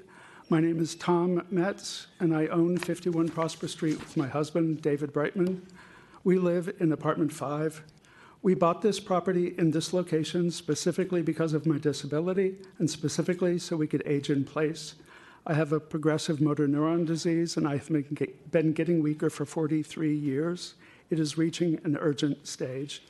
I am requesting approval to merge our apartment number 5 with the one directly above us, apartment 2. Apartment 2 is not being demolished. We are not removing any living space. We are not changing the footprint of the building or either apartment. Apartment 2 is not being taken off the market. The renter in apartment 2 moved out voluntarily with no prompting from me. If you approve my application, I will replace the kitchen in apartment 2 with a bedroom. This will permit me to have live-in assistance when it becomes necessary, which could be any day. My personal care assistant will thus share our living space, but have their own bedroom, bathroom, and sitting area. This is considered best practice for personal care assistance. This will permit me to continue to live independently.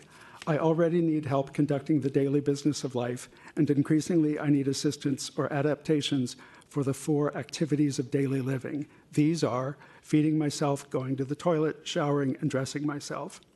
My husband currently assists me in many, many ways, but this is not sustainable. Besides, my spouse should not be my full-time caregiver in perpetuity. This would be against all the principles of independent living. We bought this property in this location specifically because of my disability.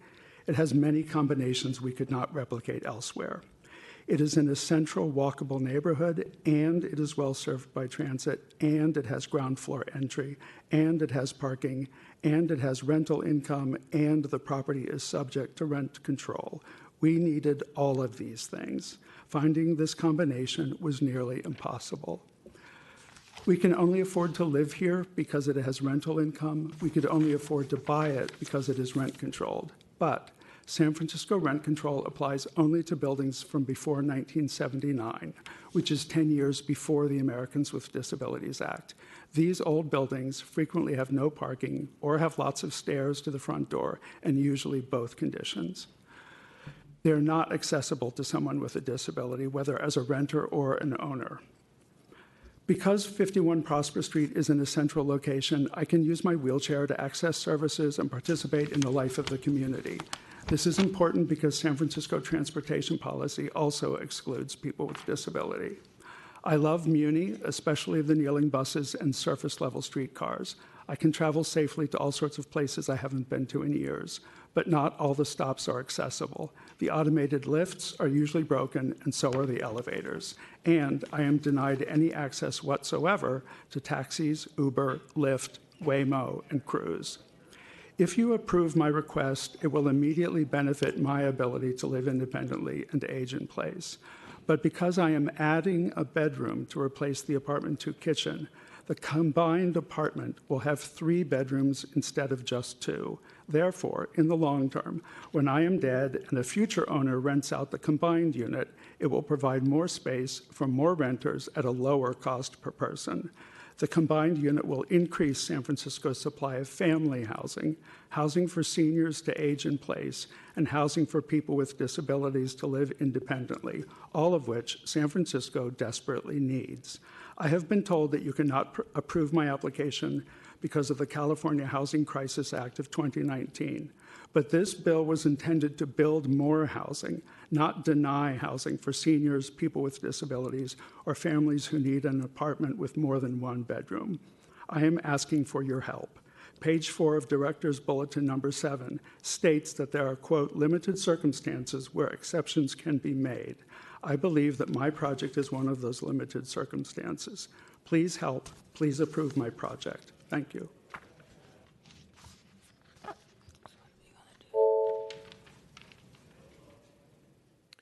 Okay, very good. We should take public comment then. Members of the public, this is your opportunity to address the commission on this matter. If you're in the chambers, please come forward. Or if you're calling in remotely, you need to press *3 or raise your hand via WebEx. Seeing no requests to speak, commissioners, public comment is closed, and this matter is now before you. Thank you. Understanding, I see Commissioner Koppel's light on, but hoping that department staff can work with the applicant and perhaps not even need to come back, but certainly would want to be making some different findings than the proposal that's being made today. For the continuance, though, Commissioner Koppel, do you have a motion or Move comments? to continue. Second. How long do we need? And keep in mind that through July, we are very impacted, so Right, yeah. September would be optimal. Any time in September. Again, the goal would be hopefully that we can actually do this administratively, or at the very least, it will come back on consent as something different without any contention. Okay, very good. September 7th? Yes, sure. Okay. Thank you, Mr. Metz, as well, for being here, and thank you for staying during a hearing that was unrelated to your project. We appreciate that. So, Commissioner Koppel, September 7th. Who was the second? Braun. Commissioner Braun, thank you. On that motion, then, to continue this matter to September 7th, Commissioner Braun? Aye. Commissioner Diamond? Aye. Commissioner Imperial? Aye. Commissioner Koppel? Aye. Commissioner Moore? And Commission President Tanner? Aye. So moved, Commissioners. That motion passes unanimously 6-0. And we'll place us on item 14. Case number 2022-005027 PRJ for the properties at 952 and 960 Howard Street. This is an informational presentation.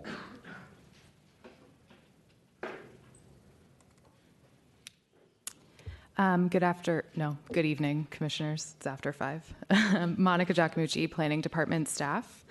The item before you is an informational presentation for a proposed project at 952 and 960 Howard Street, which will utilize both the Central Soma Housing Sustainability District, or HSD, provisions of Planning Code Section 343, and the individually requested state density bonus program to construct a 9-story, 86,219 square foot residential addition above an existing 3-story, 21,496 square foot mixed use building, resulting in an overall approximately 140 foot tall building. The project would contain 113 residential units, with 29 containing 1 bedroom and 84 containing 2 bedrooms. The project includes 51 Class 1 and 8 Class 2 bicycle parking spaces, 1 off-street loading space, and no off-street vehicular parking spaces.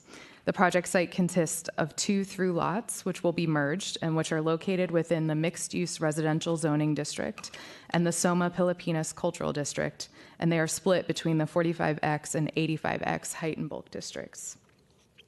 The Central Soma HSD was established in 2018 and designates the Planning Department as the approving authority for any project eligible for the ministerial HSD approval process. This project and any other HSD project must be approved without discretion if it complies with the requirements of Planning Code Section 343 and complies with all applicable mitigation measures of the Central Soma EIR. Namely, in order to be eligible for ministerial HSD approval, a project must provide no less than 10% of dwelling units as affordable to very low or low-income households. HSD projects must be reviewed by the Planning Commission at an informational hearing, where the Commission may provide comment on the project's overall design. Within 20 days of today's hearing, the Planning Director will then issue a written decision approving the project. In addition to the HSD affordability requirements already noted, the project sponsor team has elected to utilize the individually requested state density bonus program to provide more affordable units and added residential density. The sponsor team is seeking a 50% density bonus by providing 15% of units as affordable. The project is seeking waivers from the following development standards: setback and street wall, dwelling unit exposure, bicycle parking, lot coverage, height and bulk, and sun access plane. The project is also seeking concessions and/or incentives from the usable open space, living roof, and inclusionary affordable housing tier requirements of the Planning Code. And I just want to elaborate a little bit further on the tier requirements. Rental projects must provide units at 55%, 80%, and 110% of AMI. And each tier is provided at a specific amount required by the Planning Code. For this rental project, the applicable on-site rate is 21.5% of units, comprised of 12% or 10 units at 55% AMI, 4.75 or 3 units each at 80 and 110% AMI. A project may substitute low-income units for required moderate or middle-income inclusionary units using a state density bonus incentive. In this case, the requested incentive would provide 15% of the units at the low-income tier, so instead of 10, it would be 12, at 50% AMI, 2 units at 80, and 2 units at 110, so 16 altogether either way, just changing the way that's broken down to provide more low-income affordability. The department received 1 request for information about the proposal, but the correspondent did not indicate support or opposition. Otherwise, the department has not received any public inquiries about the project.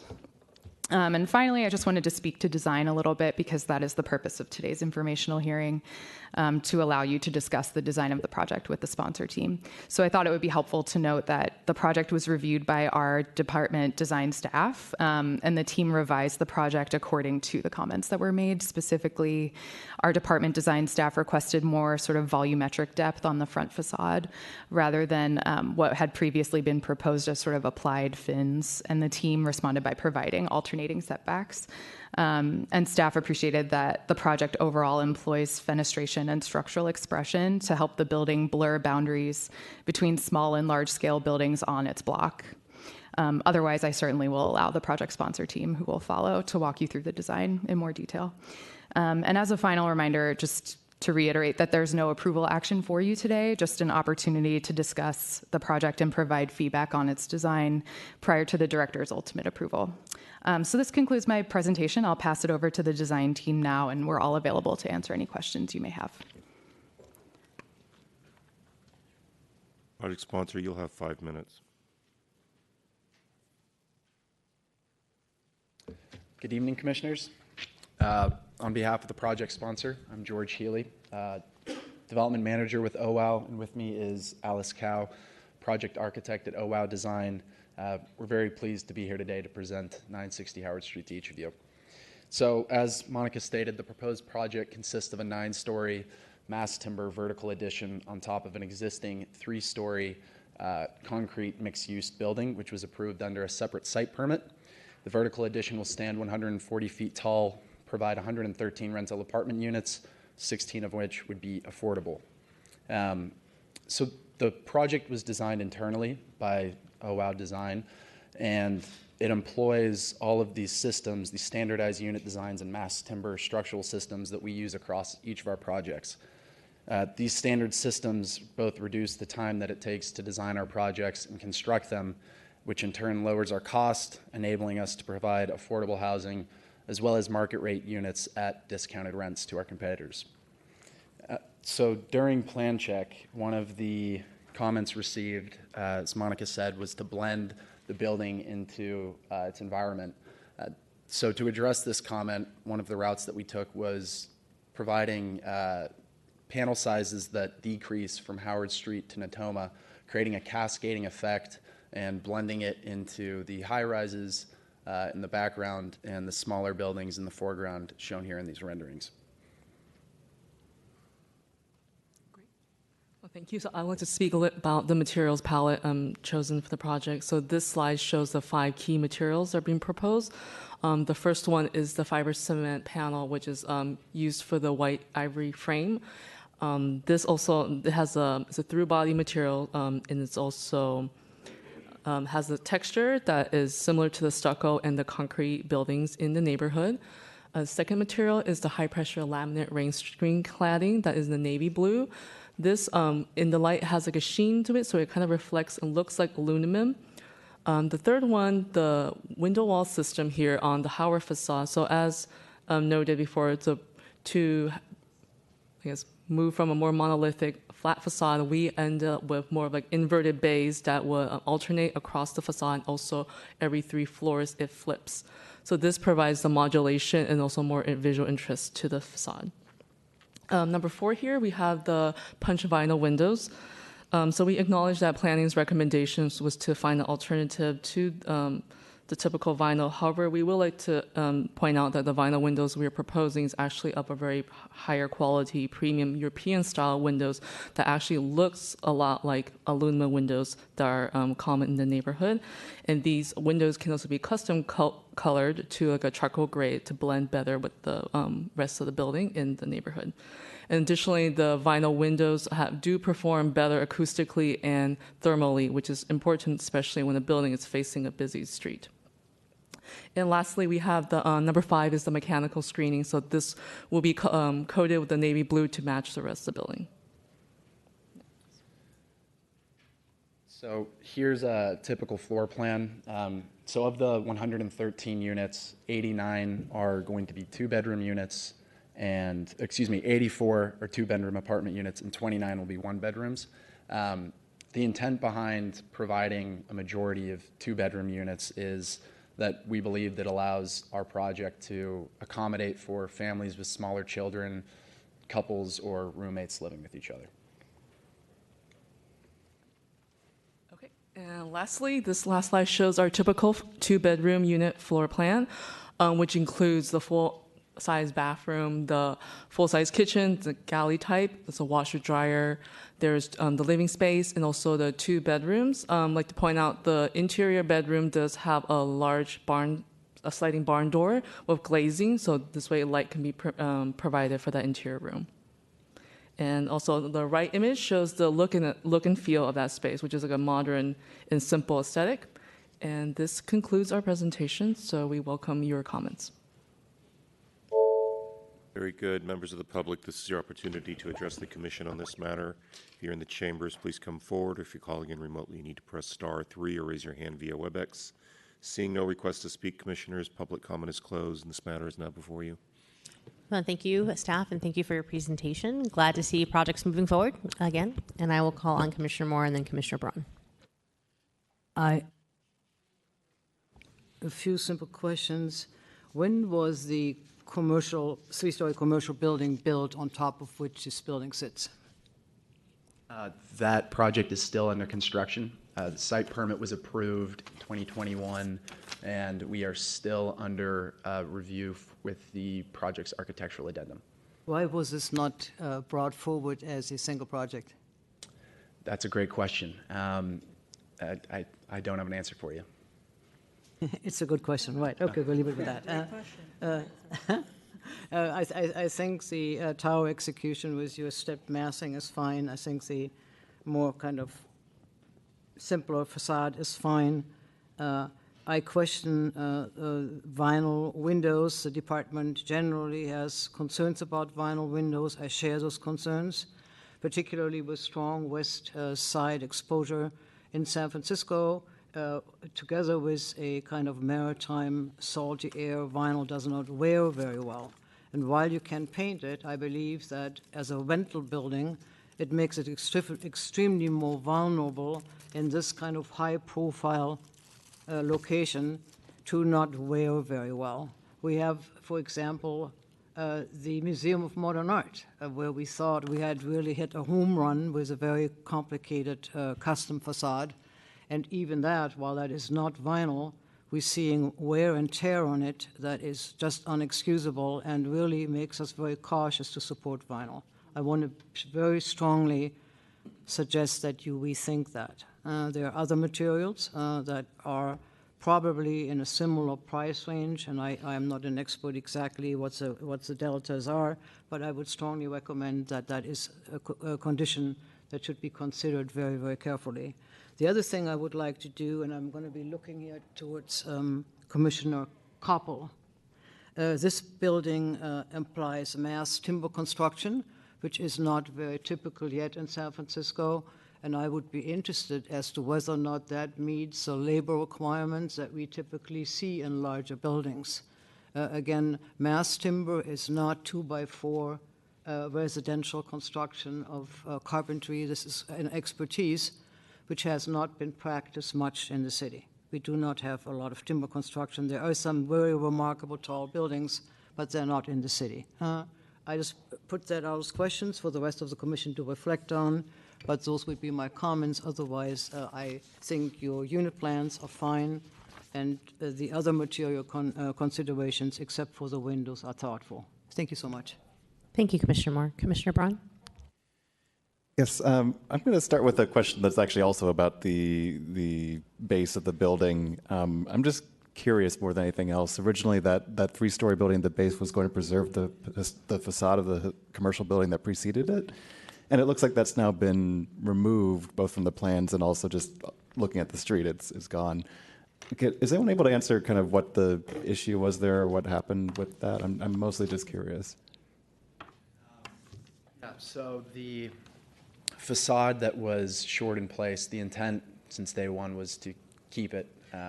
However, about August or September of last year, the construction team had noticed that it was falling down onto the ground, and they took it onto themselves to demo the facade before I had time to speak with the plan checkers at DBI and pull emergency demolition permits, unfortunately. I see. Is there a process that's currently underway as a result of that? I know it's a separate project from this one, but yeah.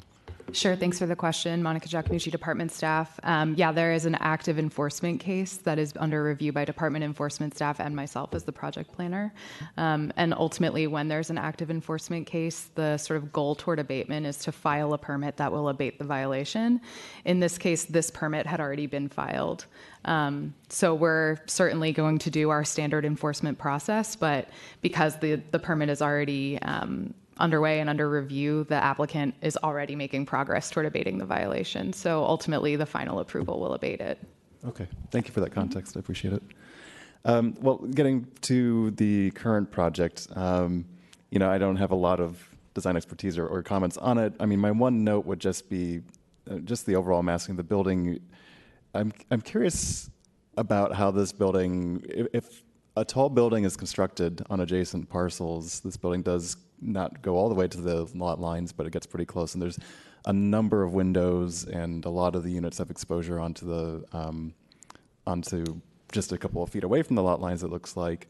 And so my one comment would be, I'm not sure how you can design around that. I guess I have a question, like, what's the thinking on ensuring that these units will still receive reasonable light if a tall building is constructed next door?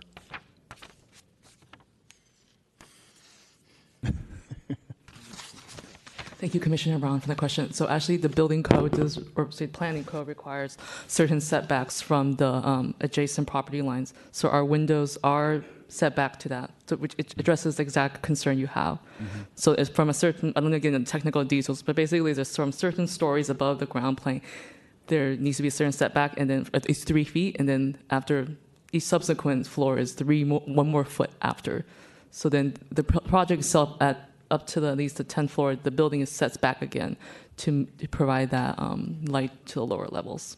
Yeah. I appreciate that it does comply with the code. I just think, I just want to make sure that it has been taken into consideration, the sort of long-term trajectory that the neighboring properties might take, but that's really just the main question I had about that. And then moving on to the mass timber aspect of this project, I've been watching with interest as OWOW's projects have been getting built in downtown Oakland or proposed in downtown Oakland. I'm curious, maybe just almost as an educational thing for me as a planning commissioner, are there any particular cost or engineering characteristics of mass timber that have enabled this project to be built in this format? This 9-story, it's not like wood frame, it's mass timber, but 9-story above the 3-story podium. Is there anything about mass timber construction techniques that has made this uniquely possible as a development project? So we certainly wouldn't believe that we could do the 9-story vertical addition if it was a conventional concrete or steel frame.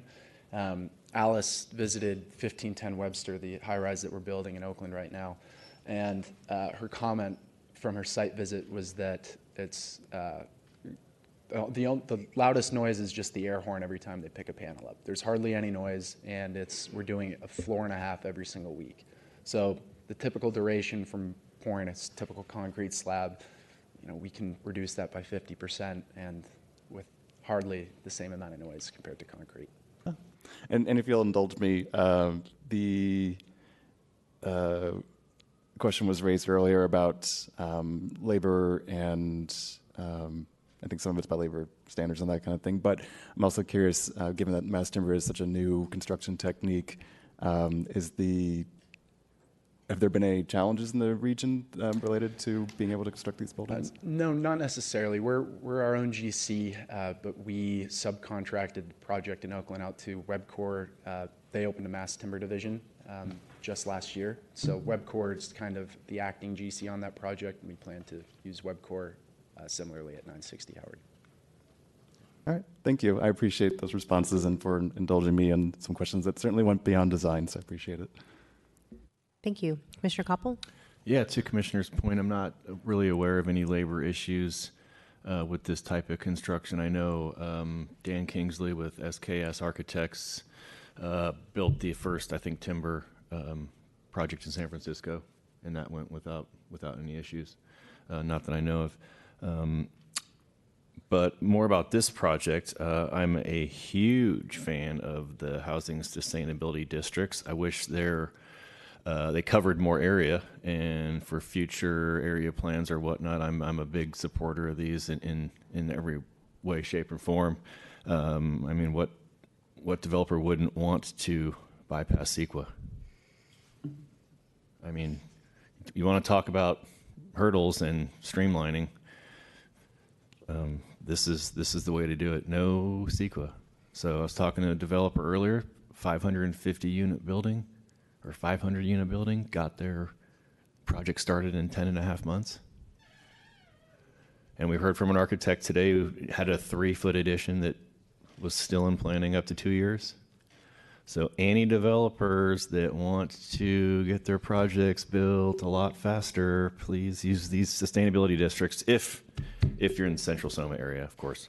But again, shout out to the developer for actually getting this here, making this work, and I'm definitely in support. Thank you. Commissioner Diamond? I wonder if you could show the picture again. I have a question around it, of the image of the building. SF.gov, can we go to the computer? This one or the? Yeah. Actually, there was another one. That one's great. So it's hard to tell because of the angle, but it looks like the ceilings on the front were that sort of orangey brown material. Is that correct? September. Yes, so what's shown in this rendering, that's the underside of the MPP or the mass ply panels. California Building Code does not allow for the structural system or the MPP panel, given its thickness, to be left exposed. We're using a 5-inch thick panel, and that fire rating requires 2 layers of 5/8 type C. So that is inaccurate, and that should be painted white. Oh, so it's going to be white, not... Correct. You won't see an orange as you do in this rendering here. So when the orange is gone from this, the front is white? Or painted to the color of the ceiling. I see. But right there you see exposed timber, which by code we're not allowed to have. Right, because when we saw the inside of the interiors, it looked like the ceilings were all just regular sheetrock and painted white, yes. Okay. So in looking at your website, it looks like, your signature design is to use different materials and a lot of different colors, and that this building follows that pattern. But this has got a lot going on. So I wonder if you could just explain to us sort of your thoughts around this building, where the front base is very different than the front facade, which is very different than the side facades, which is different than the navy blue portion of the facade. So just talk to us about your design inspiration and, why all the changes. Thank you for your question. So I understand the part 1 was supposed to relate more to the adjacent commercial buildings, so you can see the datum is being carried across that 3-story reading and has larger volumes. But we wanted a different expression from the commercial portion reading than from the residential portion above. So on the Howard facade, it is still more open, so it kind of more ties better back to what's going on the commercial level, the lower levels. But then when you can see on the sides and also the back, since those are facing more residential, especially Natoma Street is a much more residential, smaller street, we do want the reading to be different, more finer grain. And I think my understanding of the different materials is to try to kind of complement the adjacent buildings where you have more of a frame and infill reading. So you have the post and the columns, and then the infill structure is a slightly different material. Sorry, I'm not sure if that answered your questions. I just wanted to hear an explanation because it's unusual in terms of what we see, and I wanted to understand the design. I think we also want to just address the contrasting, different contexts around the 4 sides. Because Howard Street is very different feel from the Natoma side. Yeah. Okay. Thank you. Thank you. Excellent. Are there any more comments or questions? Informational item. If not, commissioners, we can move on to the rest of your items on the regular calendar. Item 15 was continued to September 7th, which will place us on items 16A and B for case numbers 2021-003762 ENX and VAR for the property at 395 3rd Street. You will consider the large project authorization, and the zoning administrator will consider the request for variance. Good evening, commissioners, zoning administrator, Xinyu Liang, planning department staff. The item before the planning commission is a large project authorization to permit a project greater than 85 feet in height and 50,000 gross square feet in size within the mixed-use residential zoning district and Central Soma SUD. The project will utilize the state density bonus program and request waivers, as well as incentives and concessions from the development standards. Separately, the project is seeking a variance from the zoning administrator for relief from dwelling unit mix requirement, as the proposal contains only 25% of two-bedroom units, and the code requires 40%.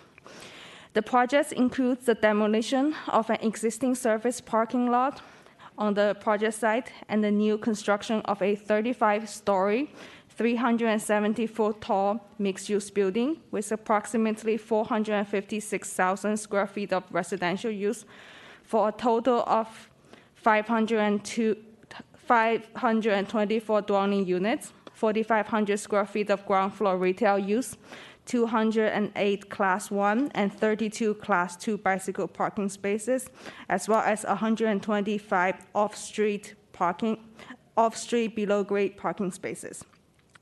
Under the state density bonus program, the project has requested 4 waivers from setback, wind, height, and bulk requirements of planning code in order to achieve up to 42.5% density bonus, as well as 2 incentives and concessions from the street wall and open space requirements of planning code to reduce housing construction costs. The project will provide a total of 84 affordable units, including 49 low and very low income units, 17 moderate income units, and 18 middle income units. Over the last 4 years, the project sponsor has conducted extensive neighborhood outreach, including meetings with individual stakeholders and the pre-app meetings. So far, the department has not received any letters of support or opposition of the project. In conclusion, the department finds that the project is on balance, consistent with the Central Soma Area Plan, the newly adopted housing element, and the objectives and policies of the general plan. The projects will increase residential density using state density bonus law on a currently underutilized surface parking lot within close proximity to public transportation, commercial corridors, and jobs. The project will increase the city's housing stock by providing 524 new dwelling units, 84 of which will be designated as on-site rental affordable dwelling units. This concludes staff's presentation, and I'm available for questions. The sponsor team is here and has prepared a presentation. Thank you. Thank you. Project sponsor, you have 5 minutes. Thank you. Good evening, Madam President, Commissioners. For the record, my name is Michael Cohen, Principal with Strata Investment Group, the project sponsor here. We're excited, a little tired, but excited to be presenting to you for approval our project at 395 3rd Street. As you heard from staff, it is a 524-unit, 370-foot apartment building. It is Central Soma and state density bonus compliant, including all of the relevant affordable housing requirements. Because the site is quite prominent, it's really more of a downtown site than most of Central Soma blocks within SF MoMA and Moscone Center. We engaged in an international search process to identify a design team befitting this location. The result of those efforts was at least what we think is an ideal pairing of the Danish firm Henning Larsen with the local team of Multi-Studios. And with that, I'm going to turn it over to Michael Larsen of Henning Larsen to give you a quick review of the key design elements of the project. Thank you so much, Michael Sorensen, partner in Henning Larsen. I just want to take a few moments to talk about the design and what went into our thinking and creation of this unique project. When we started, we were very much looking at San Francisco, the surroundings around San Francisco, finding inspiration, for example, in the Redwoods, in the Coit Tower, finding inspirations in ceramics that we know from Copenhagen, and that talk about light and shadow and how light and shadow actually can define objects. and how the redwoods can create and filter light and create environments for people to walk around in. And you'll see through the presentation of the design itself how the bay windows have been reinterpreted into a new context in this design. We see a unique opportunity, as Michael mentioned. It sits a little bit outside the city core, but it's an important hinge bound to the Giants Stadium and the Mission Bay area. So we see this as having a very unique opportunity to creating something on the streetscape, but also on the skyline. And these are the two important features that we want to bring to the table. You see here a diagram of the design itself. It's a tower placed on the corner of 3rd Street and Harrison. The lower portions of the tower, and you'll see these in the renders a bit later, have very generous Juliet balconies that open up and create an interaction with the street level, much like the bay windows we know. There are generous cutbacks on the corners of the street level to allow access to a porte-cochere in the lobby and parking on the one hand, and to a very generous retail option on the corner of 3rd and Harrison. And as we move up the tower, because of effect of winds, we have fewer balconies, but still open and generous, and the balconies at the top of the tower become blended with the crown and start to define this building on the skyline of San Francisco. Here is a look at the building from Harrison Street. We see here it composes of maybe 2 sibling towers, a larger tower and a smaller tower. This navigates the transition to the lower buildings in the neighborhood. And you see here how the building, in its expression, references back to the redwoods, the very vertical movement from the streetscape and ending up in the crown. You can also see here there is amenities on the 11th level, which connects the larger tower with the smaller tower, and an amenities portion on the upper tower, or sorry, on the roof garden.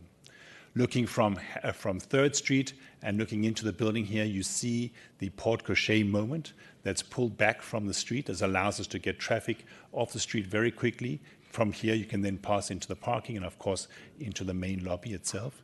And if you take the next image, as you move closer to the building, still on 3rd Street, looking back towards Harrison Street here, you see the very generous sidewalk condition. We've created a blend between the columns, the verticality of the tower, the greenscapes, the canopies of the trees, and a bulge out that I'll get back into when we look at the plan at the corner of 3rd Street and Harrison as well. And stepping further back along 3rd Street here, you see what I was referring to before, this generosity and this connection between the streetscape, the Juliet balconies, which are at every single unit at this level. So there's a real dynamic between street and residential unit. It allows every unit to get fresh air. It also references back to the bay windows, but in another way. It's not a bulge out, but thank you, but that is your time. The commissioners may have some additional questions for you later. Members of the public, this is your opportunity to address the commission. If you care to, if you're in the chambers, please come forward. If you're calling in remotely, you need to press *3 or raise your hand via WebEx. Seeing no request to speak, commissioners, public comment is closed, and this matter is now before you. Thank you. Call on Commissioner Imperial. Thank you. I'm in general support of this project. I do, however, recognize that the dwelling unit mix is not being met. However, in terms of the 2-bedroom, that's what I meant. I'm sorry. However, just have a question to the project sponsor, whether the project sponsor will be, appropriate to, to transfer the, to make the 40% requirement to the affordability dwelling unit mix requirement instead. Will that be something that they can be amendable, or are you amendable to that? Absolutely. And I know we had not a lot of time.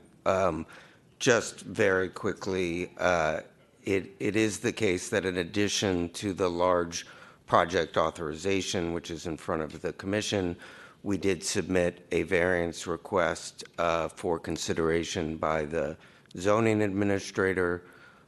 There are a myriad of reasons, which I won't go into unless you want me to, about some of the unique characteristics of this particular site that create a hardship in the context of the efficiency and feasibility of the project, something that we as a company are really focused on, as well as the fact that traditionally, we have 550 units through lease up and in construction at 1629 Market Street across from Zuni.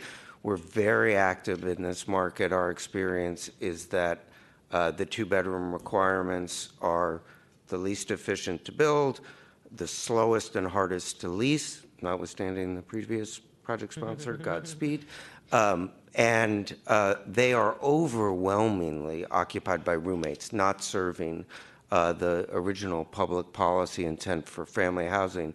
But we did consult with some of the community members who've been engaged with us, and we learned that actually for the affordable units, there really is demand for the two bedrooms. So it is our intention to revise our request to the zoning administrator so that that reduction would only apply to the market rate units and would not affect the affordable units.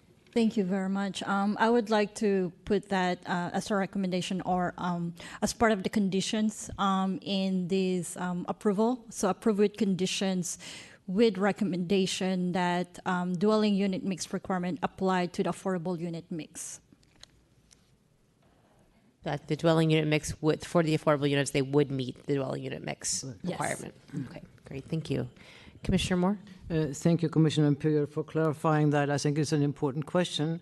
However, talking with the zoning administrator, I believe that this particular project raises to the level of being exceptional, given our overall relatively modest approach to design in San Francisco lately.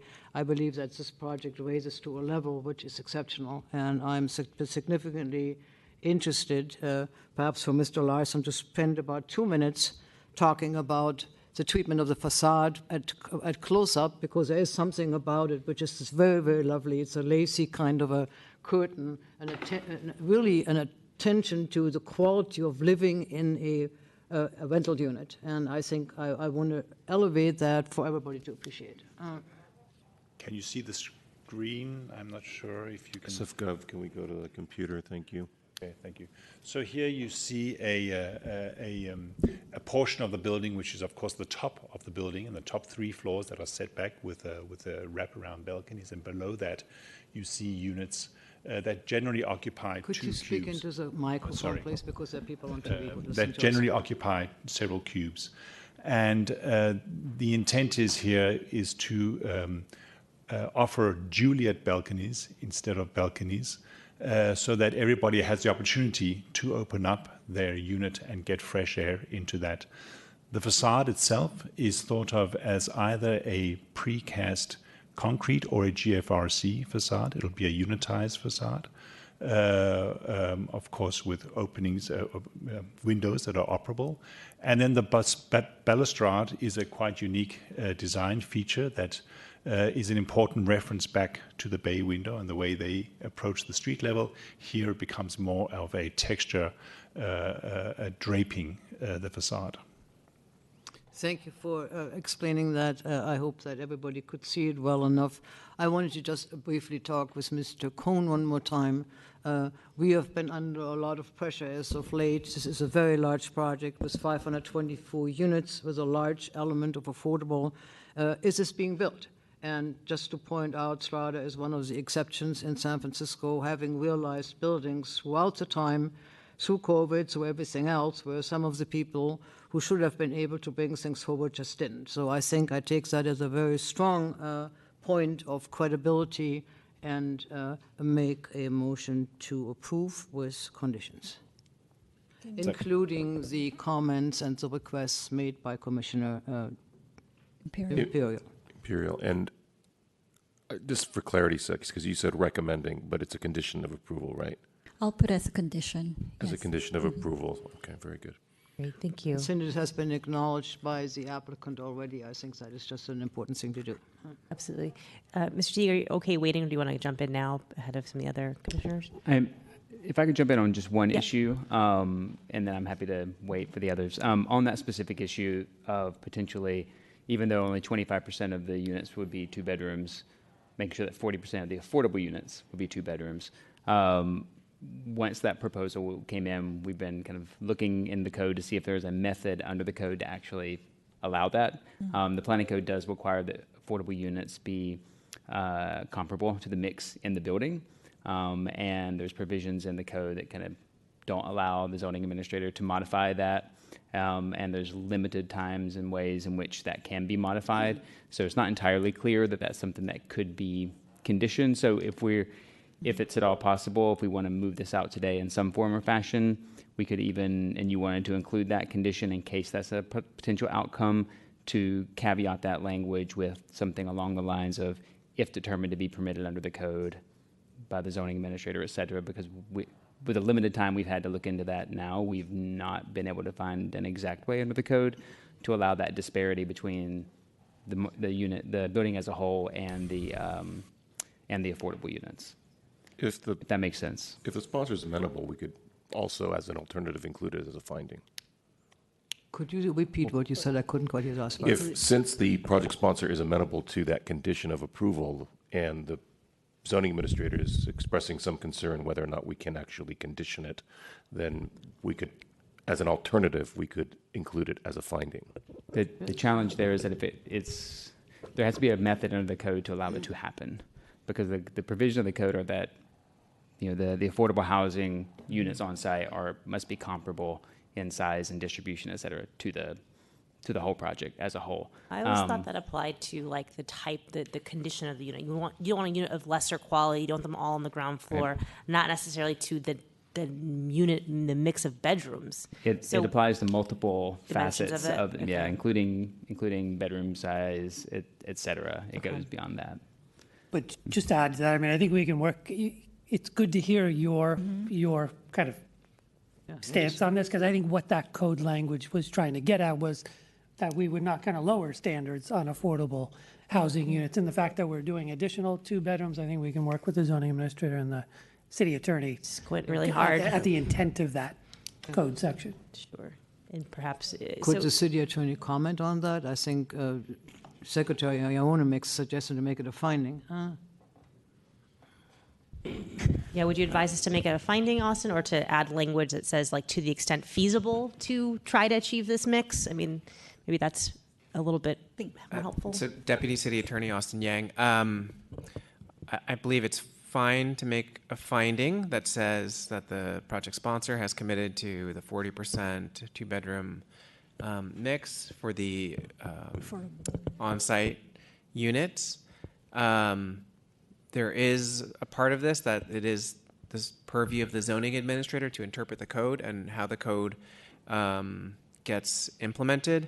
I'm certainly happy to work with the zoning administrator and the project sponsor to effectuate the commission's intent. If you wanted to make an approval today, we could work together to figure out, I think, sort of along the lines of what Mr. Teague was proposing, that to the extent feasible, we would try to implement this direction. Okay. So in a way, it will not be in the it will not be in the findings, but in part of the conditions will be the language of the ZA caveat. What was the language that you used, Mr. Teague? Sure. I don't know if it makes a huge difference if it's in the findings or the conditions, as long as the caveat is there. I think the challenge is that we can't say with 100% certainty today that can be achieved under the code as it's written, because it's come up pretty late and there's not a clear pathway in the limited time we've had to look into it under the code.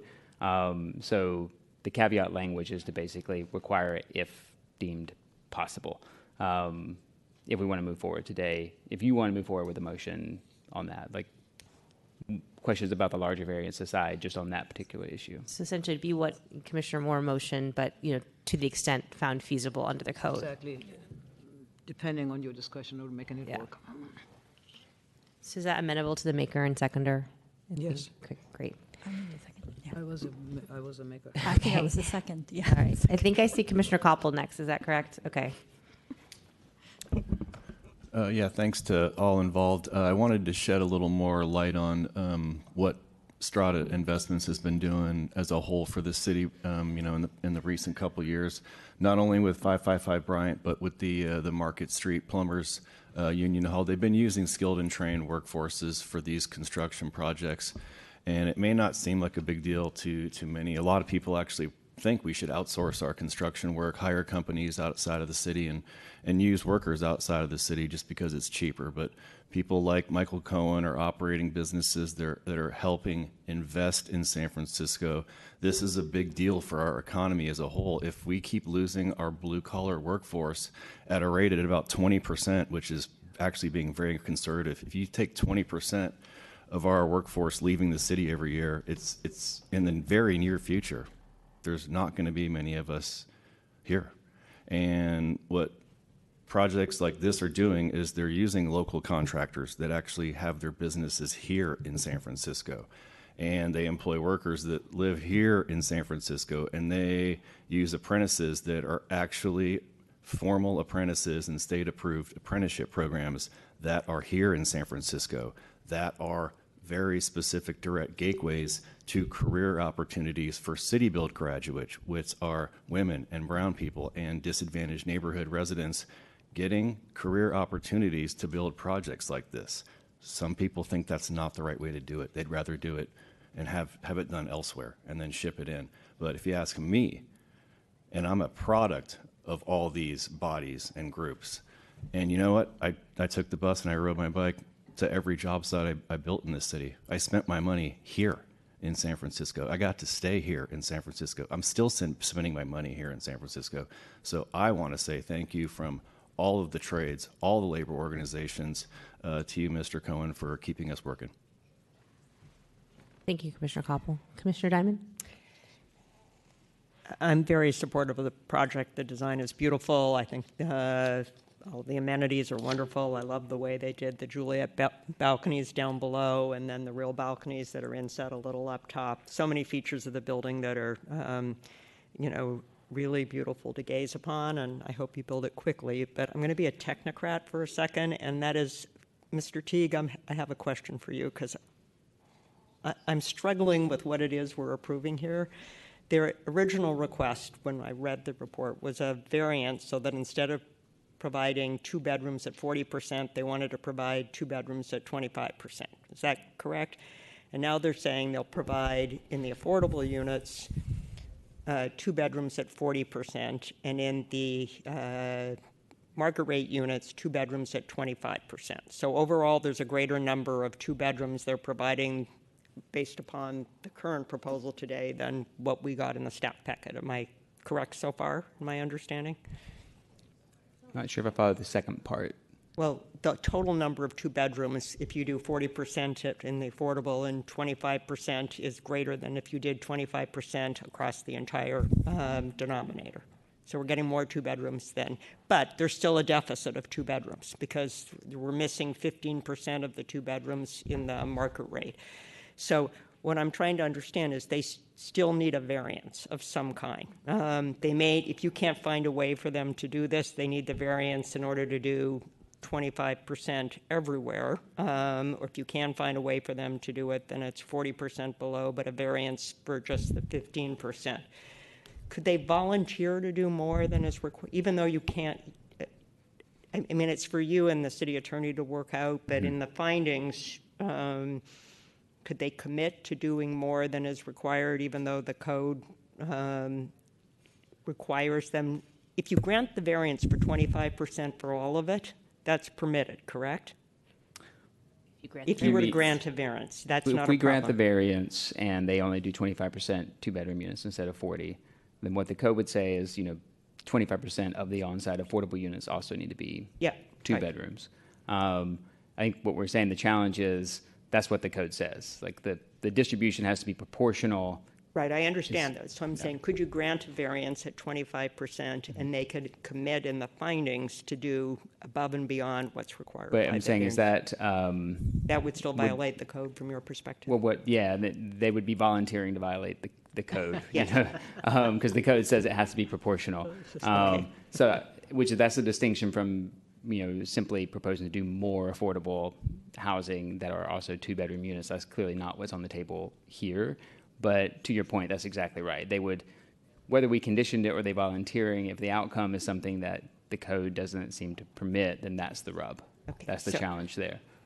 So, you and the city attorney need to work out how they get there. I'm supportive of the result. I think it's a great result. I hope you get there. But I haven't heard anything about the hardships, circumstances that would justify a variance at all. And while that's your purview, not ours, I am interested in why this site, we usually push people to require all of the required 2 bedrooms. And so I'm interested in a little more elaboration. You made reference to it. If we were interested, I'm interested. The primary sort of exceptional circumstance that create the hardship in this case has to do with the configuration and dimensionality of this particular property, particularly in comparison to other large projects in the Central Soma project area. And the hardship is really one of efficiency, and Commissioner Moore alluded to it, as did Commissioner Koppel. We pride ourselves on actually getting the projects that we get entitled built. The way we do that is, in addition to really beautiful buildings, there's a lot of work that goes into efficiency. And given the parameters, and I'm not coming up with the right terminology, and configuration of this site with a building of this size, it is much, much harder from an efficiency perspective to deliver the project than, for example, Commissioner Koppel referred to our project at 555 Bryant, which indeed was an HSD project that we did in under a year and 500 plus units. And it's 160 feet, and the dimensionality, yeah, they're at least 30% larger. So there's just more room to work. There are other features which we've laid out in the variance application that really spell out, but they tend to derive from the particular configuration and constraints of the site in the context and comparison to other large Central Soma projects. Okay, thank you. That's very helpful. I sincerely hope you find a way to make this work, because it seems like a good end result. Indeed. Commissioner Braun. It's actually a really interesting conversation that we're having. I never really thought about the implications of what was a very well-intended policy to make sure that the affordable units have the same characteristics as the overall unit mix. But actually, this is something maybe we should think about more, because those 2-bedroom units, when rented as market rate units, generate less revenue per square foot than the smaller units. And so in a way, there is it's maybe not as painful, I can't speak for all developers, but maybe not as painful financially to shift some of the larger units to be affordable units, and then potentially be more family friendly as affordable units in these buildings. So it's food for thought, sort of longer term and policy wise. But as far as this project itself goes, it looks like a great project. I'm really excited to see 84 deed restricted affordable units on a site that is currently just a surface parking lot. So it has my full support, and I hope it gets built soon. Great. Thank you, Commissioner Moran. Before I call on the ZA, I'll just make a few comments and then turn it over to you, Mr. Teague. Very excited about this project. I would say, and I'm normally I don't think this commission has seen a housing project that I have had any reservations hardly ever about. The only reservation I have about this, which I've shared with your team, is the use of the variance to get where we're going. I don't think it's the proper tool. Mr. Teague, if you can find a way to make it go, that's awesome. That's your purview. You got to do that. We got to do our part. I'm totally prepared to support the motion that's before us today. But what gives me pause is using a variance in this instance, and then any other state density bonus project or similar project that the configuration lot may be challenging for efficiency, but it's kind of a basic lot. I mean, from what I can tell, it's not on a big steep hill. It doesn't have any weird things going on. It's kind of a standard lot, and so I don't really see a lot there. So I get concerned, commissioners, about not this project, but the other projects that could come in its wake, and that's where I have my pause. That said, if we can find a way to make it work, great. I think I would ask the project sponsor, this application came relatively recently compared to the length of the overall project application. So why the switch to using the variance tool and needing the variance from the bedroom mix? I know you said it makes more sense in terms of finances, but I just wonder, could you have gone taller? Could you have asked for a variance from a different part of the code or a concession or waiver, which is a bit easier under the state density bonus to grant instead of adding an additional layer, which is the variance? Yeah. Couple things. We, in theory, could have gone taller. I will tell you, given the state density bonus, I think we're at under 50%. It's like 45, 46% that we're using. We could have gone all the way to 400 feet. We stopped at 370 feet intentionally because at that height, the shadow impacts remained quite negligible.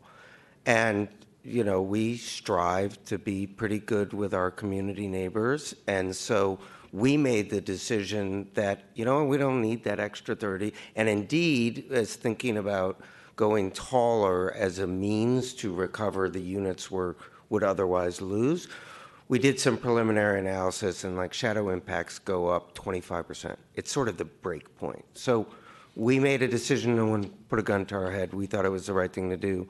For our neighbors and partners that we tapped it out there.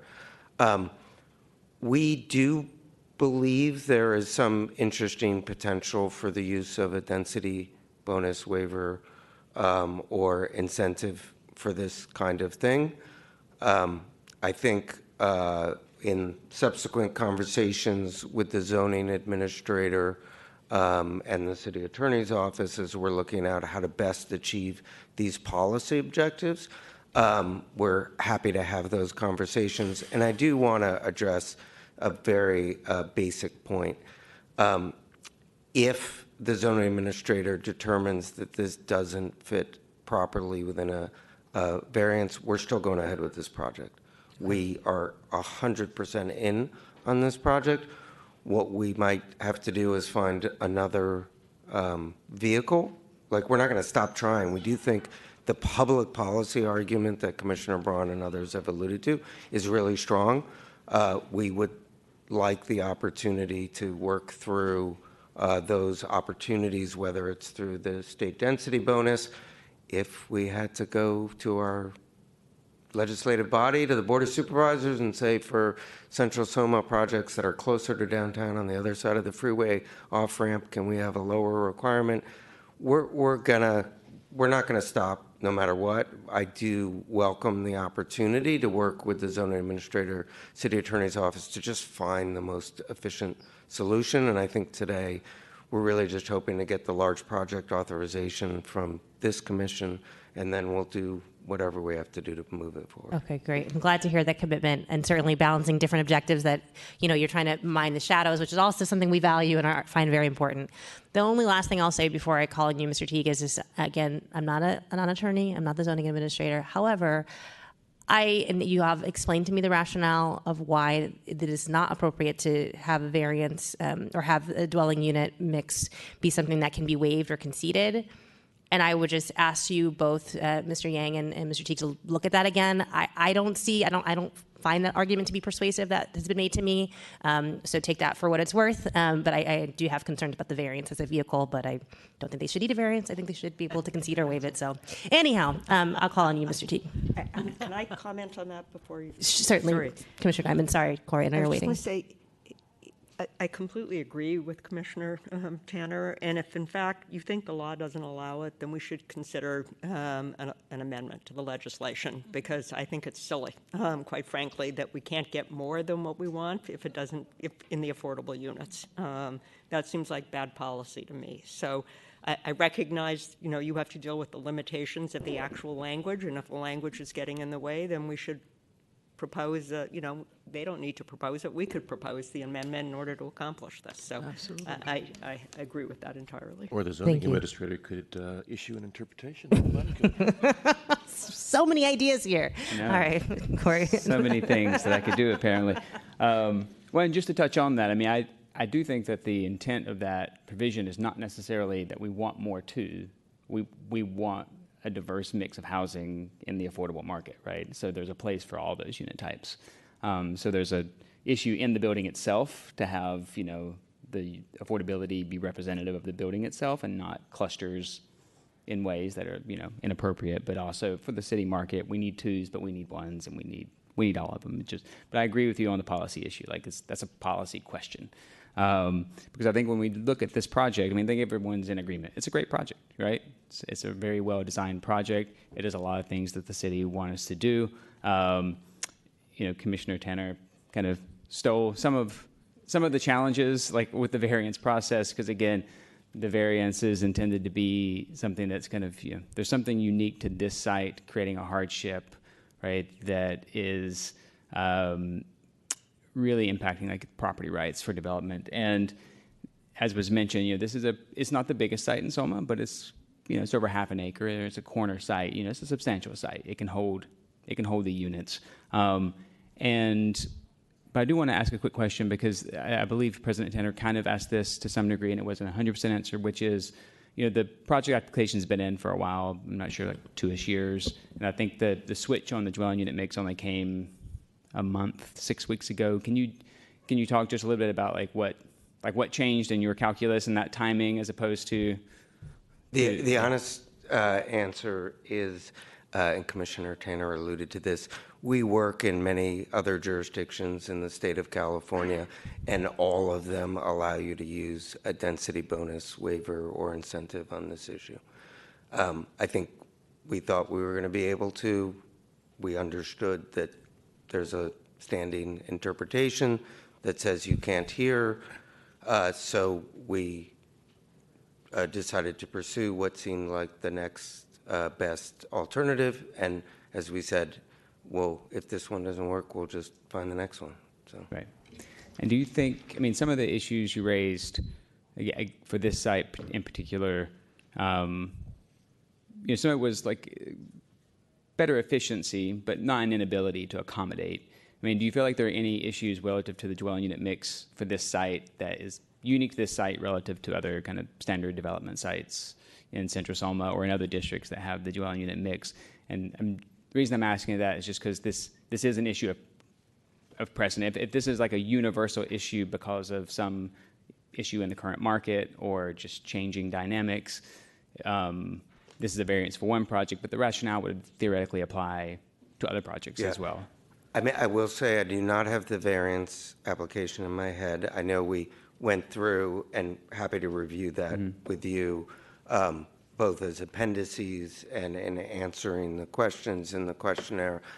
But look, I think at the end of the day, it does, we are being asked to accommodate a number of things at once, avoiding the break point where shadows get a little too obtrusive, doing a really beautiful building with all kinds of interesting elements, and the inefficiency by that elevated requirement in the Central Soma plan as opposed to the 25% requirement city-wide is fundamentally a hardship in the way we think of the word. And look, I think, are we going to eventually build this building? Yes. I think if the more we lean into efficiency, it will be sooner at which it is feasible for us to do that, because we are in a current condition where efficiency is super, super important. So for us, it is it's like the textbook definition of hardship. I don't know if that's the legal definition of hardship.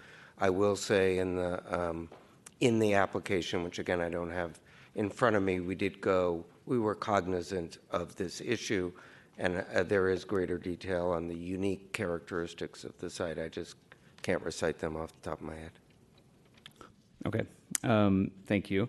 Yeah, I think that just to harp on some of the themes that have been discussed, but elaborate a little bit more, the adopted policy of the city, and specifically in Central Soma, is to meet the dwelling unit mix, right? There's a specific policy in the Central Soma plan that says this is super important. We should do it. We should keep it to keep the mix there. And we've never had a variance for dwelling unit mix. And we've had very few cases that even the Planning Commission to reduce that slightly. So we're in kind of uncharted waters here. And to President Tanner's point, like this, it's a little bit of a square peg in a round hole in terms of the issue and the process and kind of the limitations in the variance process for this. So those are all challenges to kind of, especially considering not just this project, but the precedent that sets. I do think that if this is an issue, there's been, as you all know, there's a lot of legislation that's already been before you. There's more coming. I'm not aware of this being an issue that's been raised and brought up as part of any of that legislation. That doesn't mean it couldn't be, or maybe it shouldn't be, but it's not been an issue that's been raised and kind of addressed as a larger issue. But perhaps it could be, and perhaps there is opportunity there. So that just kind of lays out some of the concerns I have. I hear you on the 2 bedrooms and roommates thing. I think one thing that's interesting there, though, too, is that roommate situations is a pretty good form of affordable housing. It's the most common affordable housing in cities. I think probably most of us here have lived in a roommate situation at some time. And the great thing about those units is even if they're a roommate situation for some point in time, at least they're physically able to accommodate a family in the future if things change, if market changes, et cetera. So I think there is a lot of value to having those units if there's a way to keep those. But I also hear that there's it's a great project. We all want it to move forward. We don't want it to be delayed to an extent that's unnecessary.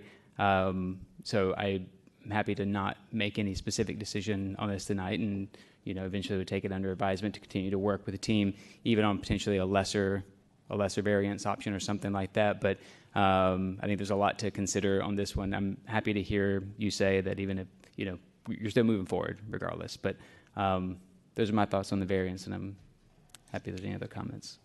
Thank you. Commissioner Imperial? Sorry, before we make a vote, but I guess I just want to, and thank you, Mr. Tig, for, speaking out what your concerns and thoughts are, and especially in this variance.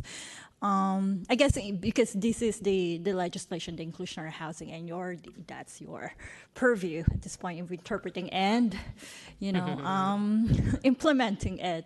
And I understand that, but I guess because again, I guess I want to ask you in terms of your concerns, in terms of the law may be asking them to violate. Is that your main concern as to how you're going to work with this in terms of the affordability unit mix for the 2-bedroom? Well, I think there's 2 parts, right? The one is should the variance be granted? That's kind of the threshold decision. And then the second issue is if the variance is granted for a lesser amount and there is a proposal to try to compensate for that some way by doing a larger proportion of 2-bedroom affordable units, that kind of takes it out of the mix proportion to the whole building, is that permitted under the code? And in the limited time we've had to kind of review that, haven't found a clear way where that's permitted under the code. That doesn't mean, if we want to get out of this, let's have this project move forward tonight. That's why I felt like the caveat to the condition language was necessary and helpful. Okay. Okay. I just want to thank you for clarifying that. But I just want to kind of also just inform you, just in case, and if you don't know, but in terms of the affordability housing application, there is a great demand.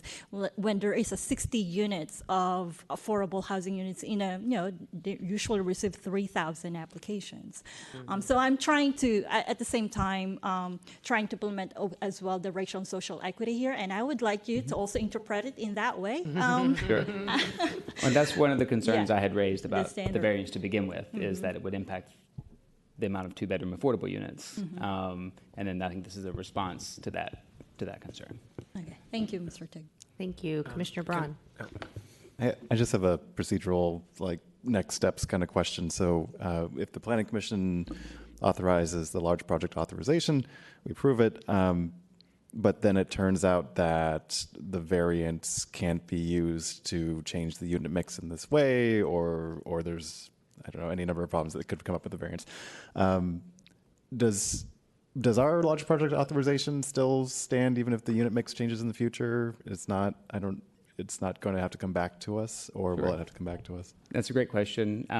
We talked about that. In this case, if the variance was denied or a lesser variance was granted, the envelope wouldn't change, the square footage doesn't change. It's just internally the unit mix would change, and so the number of units would theoretically be reduced to some degree. I mean, the amount of housing isn't really reduced. It's still essentially the same number of bedrooms, still housing the same number of people overall, but it's just the mix, it would change. Our standard language in Planning Commission motions already have a provision for changes after entitlement, and when there are significant modifications, if we determine that it has to come back for additional approval, this type of change that would be if the variance was not granted or not granted in full, wouldn't rise to that level of being required to come back. Okay, thank you. Maybe with that in mind, I think, this deliberation, we could include a finding that says the commission indicated its comfort with a 25% two-bedroom mix, and then, depending on the outcome of the variance, that could be modified appropriately. So would the maker and the seconder of the motion be okay with adding that finding in addition to the condition with the caveat as previously stated? Anything which facilitates and creates a broader ability to look at the problem, yes. Okay. Teresa, is that all right? Were you the maker? Yes. Yes. Okay. Great. I don't see any other hands up. Mr. Cheek, did you have your hand raised again? Okay. Very good, Commissioners. There's a motion that has been seconded to approve this matter with conditions as amended to include a 40% two-bedroom mix in the affordable unit portion if deemed permissible, with a finding indicating that the Planning Commission would be satisfied with a 25% two-bedroom mix. On that motion, Commissioner Braun? Aye. Commissioner Diamond? Aye. Commissioner Imperial? Aye. Commissioner Koppel? Aye. Commissioner Moore? Aye. And Commission President Tanner? Aye. So moved, Commissioners. That motion passes unanimously 6-0. Okay, we're going to take And another I'll short... close the oh, public sorry. hearing on the variance, and take this matter under advisement. Thank you. We do remember that you're here. We're going to take a short break, and we'll be back 5 minutes, Commissioners.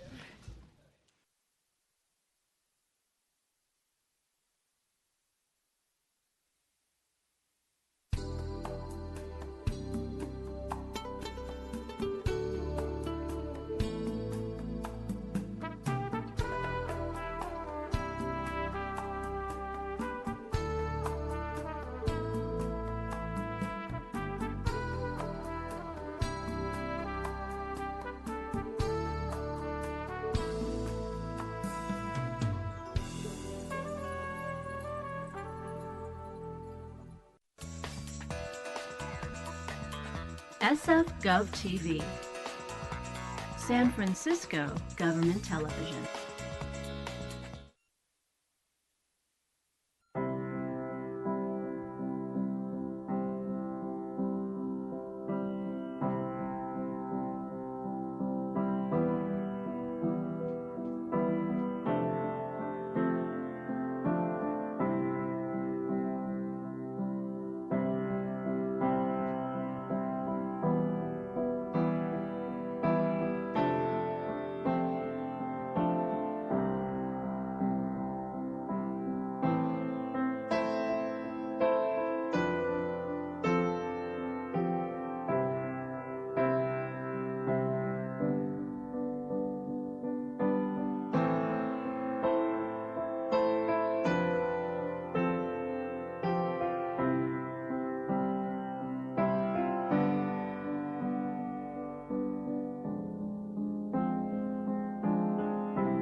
Okay, good evening and welcome back to the San Francisco Planning Commission hearing for June 29th, 2023. Commissioners, we left off under your regular calendar on item 17 for case number 2022-011750 CUA for the property at 372 Rich Street, a conditional use authorization.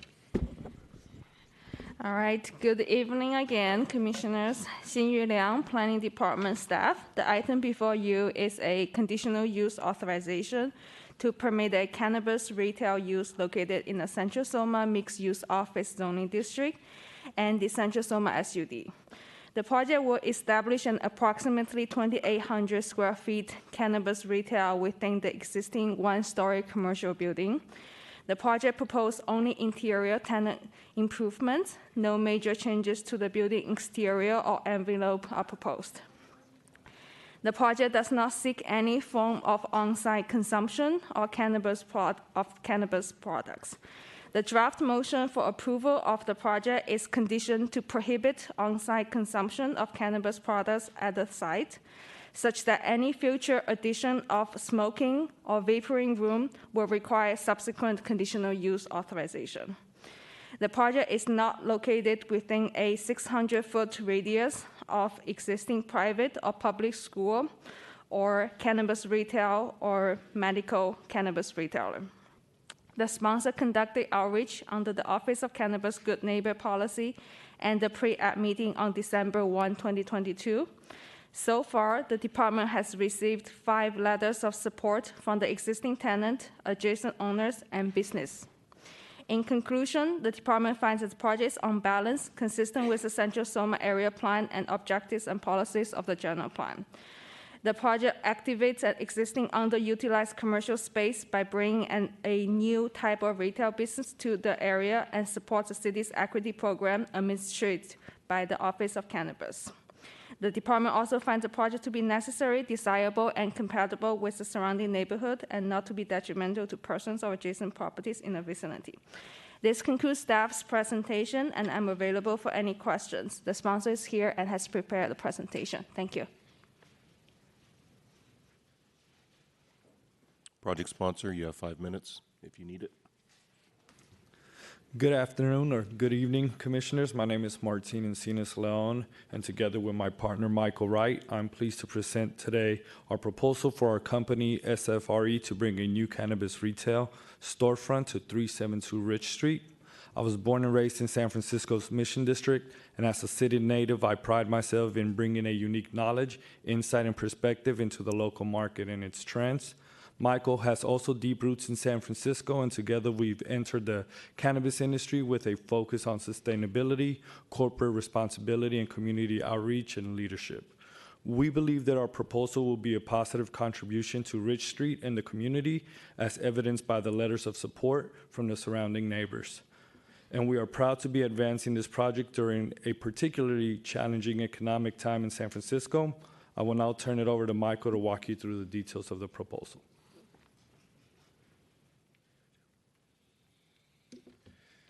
Good evening, Commissioners. I'm Michael Wright for you. Today is a proposal to renovate an underutilized existing one-story commercial building with a vibrant new cannabis retail use.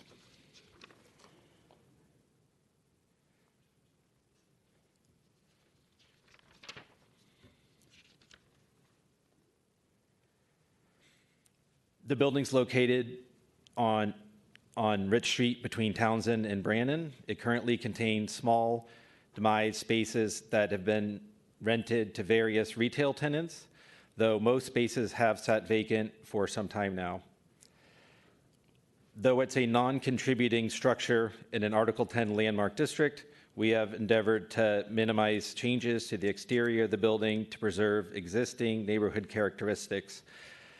By reactivating the space, we hope to become a pillar of support on the street and in the surrounding community. The interior of the building will be wholly remodeled, including extensive ADA accessibility and security upgrades. As I mentioned, our intent has been to limit exterior changes. However, it bears mentioning that the front setback of the storefront will be improved with ADA accessibility upgrades, new outdoor bicycle racks, as well as landscaping improvements.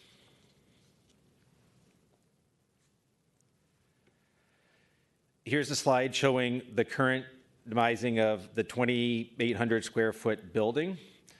As you might imagine, a number of the interior spaces have not attracted long-term tenants.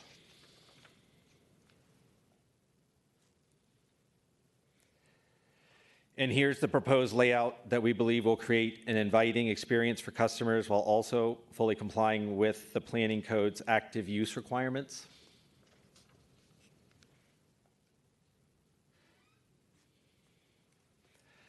Again, the blue arrows here point to roof-mounted cameras, which are the only facade alterations proposed.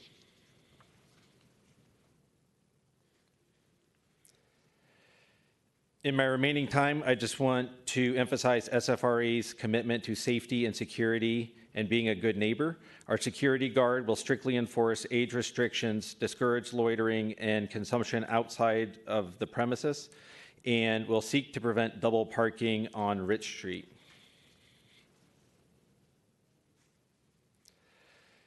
Beyond the outreach we have already conducted with neighbors, we plan to be a mainstay and actively participate in community organizations and community-based projects.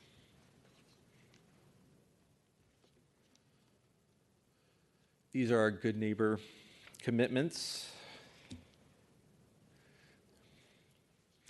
Finally, I want to emphasize that a core principle of SFRE is attracting a diverse workforce that we will develop into the future of the company, which we believe not only ensures the best customer experience, but also the long-term viability of the store. Thank you for your time. Martin, myself, and the project architect and other project team members are available to answer any questions. Great, thank you. Members of the public, this is your opportunity to address the commission on this item. If you care to, you need to come forward, line up on the screen side of the room, or press *3. Raise your hand via WebEx. Seeing no requests to speak, public comment is closed, and this matter is now before you, commissioners. Commissioner Koppel. Make a motion to approve. Second. Thank you. Thank you, commissioners. There's Commissioner Moore has a comment. I would like to ask the applicant, if you don't mind, there is a lot of writing about overconcentration and somewhat too many cannabis enterprises in the city who are all kind of failing to achieve the economic goals, but which all of this started in a very optimistic way. This commission has been strongly in support of cannabis, but with the latest news we're hearing, there are some questions. And in this particular case, I read that in one direction, you have another cannabis store 950 feet away. The next one is 1,500 feet away in the other direction. Is that of concern to you? Yeah, that's you're 100% right about the overconcentration. In our area, if you look at the map of San Francisco, I think there's a much less concentration where we are. And there's also no other dispensaries between us and the Chase Center. So with all the development down there, I think there's a good opportunity to cover that area as well. Okay, I appreciate that comment. Thank you. Thank you. Any other comments or questions? Okay, seeing none, commissioners, there's a motion that has been seconded to approve this matter with conditions. On that motion, Commissioner Braun. Aye. Commissioner Diamond, Aye. Commissioner Imperial, Aye. Commissioner Koppel, Aye. Commissioner Moore, Aye. and Commission President Tanner. Aye. So moved, Commissioners. That motion passes unanimously 6-0. Placing us on item 18 for case number 2022-006976, CUA for the property at 1541 Polk Street. This is also a conditional use authorization. Claire, why don't I go ahead and do it so you can start your presentation?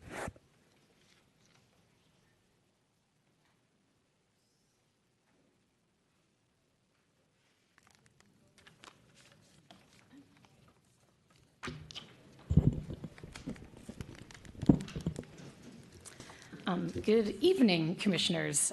Claire Feeney, Planning Department staff. The item before you is a conditional use authorization pursuant to Planning Code Sections 202.2, 303, and 303.1 and 723 to allow a cannabis retail use called Element 7 with no on-site smoking or vaporizing of cannabis products permitted within the Polk Street Neighborhood Commercial Zoning District. The project proposes to establish an approximately 4,080 square foot cannabis retail use with no on-site smoking or vaporizing on the ground floor of a one-story single storefront commercial building. The tenant space was previously occupied by St. Paul's Lutheran Church. The church relocated to another location on Polk Street in 2022. There will be no expansion of the existing building envelope or storefront modifications, and minimal storefront modifications and new business signage will be applied for under separate permit. The project complies with additional regulations for cannabis retail uses. The closest open cannabis retail locations are Spark at 1735 Polk, approximately 620 feet away, and the California Street Cannabis Company at 1398 California Street, about 1,000 feet away. Planning Code Section 202.2 requires cannabis retail uses to not be within 600 feet of a K through 12 school. In the general vicinity, the following locations were identified as potentially sensitive uses that do not disqualify the project from being used as a cannabis retailer. Tiny Giants Daycare is about 490 feet away. Reading Elementary School is about 630. Lay Academy Mandarin Immersion Preschool is about 720 feet away, and Spring Valley Science Elementary is about 1,100 feet away. The equity applicant for the project is Shanti DeLuca, who meets the eligibility requirements per the Office of Cannabis. Since publishing the commission packet, the department has received 13 letters of support for the project and no letters of opposition. The letters noted that the project sponsor has been easily accessible for community feedback. The equity applicant, Shanti DeLuca, has an admirable character. The business will hire local workers, and that there are good noise, sound, and noise, odor, and security plans in place. The department finds that the project is, on balance, consistent with the objectives and policies of the general plan, and that the project meets all applicable requirements of the planning code. The project will activate a vacant commercial storefront, provide access to in-demand products, increase the diversity of retail options in the area, and support the city's equity program as administered by the Office of Cannabis. The department also finds the project to be necessary, desirable, and compatible with the surrounding neighborhood and not to be detrimental to persons or adjacent properties in the vicinity. And this concludes staff's presentation. The project sponsor is here and has prepared a presentation, and we will be available for any questions. Thank you. Project sponsor, you have 5 minutes if you need it. Good evening, Commission. Thank you so much for your time. I am Shanti DeLuca, and I am the verified social equity applicant on this application. I've been in San Francisco for the last 22 years. I've worked in hospitality mostly, working for restaurants and bars. I still work at the House of Shields. I've been there for 12 years. My wife and I live in the Sunset. We actually got married here in City Hall in 2008. I have 2 young sons that attend the SFSUD school district. This has been a lifelong dream for me. My whole family was affected very adversely by the war on drugs, and I worked very hard for legalization, working with Jack Herer, working with Dennis Perrone, and in 2018, I've started this journey to realize my dream of having a holistic, medically focused cannabis dispensary here in San Francisco, the town that I call home and I love dearly. So thank you so much for your time. I did work hard to find the right partner, Element 7, and I sought them out based on their commitment to being the most compliant, being the most diverse, and for their passion for social equity and righting injustices here in California. So thank you so much. I really appreciate your approval today. Thank you. Can we just switch over to the PowerPoint? SFGov. Excellent. Good evening, Chair Tanner, Commissioners, City staff, residents of San Francisco. My name is Josh Black. I'm Chief of Operations at Element 7, resident of San Francisco only for 5 years. My wife came from Vietnam 21 years ago and has called City home and managed to convince me to move here. Just want to spend a couple of minutes taking you through a quick presentation, show you the team. We have a very diverse team across California. We currently operate 8 retail stores in California, from Rio Del up in Humboldt down to Chula Vista in San Diego. Business plan is pretty simple. We're looking to take over this building here on 1541 Polk Street. Originally, it was a Bank of America building. Still has an active vault in the back, which makes our life easy to secure product, and then operate as a Lutheran church. Edward Plant is one of the owners of the building, a prominent real estate agent, and is very supportive of us. The Lutheran church actually was moving out, so we took over a vacant, empty building. We're currently actually using it as our office, and have been, shopping at a lot of the local restaurants, bars, cafes over the many past 6 months. We've heavily engaged the local community around us. As you can see, these little dots here represent businesses that have sent in letters of support to us.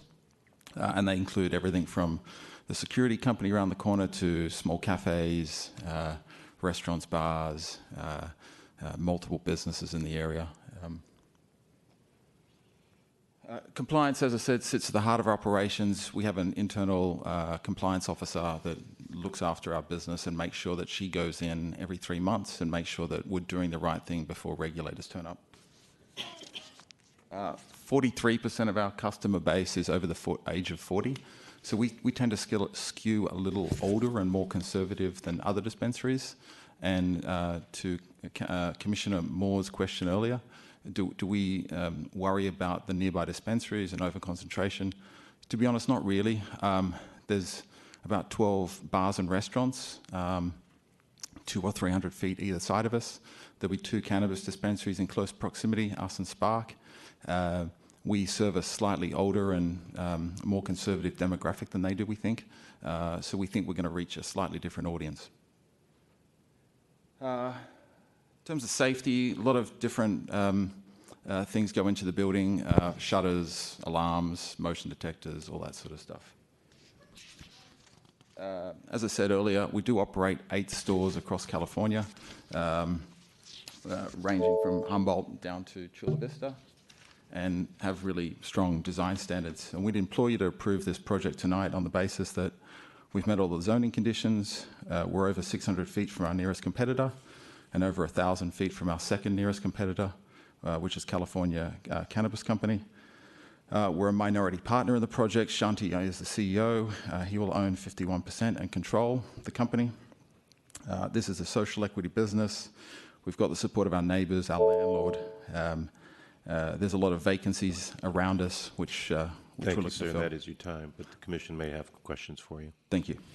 Members of the public, this is your opportunity to address the commission on this matter. If you're in the chambers, please come forward. If you're calling in remotely, you need to press *3 or raise your hand via WebEx. Come on up, guys.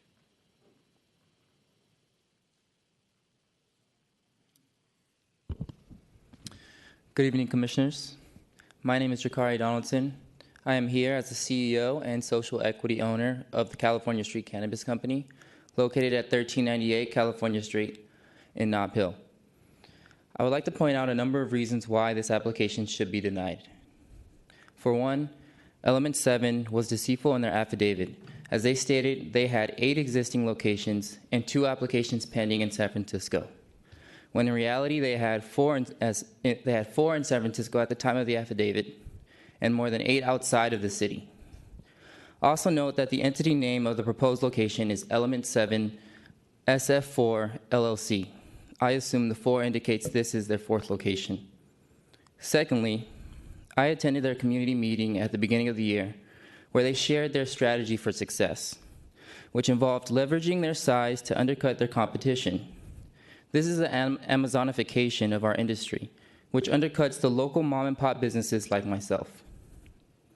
If this application is allowed to proceed, then I question the entirety of the SF Equity Program's mission to support local equity applicants who come from San Francisco communities that have been over-policed during the war on drugs and historically marginalized. I'd also like to note that their equity applicant did not attend their community meeting, and they stated that if they were designated Formula Retail, then they would just change their name and reapply. There are 4 existing locally owned dispensaries within 1,500 feet of this location. The state says excessive concentration applies when the ratio of licensees to population in the census tract in which the applicant premises is located exceeds the ratio of licensees to population in the county in which the applicant premises is located. Based on the local population, with the existing 4 licenses, the neighborhood is already oversaturated. Not to mention, the local population is declining. Adding another dispensary in this area would not be sustainable for the health of the existing 4 locally owned dispensaries. This is not about monopolization. If you zoom out to 3,000 square feet radius, this is oversaturation, and there's plenty of competition. Thanks.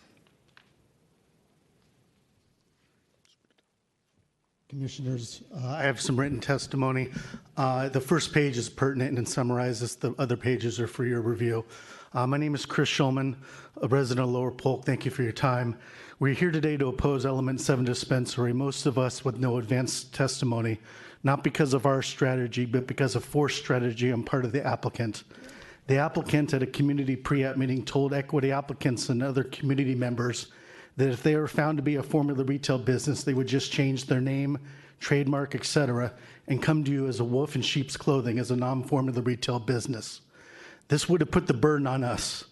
So rather than give them an opportunity to do this, we are here today to emphatically say they are Formula Retail, big canna, and have a distinct advantage against our small local businesses, and they deceived and falsified their affidavit. I present to you a packet that clearly demonstrates not only their Formula Retail status, but their deceit. We count 18 or more current and applied for stores, certainly with leases and often approvals from jurisdictions. The affidavit clearly, and staff can confirm, that they are required to report stores with lease signs, which they did not. I could also present to you quotes and articles stating the desire for up to 100 stores in California alone, plus across the country, highlighted on the evidence summary page. I present to you the evidence of the desire to dominate the industry and put small local business such as our equity applicants out of business. We kindly ask for you to deny this application today. We do not need a conglomerate undercutting our local equity businesses, which I have stated with clear intent that they will do. I also ask you to consider the concentration of the other arguments that you hear from other testimony. Thank you so much, and I appreciate your consideration.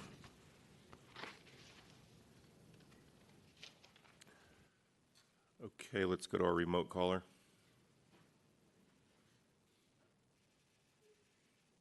I'm the equity owner of Spark. I would go no farther than I'm in staunch opposition to this, and I go no farther than their website to prove that they are Formula Retail. They state they have 8 active stores, which was already told to you. They also on their website have an additional 6 stores that are coming up. So that's one issue that I have. The second issue is my community outreach lasted 8 months, and I went into the community as well as neighboring communities and introduced myself and won them over. It is appalling that the CEO was not at the 600-foot meeting there as a representative of his company that he fought so hard for.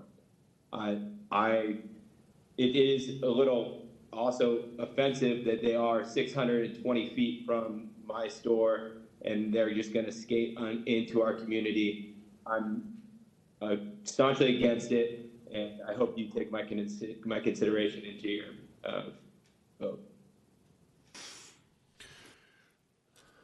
Okay, thank you. Last call for public comment. Seeing none, public comment is closed, and this matter is now before you, Commissioners. Thank you. I guess I'll ask the project sponsor if you would want to respond it's a little concerning to hear information that may not have been accurate on your application regarding the number of locations that you operate in the city. Could you please address that? Yeah, so when we made the application, we did note that we had other applications in. We initially were looking at 4 locations in San Francisco. 2 of those are not being pursued at the moment, one on Bush Street because we couldn't get a lease in place, and one in Castro because the landlord wanted to keep their restaurant. So we are only pursuing 2 locations in San Francisco, which is allowed under the ordinance. We do only have 8 stores open today. Yes, we're a small, ambitious company. I'm flattered by the fact that we're called Amazon or corporate cannabis. We're a private company. We're not public. We just work really hard, and we're really ambitious, and we work with small farms across the state to help them bring their cannabis. Sorry, I just want to interrupt to make sure I'm asking the question. So this little sheet that we have here that has 4 Sure. locations Yes. in San Francisco, you're saying only 2 are being pursued, including this location? Yeah, Polk one in Street. Laurel Village and one in Polk Street, yes. Okay, thank you. Commissioner Koppel? Yeah, I just wanted to say thanks for the neighborhood people who came out. I don't have any questions for you. Thank you. Sure. I know Mr. Shulman's very heavily involved in all things Polk Street. I know Drakari has shown his face here a number of times, and I wasn't too thrilled to hear the enthusiastic opposition from the other operators. So as we're at now, I'm just not supportive of the project. Curious what the other commissioners think. Thank you, Commissioner Koppel. Commissioner Moore? I'd just like to briefly speak about the Polk Street after COVID. Polk Street is coming back slowly, and I think my heart goes out to those who have persevered through this time. The church space was originally a strong community anchor served for meetings regarding other planning matters. It vacated when the church moved up to Van Ness. And since that time, I feel that the location is not a correct location for cannabis retail, partially because of its oversize. It's over 4,000 square feet. I do not see that need. And I'm really more in support of seeing the few nearby cannabis stores thrive. They came in under the equity program, and I believe that they deserve our support at the time when Polk Street is trying to refine its own signature. So I will not be in support of this project. Thank you, Commissioner Moore. Commissioner Braun? I have a question to department staff. We've heard from the project sponsor about the number of locations that they have, but what was staff's review of this issue, and how do we know that this company is not formula retail, or do we not know that? So they did complete and sign the formula retail affidavit, which is the information that we use to determine that they are not a formula retail business.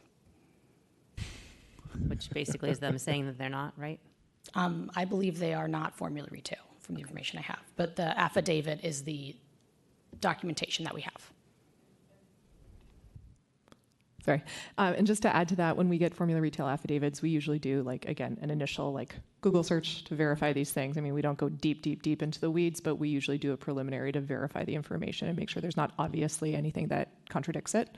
The other piece I'll just note is, there are criteria in the code that outline, what defines a formula retail use. And there's, standardized logo, standardized uniform, display of merchandising. We've run into this issue with other, especially more local or smaller sized businesses before, where they might be the same business owner, but they choose to have a slightly different look and feel at different locations, and all of those things are variables that play into it. So the short answer, though, is we do verify these things when we get a formula retail affidavit. Okay. And may I add and ask for your verification? We sometimes support formula retail when it is a locally grown company, and I think that is what signifies our support for, in quote, formula retail. A local enterprise that has started here can have, indeed, exceed the numbers of stores, and we support them. And just to add to that, actually, our CB3P program, where you see a lot of those conditional uses that come through, we very intentionally sort of upped the number and said basically, formula retails that are capped, I think it's around 20. So sort of those small formula retail are allowed to be enrolled in that program for that very purpose. Which is like your Blue Bottle and some of the others. Precisely. But in the location of this store, it would be a conditional use authorization to allow formula retail use. Is that right? We can double check, but the punchline here is this project is not formula retail. So they're not here before you as a formula retail, they're here as a cannabis retail. Right? If this cannabis retail store does turn out to have more than like 11 or more locations, it would not be formula retail, or? The point is, what is it today when you take an action? Today, it's not a formula retail. So that's the question before you. If during the building permit review phase, there's another application that opens in the East Bay, that happens from time to time with formula retail. The control for the formula retail controls in San Francisco are about when the entitlement is improved, what is their status? Are they formula retail or not formula retail? So the question is, what are they today is sort of the only relevant question around formula retail. Okay, and so in terms of this is where I just don't know the details on this. So in terms of our formula retail controls, if a business, there was mention, and I don't know if it's accurate or not, but there was mention by speakers about if a business already has a lease in place or has approvals by the planning commission. What's the criteria for determining how many stores count within that calculation of formula retail? I believe the criteria is open businesses, but Is the count for whether or not something is formula retail based on the number of open and operating businesses? Or approved. Locations, or approved? Yeah. Okay. But again, it's not just we are, talking to a landlord or we have a lease. It's, do you have an entitlement or are you open? So sort of an approved project is sort of the standard we use. And I believe that would have been the standard that's typically part of the verification process is verifying whether those are approved. Particularly, in other jurisdictions, it might be a little harder to verify, their land use approval process. We don't always call, jurisdictions cross-country to see if they've been approved. But that's the standard. Certainly within San Francisco, we're able to really quickly identify whether they're they've just filed an application with us or whether they have an approved application with us. That's easy enough for us to tell. Okay, thank you. So I just want to make sure I was understanding that issue properly.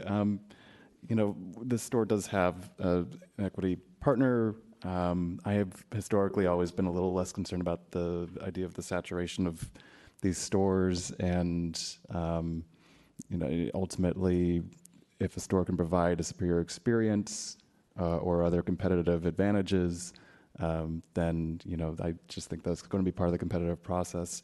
So I'm actually in support of this store. Thank you. Commissioner Diamond?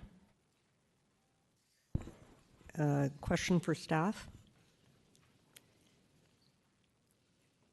So we have confirmation based on due diligence they are not formula retail. Are they in compliance with all other requirements? yes, they are not a formula retail business. They're not formula retail, and are they in compliance with all of our requirements? Yes, this is a compliant proposal, and they have completed all I of the don't see a materials. reason to turn them down. If we don't like the saturation, then we should be changing the rules, which we may well be in the future, but at the moment, they meet all of our requirements, and so I am supportive of this project. Commissioner Imperial? I'm in general support of the cannabis, and we just recently approved the other one from the South of Market area that has history of saturation as well. Usually when I look into the cannabis, of course, the community support or sometimes the opposition of the community, and they're are also taking into consideration. Also, the size of for me, when it's more than 3,000 square feet of the cannabis, I do find it a little bit concerning. And also the points that were taken in terms of that this is whether this is locally started or locally start up here in San Francisco. That's something that I also find it as something that I also do not support. So at the same time, I'm also concerned that there are some opposition that is by the public that is from the the neighborhood as well that has gone through the equity. And I understand that the applicant is went through the equity application as well. But of course, there are different criteria on the equity applicant. So for me, those are the points that I do not consider or do not support this project. Thank you. I just want to ask a follow-up question before I go to Commissioner Moore. On the question of the formula retail, I think the question was when do we start counting if a location? Is it when they have a local entitlement for the jurisdiction in which they're located, or that they have a operating license to open and customers are coming in? Because I'm just saying, as I'm reading this information that's presented today, I'm concerned that there are more dispensaries operating or with entitlements in different cities than were made out at the time of the application, at least. Sure. So typically our standard is approval, land use approval, not they're open and operating. And again, we do our best, but we don't, often call local jurisdictions. I would not expect you to do this level of research and have these subscriptions to all these different local newspapers. So I don't think it's a fault of staff necessarily. I mean, it's not. And what I can share, I mean, I understand the concern that the commission has today, but they are not approved to be operating a formula retail cannabis dispensary. That is not the action before you today. If it is brought to our attention, just like with any enforcement matter, that somebody is operating a formula retail establishment without proper approval, they'll be required to come and seek that, and that is a fully discretionary application. So there are still backstops that could happen in the future if such information is brought to light. Okay. Commissioner Moore? I like to, addressing Ms. Swati, I like to take the discussion of formula retail more into the amount of licenses one particular operator has. We've talked about that before. In an equity program, we're looking basically for local disadvantaged people getting the licenses. And here's somebody who already has 8. And that is, I think, the concern that we're trying to address here. Follow up on that particular statement, I'd like to ask you, probably a year and a half ago, and I may be a little bit inaccurate in my timing, we approved a large establishment on the corner of Washington and Polk on the northwest side of the intersection. It's actually a corner store with windows on Washington and quite a bit of frontage on Polk Street. What happened to that application? Is that particular permission still pending? Because that would even further increase the frequency and concentration of Polk Street. Happy to take the first question. I might see if Claire has any knowledge about the location of that cannabis retail as part of the concentration. In terms of your first question, though, I don't have the full answer of what the Office of Cannabis's rules around concentration of licenses, but one thing that I think is helpful to point out is that a lot of the equity applicants partner with other folks to help get the business up and running. A lot of the equity applicants may not have business experience with running a small business and all of the things that it takes to have both the financing to get a new business operation off the ground, to do the tenant improvements, to go through all of the legal hurdles. And so most of the equity applicants that we see are partnering with some other business entity or person to open cannabis retailers. We see that every week. And so what we, I think, are often seeing is maybe that secondary partner has several different equity applicants in their portfolio. I think we're not seeing to the same degree one equity applicant having 8 licenses, for example, or 10 licenses. So I think we're seeing more the converse of sort of those partner business entities maybe having an interest stake in more than one. I appreciate that answer. I just felt that it was a little bit more of the corporate voice. We are very aggressive in the business, and that disturbs me a little bit because when I look at the gentleman with his California street address, I walk by that place every day, and they are really trying hard to be good neighbors. And I know for a fact that during the 2 years of cannabis, this was slim picking there. And I think it's picking up a little bit, and I clearly heard what he was saying because I observe it literally every day walking by. Absolutely, and I think that's what I'm sensitive to. And I think we've seen this, and I'm blanking on the address of the two situations, but where we once saw a cannabis dispensary where somebody was an equity applicant as sort of that secondary, just the equity applicant. And then over time, as they got experience being the equity applicant in that business, they branched out and opened their own entirely and sort of grew that business acumen after just first being the equity applicant. So I think that's part of the vision for the equity program too, is it's a way for folks to start getting some business acumen, to get some, equity in a business and being able to grow their own career trajectory with owning small businesses in San Francisco. I appreciate the comment. Thank you. Thank you. Commissioner Koppel? Yeah, I'm going to suggest we give this a little more time. I think there's at least a couple of us up here that want to feel better about this, but nothing's risen to the stage where I think a shoot down is appropriate. I want to make a motion to just continue this item. I know, Jonas, you were saying the schedule's slammed until September, so maybe something early September. We could do September 14th. Kind of get time for the project sponsor to touch base with the opposition and maybe get some ducks in more of a row. Is that a hand raised to second that motion, Commissioner Braun, or I'll second the continuance? Could you be clearer about when we grant continuances? I think we should be really, really clear about what we're expecting the project applicant to do during that time period. So maybe could you go into a little more detail? Not have three major community participants come out in very strong opposition. I would add, I'd like to have staff review some of the information we got today about just this formula retail question, because I feel like I have a lot of questions about that. I just want to feel a little more confident. And I'll chime in as well that my primary concern is also about this formula retail question, so I would like that to be resolved. Yeah. I'll be comfortable with continuance, because also the issue here is the formula retail. Yeah. I'll say one more thing, and then I know Commissioner Braun, was that your question, or did you have your hands down? You're good. Okay, Commissioner. Right. I would just say my part also, I don't think we do see some opposition from time to time, but rarely do we see other dispensaries opposing other dispensaries. And so whatever you can do to assuage or cooperate, if that's possible, your neighbors would be advisable. Commissioner Moore. I would like to have more confidence that the business, while we're speaking here, is not rapidly expanding all over California, and we're just holding the bag. I am very protective of our local businesses, more so than ever, and so I am interested in having full clarity that this, we are deliberating among ourselves, that we have the confidence that every card is on the table, and there is clarity of what is and what isn't, including pending or just to be approved application in other places. Okay, I think our motion's been made. Very good, Commissioners. If there's no further deliberation, there's a motion that has been seconded to continue this matter to September 14th. On that motion, Commissioner Braun? Aye. Commissioner Diamond?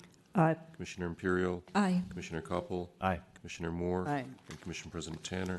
Aye. So moved, Commissioners. That motion passes unanimously 6-0.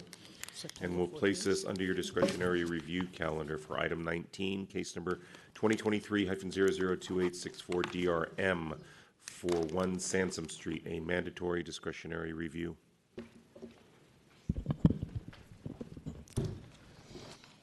Good evening, Commissioners. Chris May of Planning Department staff. You have before you a mandatory discretionary review request to modify the conditions of approval outlined in the August 6th, 1981 discretionary review of the project to allow the closure of the publicly accessible atrium fronting Sansom and Sutter Streets to host periodic private events which are considered a general entertainment use, as well as the installation of interior green living walls. The subject property is located on the northwest corner of Sansom and Sutter Streets and is occupied by a 40-story building constructed in 1983 containing office and retail uses, and a 1-story atrium constructed in 1908 that consists of retained and reconstructed portions of the original Anglo and London Paris National Bank building and is categorized as a Category A historic resource.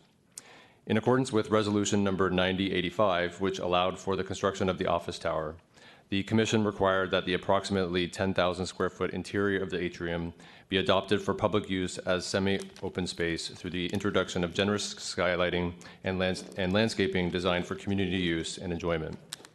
On May 6th, 2019, a planning enforcement case was opened to address a complaint pertaining to the closure of the publicly accessible atrium. This case was subsequently closed after the property owner agreed to post signs noting their agreement to reopen the space at the end of 2019, following the completion of upgrades, including the enclosure of the atrium with rotating glass installations and the removal of a non-functioning central fountain. On January 20th, 2023, the Planning Department issued a notice of violation for the continued closure of the atrium and for additional unauthorized construction undertaken without the benefit of a building permit. Specifically, new acoustic panels have been installed over existing marble panels inside the atrium, and existing light fixtures had been replaced. After a February 9th, 2023 public hearing on the matter, the ZA issued a decision upholding the notice of violation and directed the project sponsor to continue to work diligently to complete building permits, to legalize the improvements, and to reopen the atrium to the general public between the hours of 8 a.m. and 6 p.m. Monday through Friday, in a manner consistent with Resolution 9085 and the guidelines for downtown open space in the downtown plan. In response to a proposal from the project sponsor expressing a desire to close the atrium periodically for private events, the ZA advised that a building permit would be required to establish a general entertainment use, and that a proposal to close any portion of the atrium between the hours of 8 a.m. and 6 p.m. would be inconsistent with the conditions of approval and would require a mandatory discretionary review to modify those conditions. The project sponsor proposes to modify those conditions of approval by allowing up to 12 24-hour weekday closures of the atrium for private events per year with no monthly limit, and up to 24 partial weekday closures of the atrium per year. For these partial weekday closure events, the project sponsor proposes to close the staging area as shown in the plans at 2 p.m. The remaining portion of the atrium, measuring approximately 2,500 square feet, will remain open to the public until 5 p.m. Commissioners, since the publication of the staff report, the department has received 6 letters in support of the project, including letters from the San Francisco Chamber of Commerce, the Hotel Council of San Francisco, and the San Francisco Travel Association, and 1 letter in opposition. The letter of opposition raises concerns that the alterations to the atrium have degraded its utility as a public space and instead have rendered it more as a private lobby. The department has reviewed the project sponsor's proposal and finds that allowing the operator of a planned restaurant on the ground floor of the office building to periodically host private events within the atrium, subject to the recommended conditions of approval, will encourage visitors to return to downtown San Francisco at a time when it is struggling to recover from the pandemic, while also preserving and enhancing the atrium for public use during most daytime hours when demand by the public is its greatest. This concludes my presentation, and I'm available for further questions along with colleagues in our enforcement division. Thank you.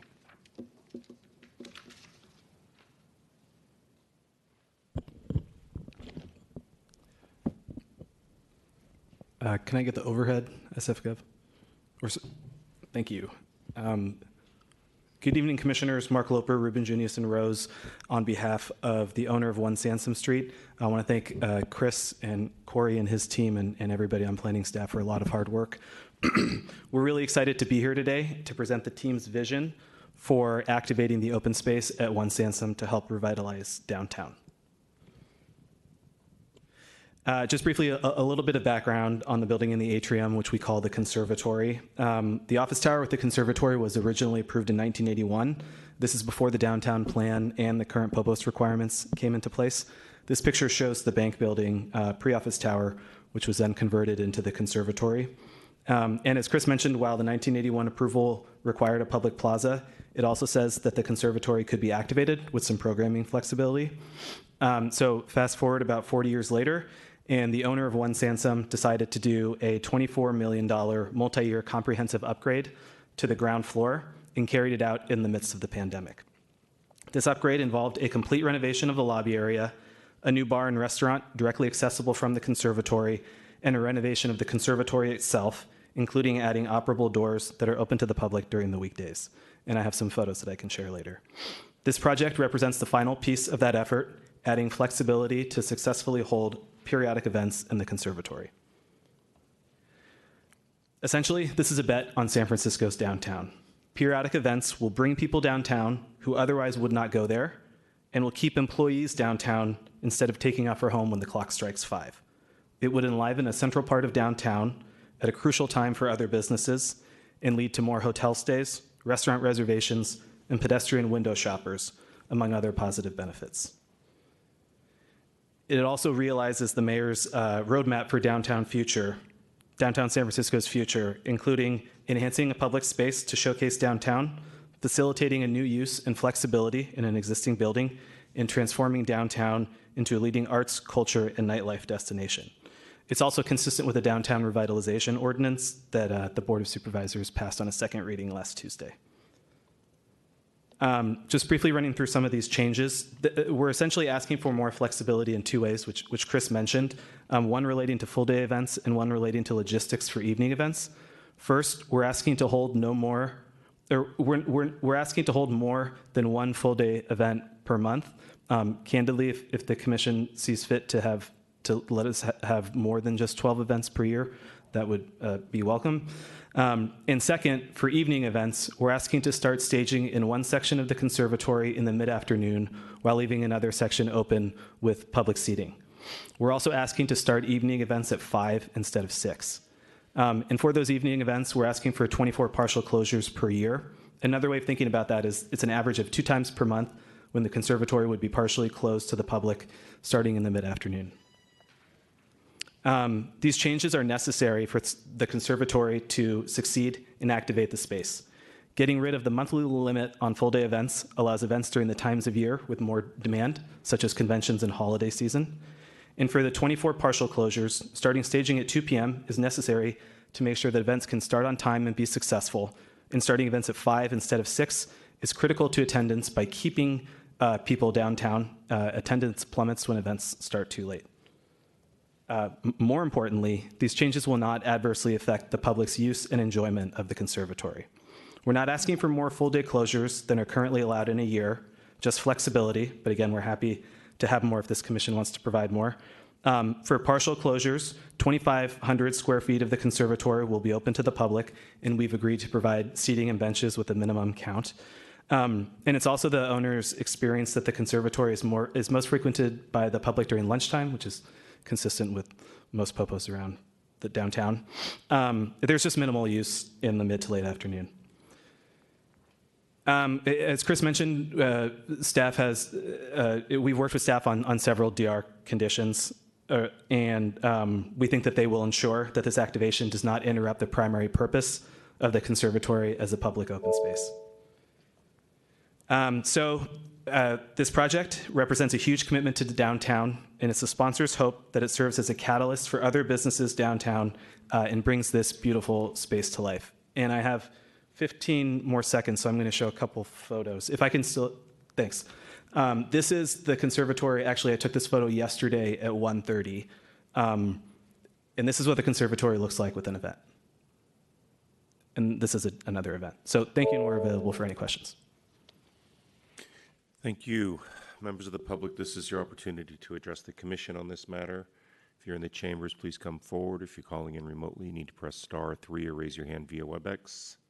Seeing no members of the public in the chambers coming forward, let's go to our remote callers. Hi, Commissioners. My name is David Harrison. I'm calling on behalf of the Building Owners and Managers Association, San Francisco. Just want to reiterate everything that was just said. This is a really tremendous commitment by the project sponsor at a time where we're really struggling to convince folks to get downtown. And we're looking for those anchor locations that are going to assist with things like the mayor's plan, the Downtown San Francisco Partnerships Public Action Plan, and really help us drive those visits, support surrounding businesses. And I think this proposal does a good job of balancing what's needed both to preserve open space for the majority of time, as well as give the project operators that flexibility to make sure that this is feasible for them. So I really hope you'll consider supporting this, and want to thank you for considering and the project sponsors for this investment in downtown. Thank you.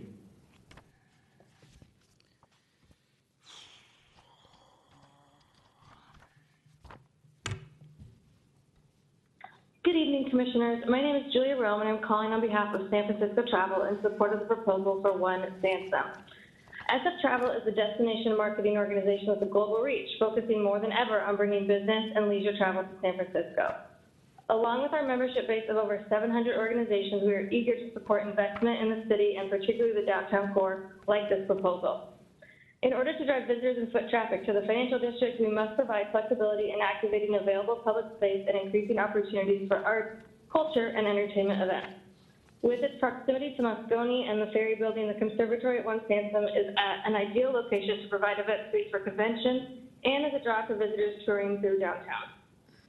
With its upcoming remodel and opening of its high-end, high-touch restaurant adjacent to the Conservatory, we see this space as a new focal point for downtown events. With visitors and event attendees coming to this space, we envision additional revenue will be generated by their shopping, dining, and staying overnight downtown, all contributing factors to our city's recovery. We hope you will support this exciting development and expand the event capabilities at One Sansom. Thank you all for your time and consideration and all that you do for our beautiful city. Okay, with that, public comment is closed, and this matter is now before you, Commissioners. Thank you. I'm really excited to see this project and certainly align myself with the comments around, helping revitalize our downtown, which is certainly something very important and very reminiscent of a presentation we heard a few weeks ago. Commissioners, also would be open to having more days allowed for events. I think the challenge I have, though, is the lack of action on the previous violations, and the violations started before COVID in terms of the Popo not really being open to the public. So I guess if you were to have more days, I guess give me some guarantee that you're actually going to follow through on correcting the violations and that this is actually going to be open to the public on the hours that it's supposed to be open. Absolutely. If we want to add an additional condition specifying. Well, it's more just about give me some confidence. Yeah. What can you tell me that sure. besides us giving you a piece of paper that you're actually going to follow through and make sure this is publicly accessible? No, I got it. The space, when we started getting involved, we were able to work with the building owner and staff to come up with a realistic timetable to finish all of the work to get the space open. That was our first priority, and we were aligned with staff on that, which was making sure that we could get the open space open to the public. And it's been open to the public since April now. And in fact, when I was walking over here before the beginning of today's hearing, it was wonderful. There were these high tops that I showed in the photos, and all of them had little pods of coworkers look like eating lunch, and the sun was coming down. It was great. And I walk by this every day in the morning and every day when I get back onto BART, and it's open by 8:30. And when I go to BART, it's still open in the evening. So it was a long, arduous process. It did involve the entire ground floor, but I think there's real commitment to ensuring. I mean, it opened. There's an inspection. The final inspection was on a Friday, and it opened either the Monday or Tuesday after that to the public. Okay. And then as far as the events, is your request that you would want to have more than 24 events that start at 5 o'clock? Because I'm assuming that once the Popo is closed to the public, the private events could occur at 6, or is that not the case? It would actually be for more full day closures. Full day. And if you want, I can ask Phil Spiegel to explain why we would prefer more full day closures than partial closures. Would that be helpful? That would be interesting, yes. Thank you. A couple things on even the public closure side. Our goal is to activate it further. We're actually going to be opening the public space before 8 in the morning. We're going to be opening it at 7:30 in the morning, and we're planning on doing events on Sundays and weekend days to bring in the public. It's as the tenant of this space, it's genuinely part of our business model to actually activate the space and program it to make it an active space in the city from that front. On the question of the 12 full days as opposed to the partial days, the full days, quite frankly, go to the fact that the parties of that size and that magnitude, it's really about setting up, and especially if we have a conference. So, for example, if there's Dreamforce or Oracle Week or any of these big conferences at Moscone Center that's 0.47 miles away from our space, oftentimes the producer of that event just they are going in and setting it up at an incredibly high level, trying to attract, over 1,000 people into this space, and it just takes a lot of time. Okay, that's very helpful. I would just say I'll call some commissioners next. Thank you very much. I'm supportive of the request that's before us, commissioners. I'm persuaded that they have made good faith efforts, and it's been open for a few months now, so that's good to hear and to know about. Certainly good to get folks down. I mean, I love when we can have multiple uses in one location. So when it's open to the public, it's open to the public, and when it's closed to the public, if it can be activated, that's great. I'm open to more full day events, but curious to hear what other commissioners think. Don't know what the right number is, because certainly want to balance making sure that it is primarily a public space that is used in its kind of off public hours privately, but primarily a public space. Commissioner Kopp?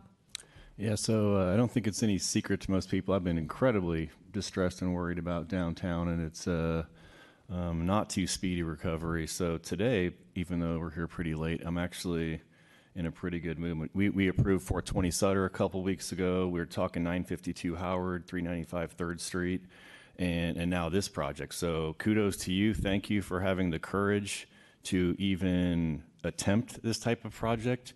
We're in dire need of activation of downtown. It's still a ghost town. It's still a ghost town all day long, morning long, day long, and especially, nighttime. It was even, sparsely populated nighttime back when things were busier, but now it's a ghost town. So again, thanks for just even attempting this. This is a huge deal.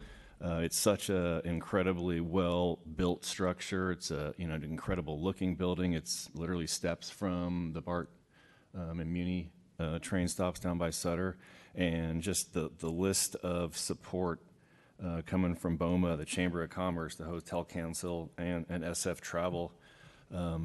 This is exactly what we need downtown, and this is exactly the time we need it. So I want to give this property owner or the project sponsor the tools he needs to make this work and succeed and bring more people downtown and still create even better of a public open space for the public when it's available. But I'm definitely in support of the project. I don't want to limit or hamstring this project to a point where it's not as successful as it could be, and it's not revitalizing downtown to the level we could be if we, make certain decisions tonight. But I don't want to limit him in any way. I want to give him as much opportunity to set up these events and continue to have these events and just make the property a better venue. So open to hear what the other commissioners are thinking, but I really want to make this a showcase kind of item to send a message that we are really trying to revitalize downtown. Thank you. Commissioner Diamond? Well said, Commissioner Koppel. I agree with every word. How many additional full-day events do you want in order to increase your chances of success? Can you come to the mic?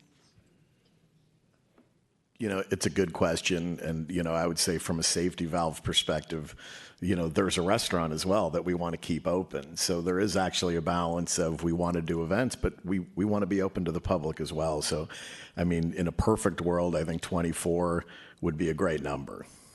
Okay.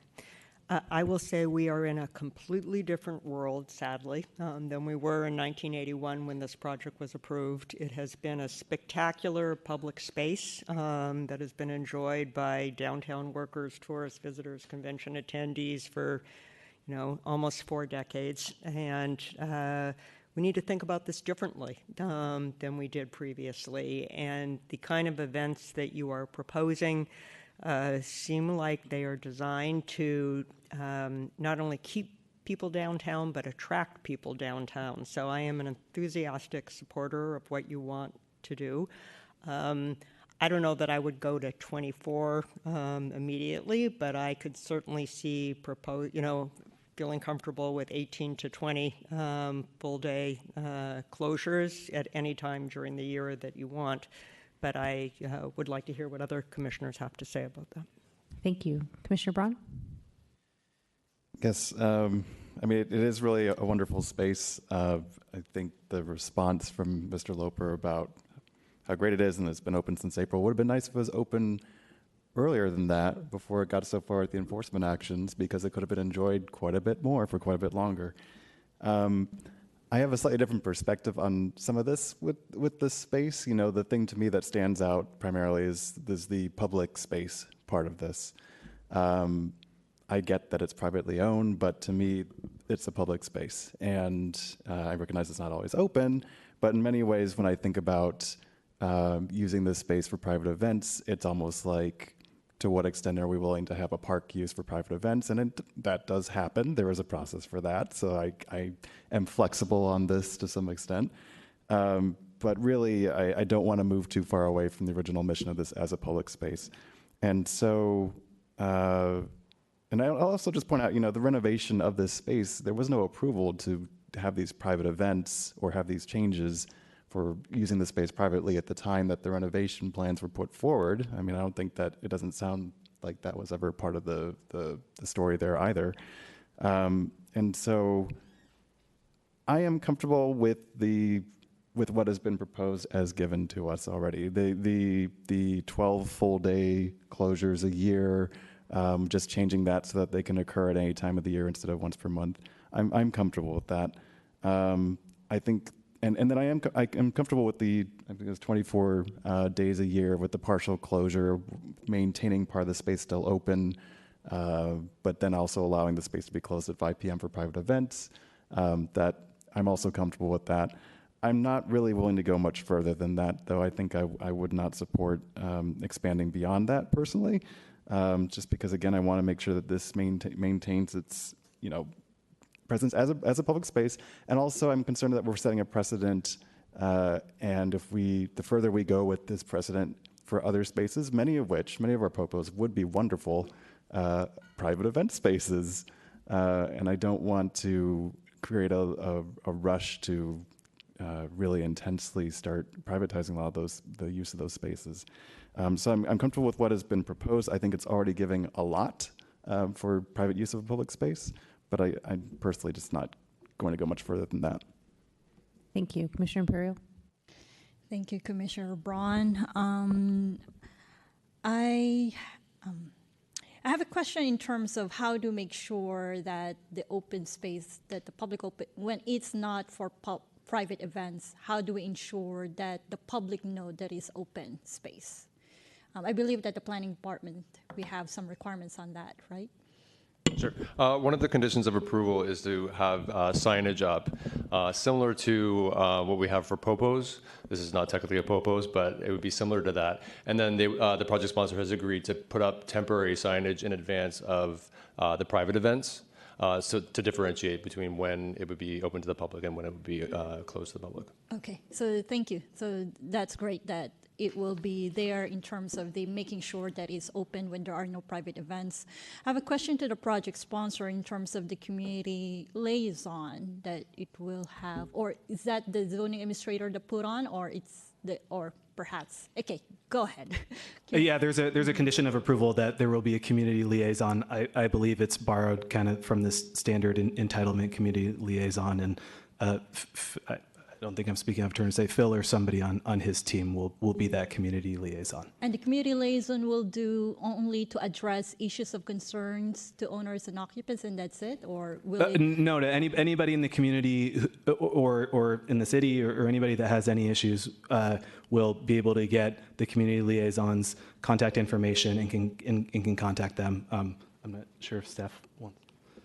So the idea would be that there's a direct line between anybody who thinks there's anything weird going on or wants to talk to whoever's operating the open space to the operator themselves. Yeah, I just want to clarify that because for me, I guess kind of like the same with Commissioner Braun is that I also want to make sure that even though it's a private-owned public open space, it's still an open space. And so I kind of want to also utilize or take advantage that there is a community liaison where the community liaison will also advertise that there is this open space. Let's say with the SF Travel, right? Partner with SF Travel or advertise it that this is an open space when there are no private events happening. So that's just something that I would like you to consider when you have a community liaison. And I'm in all of the conditions that are being proposed here by the department, I'm generally, in support of them. I actually glad that there will be biannual, report by the ZA. And I guess by that, that's when we're going to really see in terms of, I guess the biannual report, is that something whether they are implementing the closures and the partial closures? Is that what it would mean? Yeah, the biannual reporting is to both advise the department of future planned events, like the dates, just so that if we get calls from the members of the public being like, why is this closed? We know in advance and we can tell people why. And then also it would report the previous 6 months to basically verify when those events took place so that we can keep track that yes, they're staying within the 12 full day and 24 partial day closures. Okay, thank you. Yeah, I'm generally comfortable with what the department has offered to us. I think it's because the fact that, I think this is a balanced, and I commend the department in terms of having this kind of conditions, because with the balanced approach of having private, and I understand there needs to have a flexibility on having activating the program. And I would also encourage actually if there's also community benefits, whether the private events will be also happening to some community programs as well. I mean, that for me is also a definition of a good open space. But I'm comfortable generally right now with this, and yeah, I guess that's where I am right now.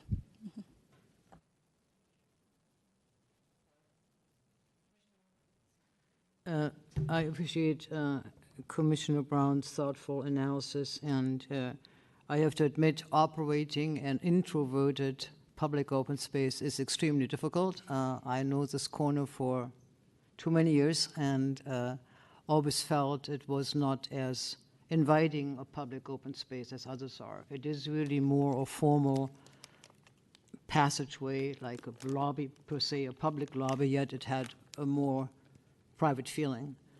The issue is frequency, which I agree with as 12, and the subset for evening events. But I think the most difficult position is Mr. Teague, when this sets precedent. Mr. Teague, would you for a moment help us talk through this? I think as a shot for downtown at this moment, I think it is a great idea. However, what precedent are we setting? Sure. Corey Teague, zoning administrator. I think as was mentioned, our popos in the city are really divided into two camps. We have what most people think of the popos that are actually required and have been since the downtown plan was adopted. And so that's an actual code requirement since roughly 85 and has very specific controls. But what was happening prior to that is that the Planning Commission was just ad hoc requiring these open spaces without any code structure around it, right? And that's where this falls into. And all of these do have this route, right? They can come back to the Planning Commission and request to have those conditions modified. So this is, I mean, I'm not, off the top of my head, I'm not familiar with any other popos, at least in recent history, that's come through this process and asked the Planning Commission to, convert or remove in some way, a portion of a required downtown popos. So this, this is an example of that. And whether or not that's going to lead to more requests to do the same thing, I mean, I think that's to be seen. I mean, we do have a number of enforcement cases open regarding popos right now, and we are working, we're engaging thoughtfully with all the property owners because it is a challenging time, and we're trying to make sure we understand each case okay, but that we do hear that there is less of a desire for some of these spaces to stay open, or at least stay open in the same manner they have been in the past. So I don't think it would be a crazy leap to say this might not be the first one that we see come across your view here for this kind of request, but this is the only one that's officially applied to this point.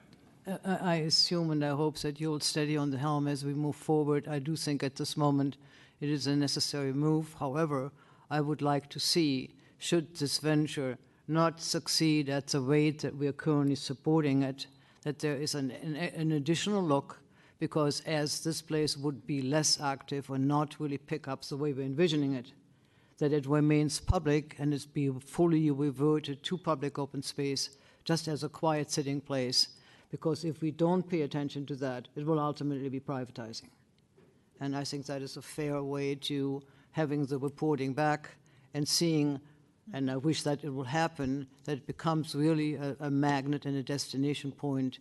And I would very strongly ask, if at all possible, that certain evening or late afternoon events are indeed public, i.e. having some jazz or whatever there, to bring it into the experimental art environment that is truly missing in downtown, but can be a magnet to bring people together. That would be my suggestion. Otherwise, I'm in support of the 12 once a month setup and the 24 others. Okay. Commissioner Braun?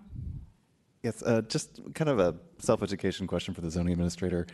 You know, as I understand it, I could be wrong, but as I understand it, the ability to have 12 full 24-hour closures of one of these spaces once per month, that comes from the downtown plan from '85, the guidelines for downtown open space in that plan. But it seems to apply to this space, which is pre-downtown plan. Is that right? I mean, what's the relationship between the downtown plan's requirements for them and Sure. the And there's kind of two questions there. The once a month, I mean, we have a temporary use authorization now that doesn't just apply to popos, but applies kind of across the city, where you can have, you know, one 24-hour event per month. And there's some requirements around that, and that's a temporary use authorization. That's an option, but it is limited to once per month. You can't load your 12 into 1 month, right? It's just once per month. Separately, again, going back to the fact that a lot of these pre-downtown plan popos were adopted as conditions of approval without a lot of guidance. It was kind of like as proposed, and like they might say the square footage, and they just say they have to be open to the public. They don't really talk about weekends versus weekdays. Sometimes they talk about certain types of features and furniture, but they're not that clear. Clearly, once this became an actual program in the code, it was much more structured, and the requirements were much more clear. And there was actually a matrix designed for specific types of open spaces, whether it's an atrium or a plaza or a greenhouse, et cetera. And each one, the downtown plan provides guidance for appropriate hours that it should be open, what type of seating and activity should be permitted there. And so because we don't have that guidance from the conditions from these older projects, they're just silent on that question. It's been our practice to basically apply, see where those old popos fall into the downtown matrix, what type of open space it is. Here it's an atrium, and apply those kind of operating controls from the general plan to those spaces, because we don't have any other, anything else is kind of arbitrary. And so that's what we've done consistently, and that's why we kind of have these pre-downtown plan popos that are technically subject to the provisions of the general plan, the downtown plan. Okay, thank you for that. That was really helpful, just in case we do see more of these coming forward, so I appreciate it. And I'll also just say, to the point about, kind of activating this space, even though maybe there's a limit on how many private events can occur, of course, it will be wonderful to have public events that can help to activate the space, help to support the restaurant in it, so I do hope that we can see that.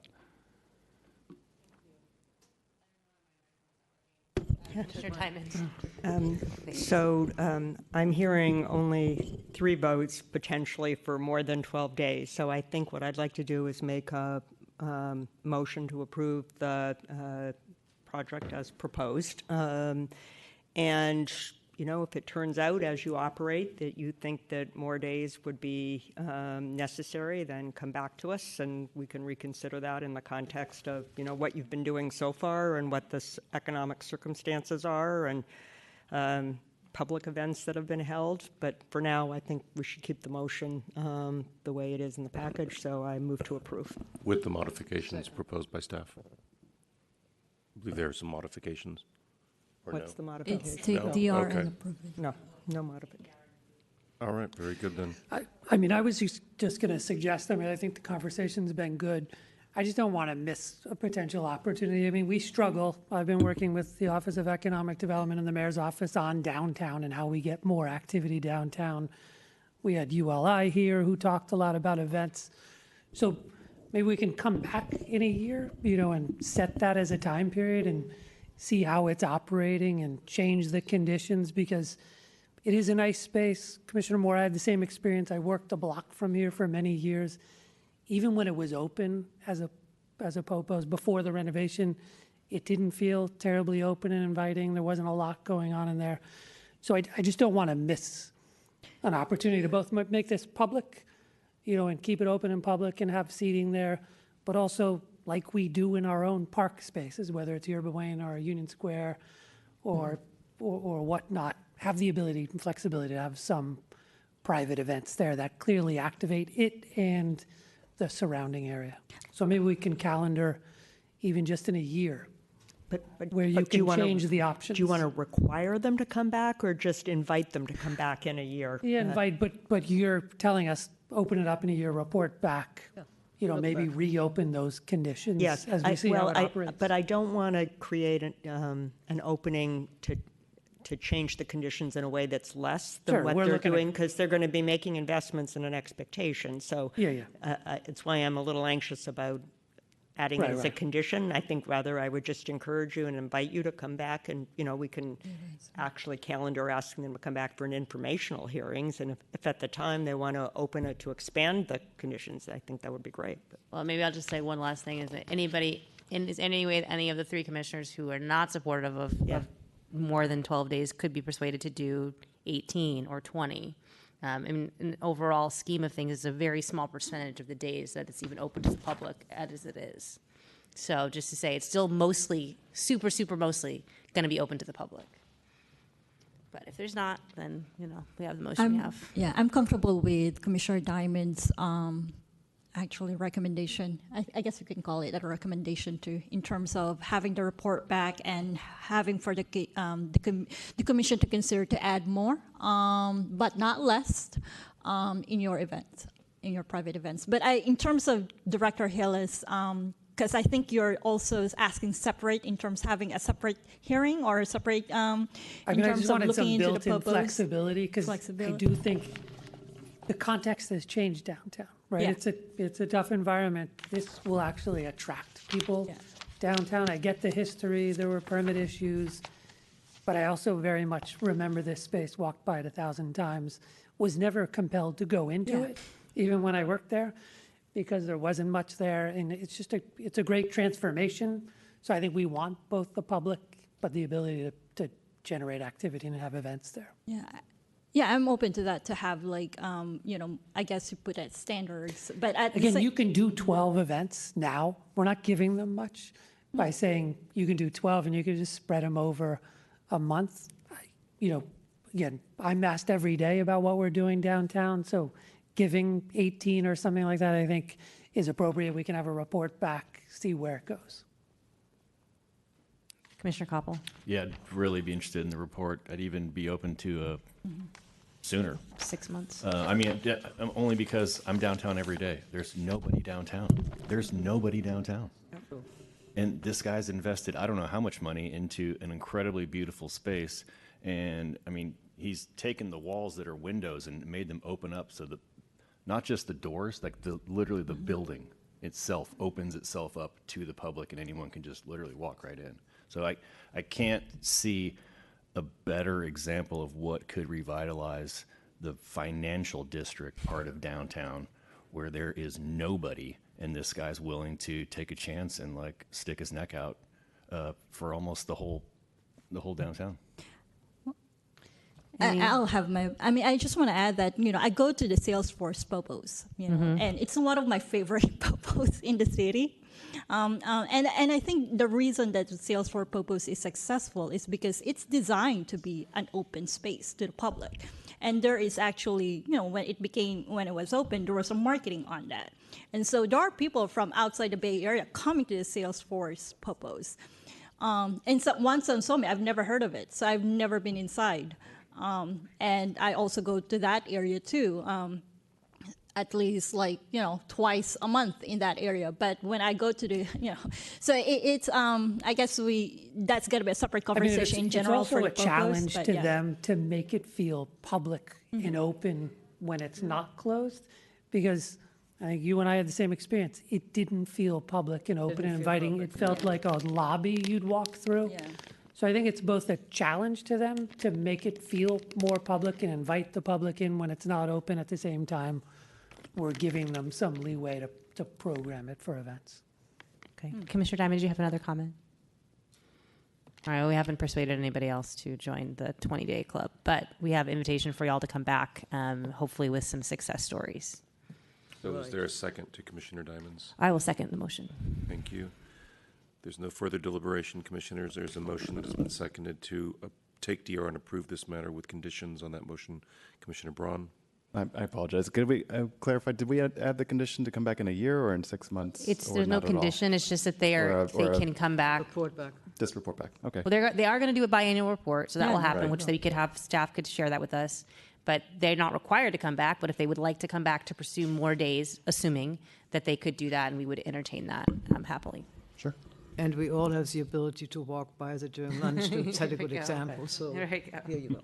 And let me add, it can be sooner than a year. We're not saying you have to wait a year to come back. If it turns out, that you've got a great plan going and, financially you really need to do it, then, come back and make the pitch. On that motion, Commissioner Braun? Aye. Commissioner Diamond? Aye. Commissioner Imperial? Aye. Commissioner Koppel? Aye. Commissioner Moore? Aye.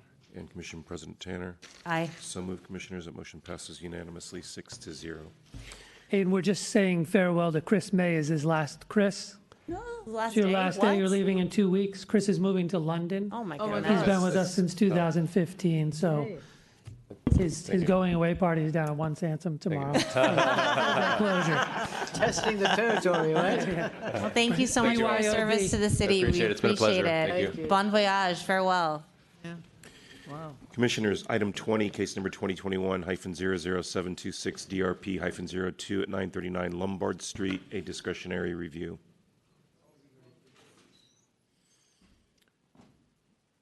Sir, we need to hear from staff first, and then we'll call the DR requesters.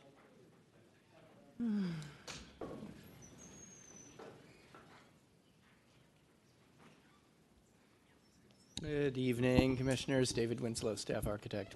Hi. The item before you is a public-initiated request for discretionary review of building permit application 2021-0709 for 4046 to demolish an existing Mr. two-car... Winslow, could you raise a mic because the public always says It's they kind can't of hear having you. floppy issues here. I'm trying to just keep going. It's like somebody get the practical joke mic here. Let me see if I can. There we go.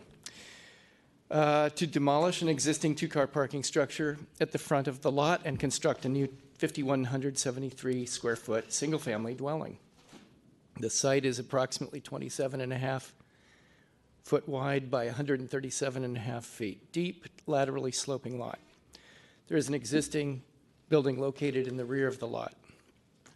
There are two DR requesters.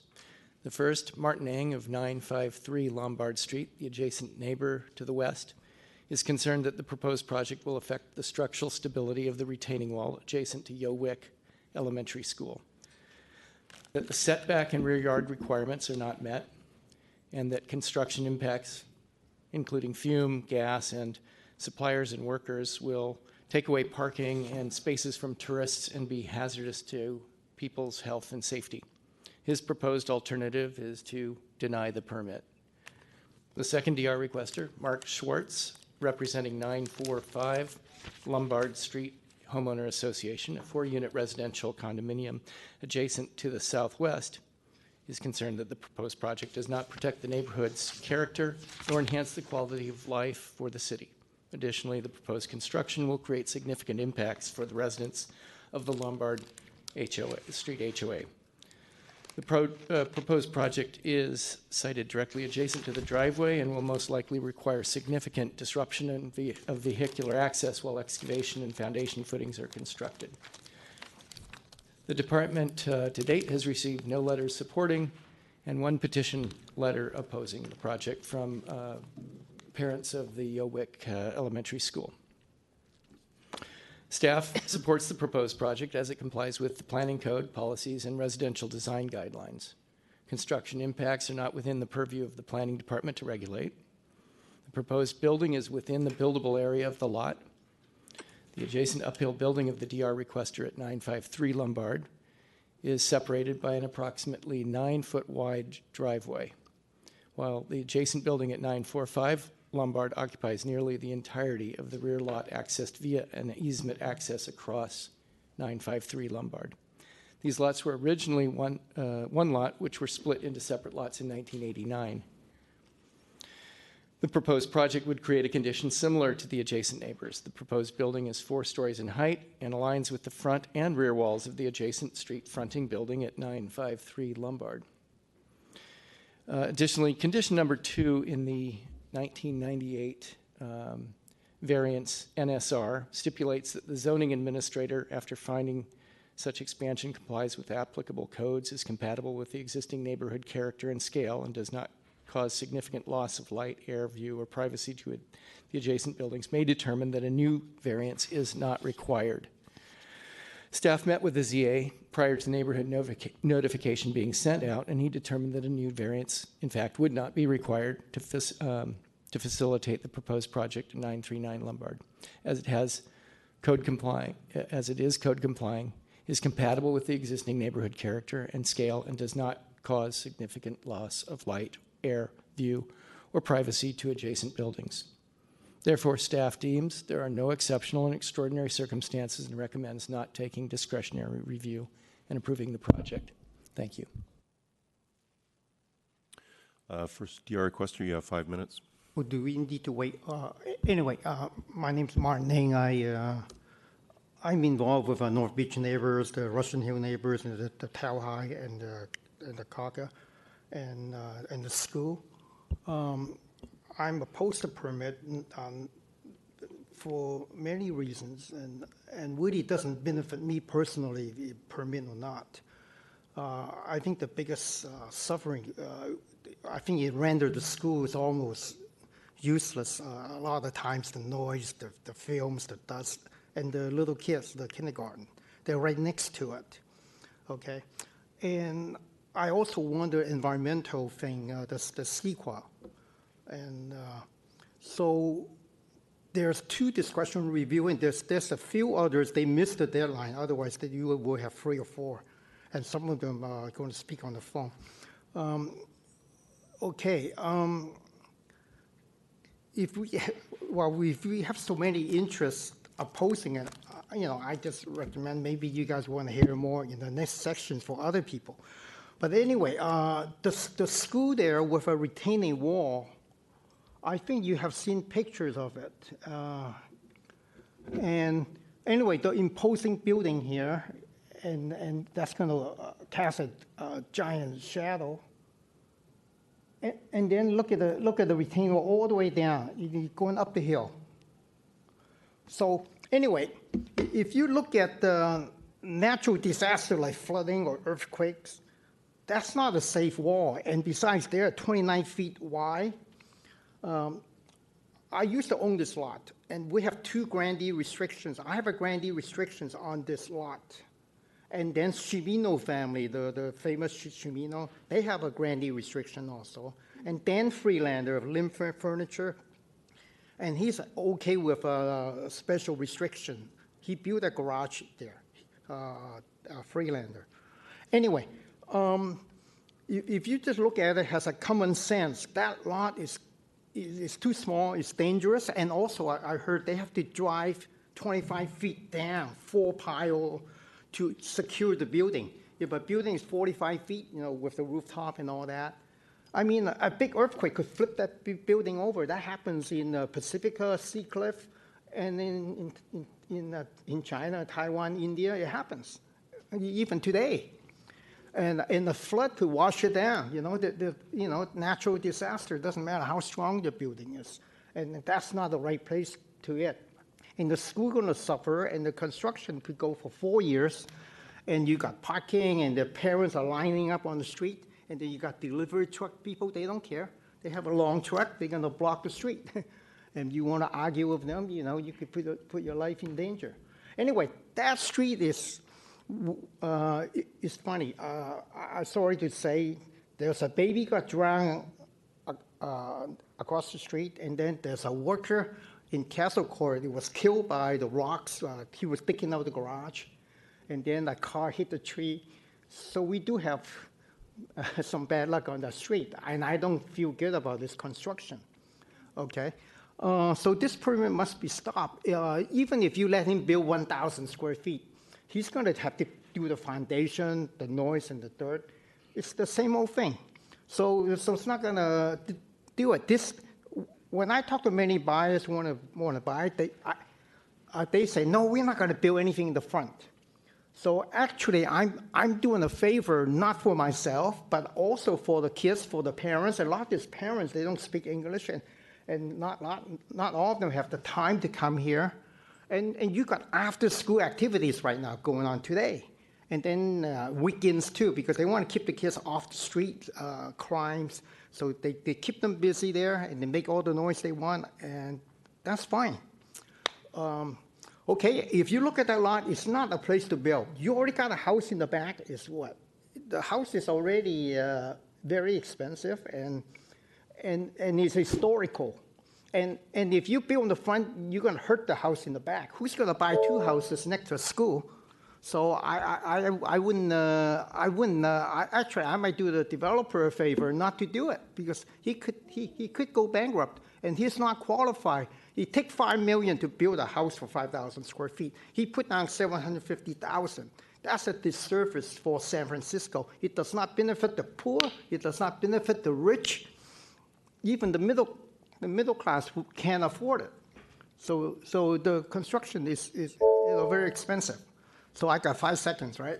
You have no seconds. But anyway, sir, you have no more okay, time, but right. you will have a 2-minute rebuttal. Okay, thank you. Second DR requester. Hello, my name is Mark Akio Swartz, and I'm here representing the owners and residents of 941 through 947 Lombard.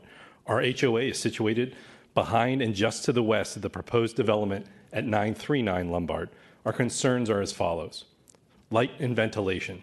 Due to 951, 953 blocking most of the natural light on the northern exposure of our building, the only oasis we have for light and air is from the front of our units is where this proposed building will be. As you can see from our DR application, well over 75% of the remaining light and ventilation from our units will be blocked by this development. It's not a coincidence that all the renderings of 939 are from the street or the school side, not from the southwestern angle where the real bulk of this building will be most acutely felt. If this project proceeds as designed, we will be effectively living behind a wall of buildings, disproportionately affecting my young children, our 91-year-old homebound neighbor, to say nothing of the lack of a CEQA study and the shadows that might darken Yikwoo School. However, we understand there's a housing crisis in San Francisco. I'm a San Francisco native, the son of 2 San Francisco Unified School District educators who were able to purchase the home that I was raised in years ago, something that today is nearly impossible. And I completely understand the affordable housing crunch that our city faces. I'm a pilot, my wife's a nurse, we have good jobs, yet we were barely able to scrape enough money to buy our modest condo. We're not opposed to building, even in our front yard.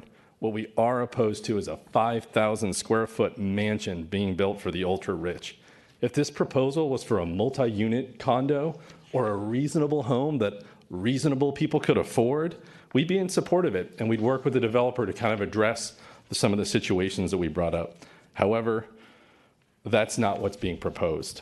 The city needs affordable housing. It does not need another $10 million mansion. I'm now going to invite Trey Sims, one of our residents, to speak. Thank you. I appreciate it. So I would like to read a statement that was prepared by my 91 or 92-year-old downstairs neighbor, who is also a resident and couldn't be here today.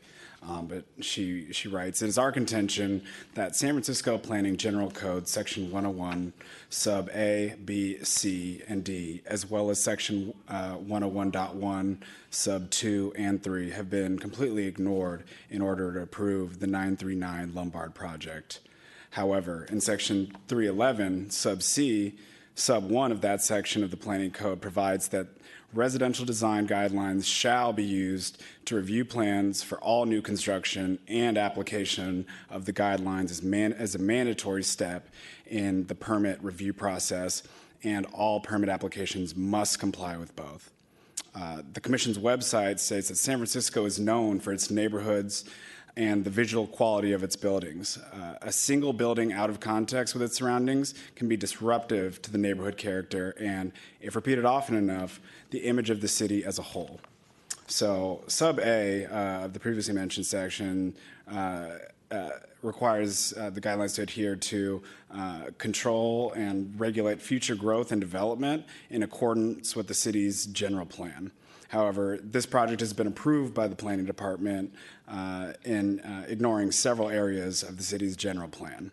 And subpart B requires protection of the character and stability of the residential area.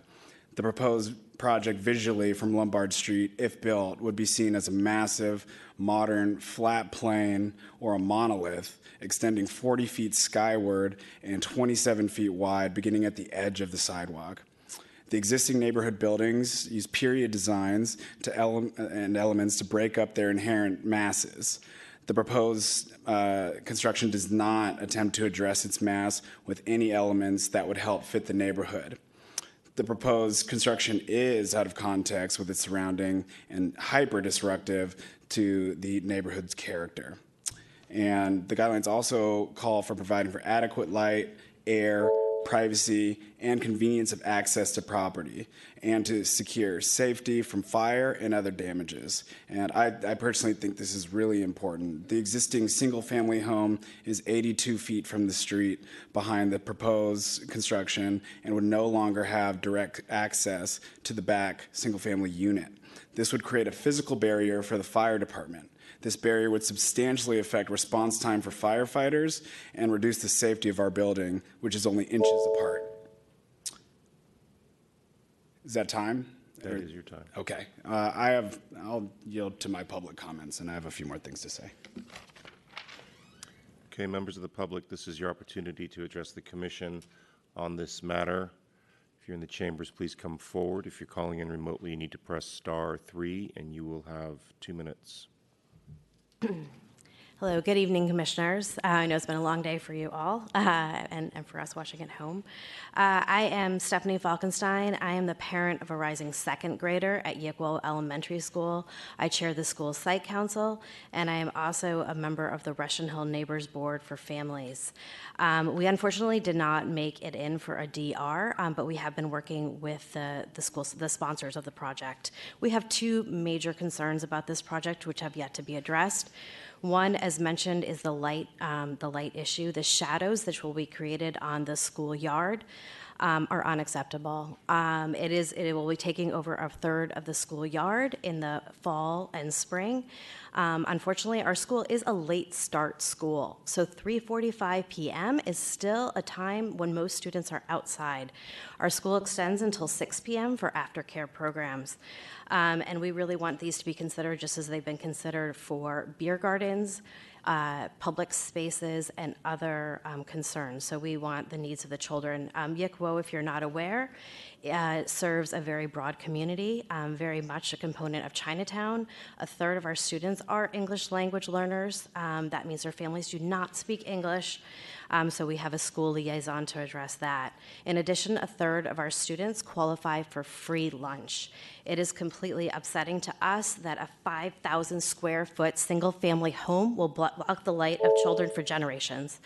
We're also very concerned about the lack of a CEQA on this, given potential contaminants of lead in the soil, as well as the 25% grade of the hill and potential for landslides, which was in the geological study. Thank you, and I do apologize, project sponsor. It's your opportunity to speak. I apologize. Jump the gun a little bit there. And you have 10 minutes.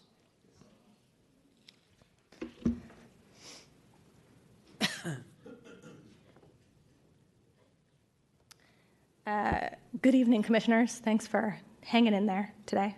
I won't take the whole 10. I'm going to try and keep it to 5.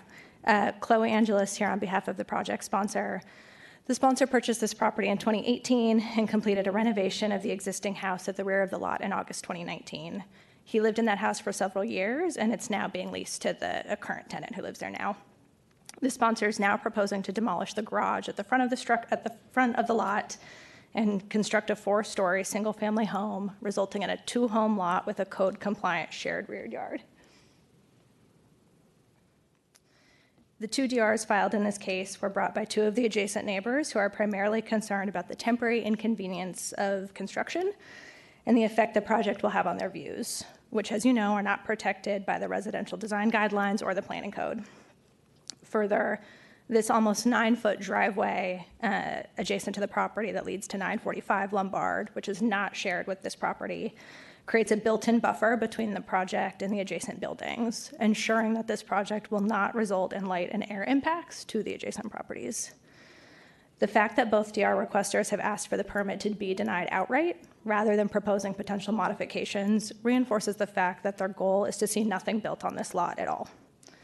The project sponsor and his architect have been communicating with the neighborhood throughout this process, responding to emails from the community, and presenting the project at neighborhood group meetings. In response to the school parents, the sponsor also completed a shadow study, which is based on the massing originally proposed, which has since changed. The results show that the project would add incremental shadow to the northwest corner of the schoolyard in the summer and fall, starting around 3:30 p.m. By 5:30, even under existing conditions, the schoolyard is almost completely shaded anyway.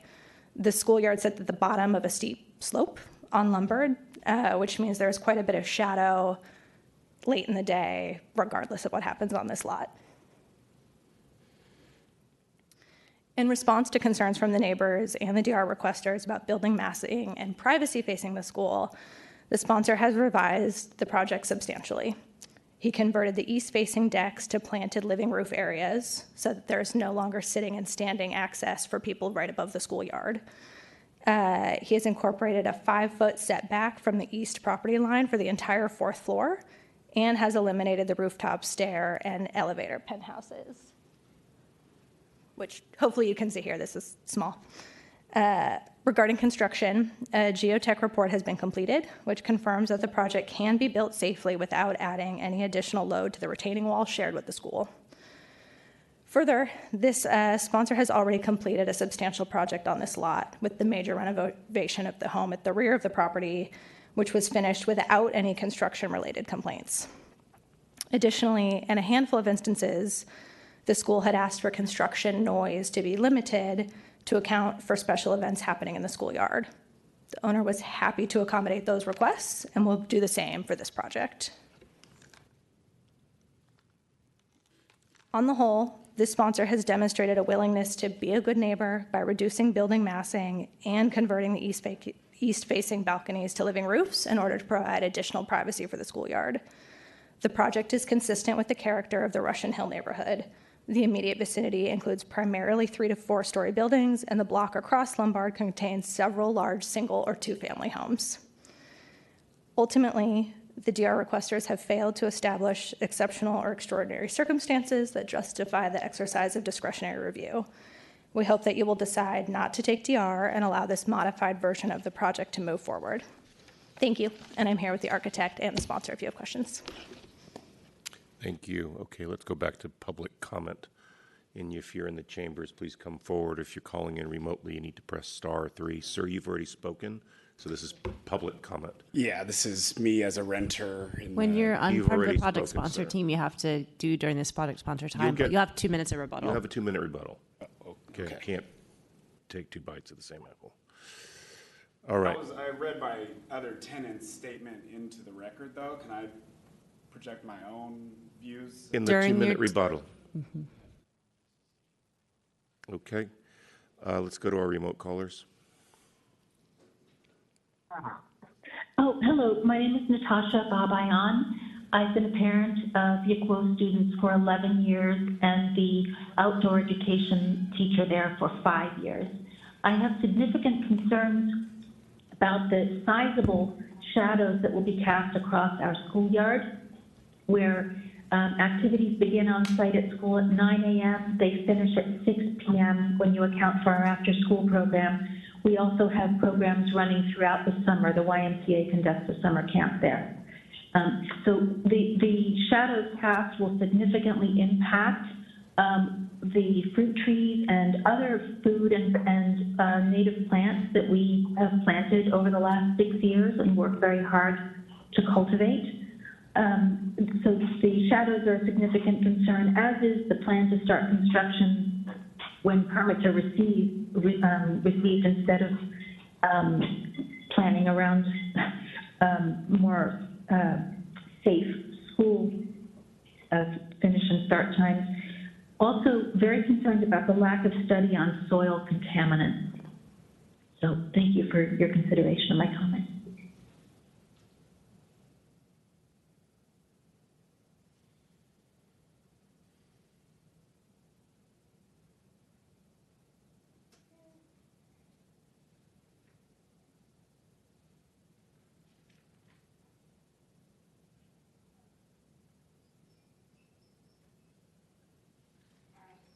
Mr. Kent? Is there a caller? Mr. Kent, did you want to submit your testimony? Let's take the next caller.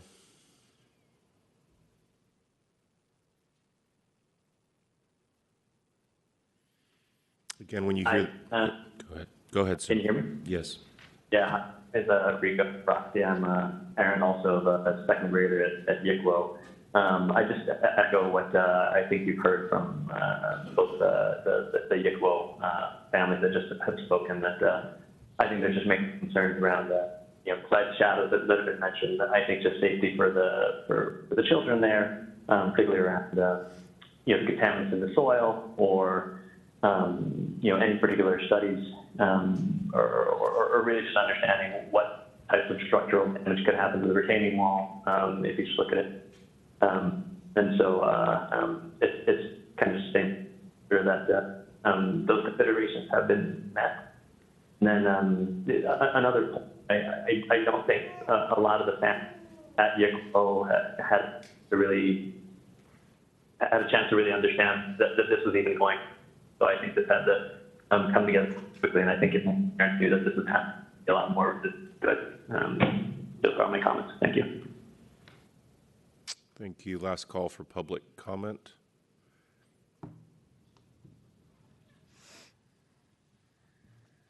Hi, my name is Renee Kwong. I am a parent of a child, rising second grader at Yickwo Elementary.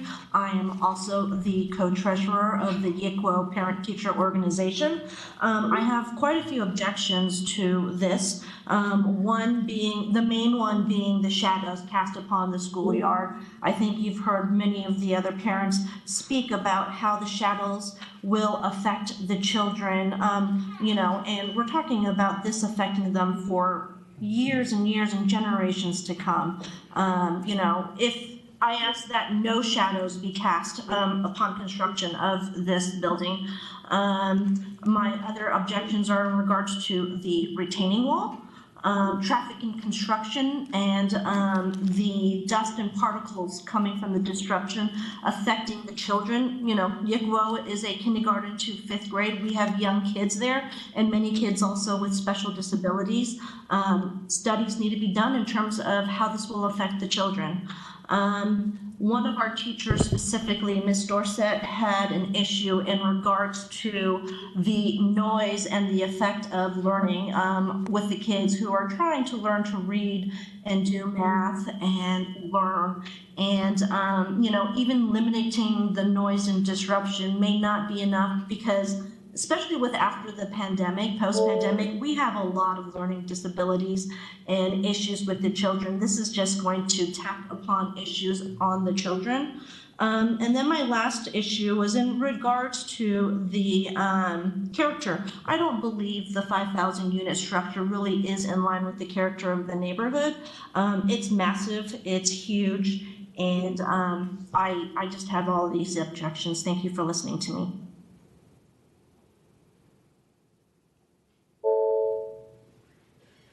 Okay, final last call for public comment.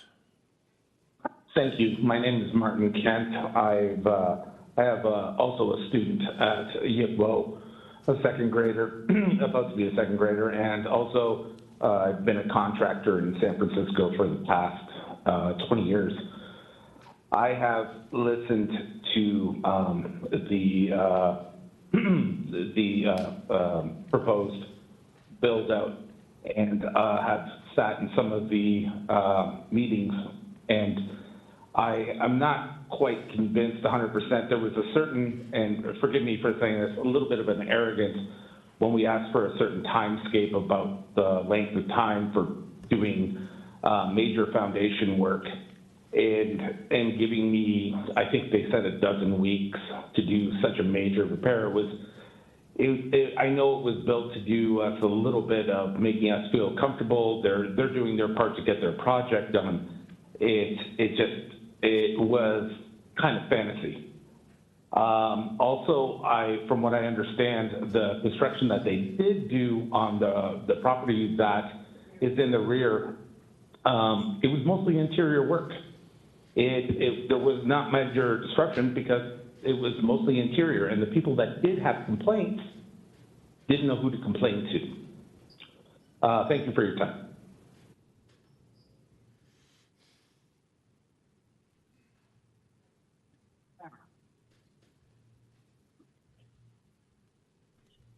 Yickwo also has, we have 2 mild to severe autism classrooms for students, up to 14 students who are exceptionally sensitive to noise. Their health and safety and well-being should be considered when we talk about construction so close to our school. That noise will be extremely upsetting to them. These are nonverbal students. Thank you.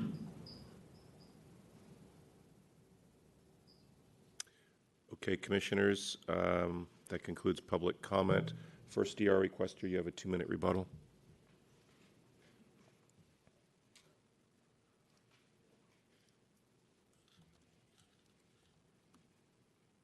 You don't want to have rebuttal, sir?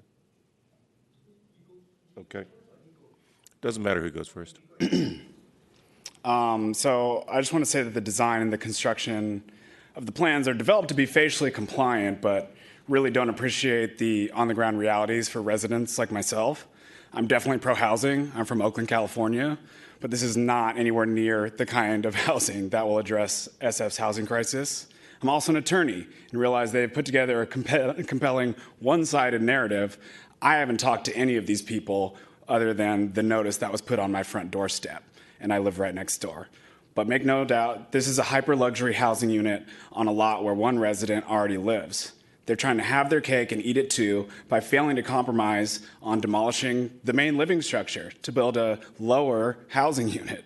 But they ask us to sacrifice our views, our privacy, our personal space for their hyper-luxury development. We think there's more flexibility to be had here. For me, there would be a definite lack of privacy. To the back of our apartment is a parking lot where cars come and go, no privacy. There is a lot in front with windows that look into my apartment. This would ensure that there are even more windows, less light, more shadows, and I will have to continually close my shades, which would be disadvantaging one of the parts I love most about my apartment, which is the view. And the view from the street of my beautiful 1913 constructed apartment would be completely blocked from the street if this were to take effect.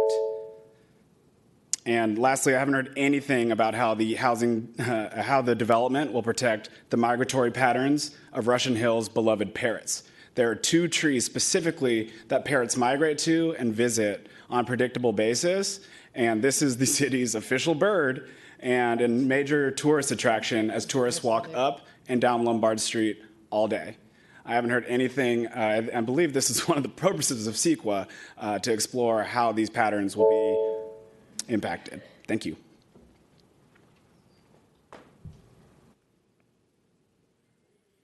Good evening, honorable commissioners and the chair.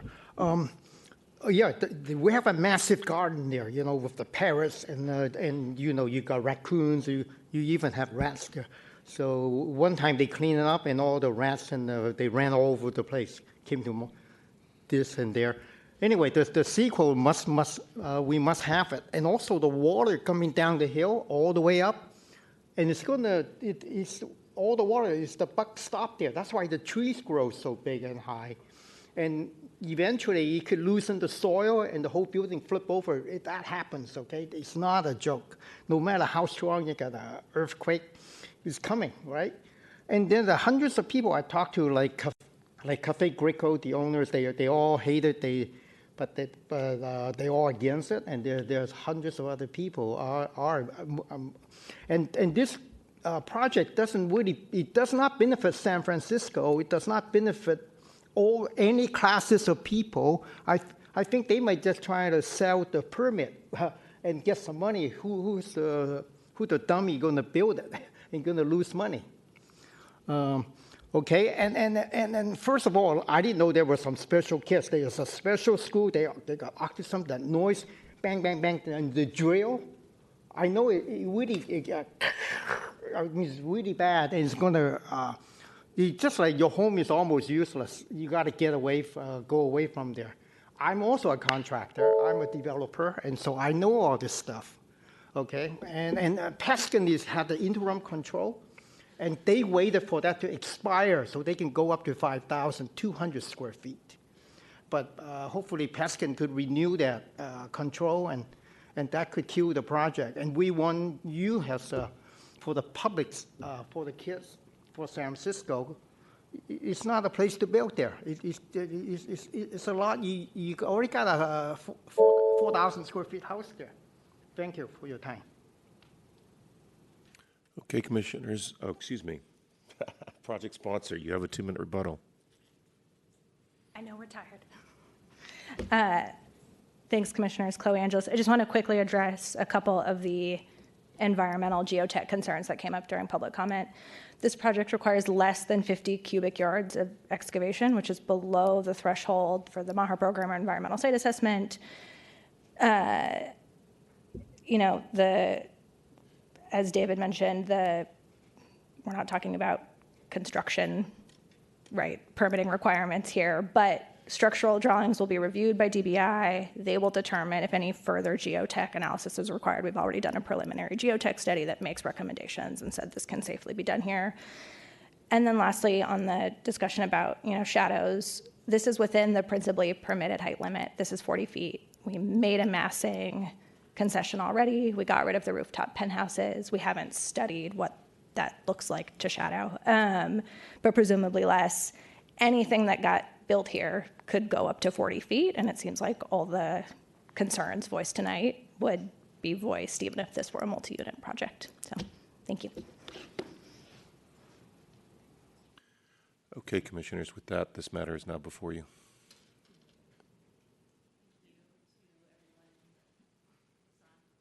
It's on, but it's been going in and out all the time. All right, thank you. Thank you everyone who came in, and thank you for the staff also for the staff presentation and your work with this project. As much as I, no offense to the project sponsor, don't love to see a giant mansion going up when we're in a housing crisis, an affordability crisis. It's code compliant. There's been some sculpting of the building already. I don't see any unusual or extraordinary circumstances. Commissioner Koppel. Move to not take DR and approve with modifications. Second.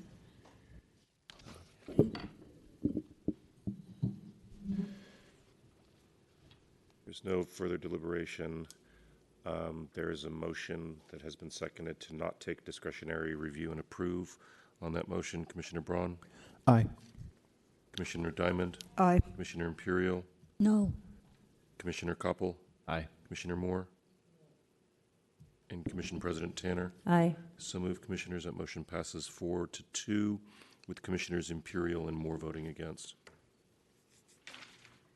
Commissioners, that'll place us on item 21 for case number 2021-004066 DRP for the property at 372 Dolores Street, a discretionary review. Again, good evening, Commissioners. David Winslow, Staff Architect. The item before you is a public-initiated request for discretionary review of building permit application 2021-0820.6824 to convert an existing first-floor storage and basement of a 4-story multifamily residential building to one ADU using the local ADU program. The site is approximately 28.5 feet wide by 100 foot deep, and the existing building is a Category A historic resource built in 1907. And it looks like we just have the project sponsor here, so I'll try and... DR requester Zach Ward, who didn't show up, is representing 380 Dolores Street. The adjacent building to the south is concerned that the proposed project will affect the structural stability and that construction noise will impact his tenants. His proposed alternative is to reinforce the foundation prior to construction. To date, the department has received no letters in support, no letters in opposing. Staff supports the project as it complies with the code and the city's housing goals. None of the concerns identified by the DR requester are land use issues regulated by the planning department. Thank you. Very good. Is the DR requester present? Well, there's some people online that, I don't know, looks like Brett Gladstone's on. So I thought maybe if they were, they could raise their hand, but if not, project sponsor, you have 5 minutes.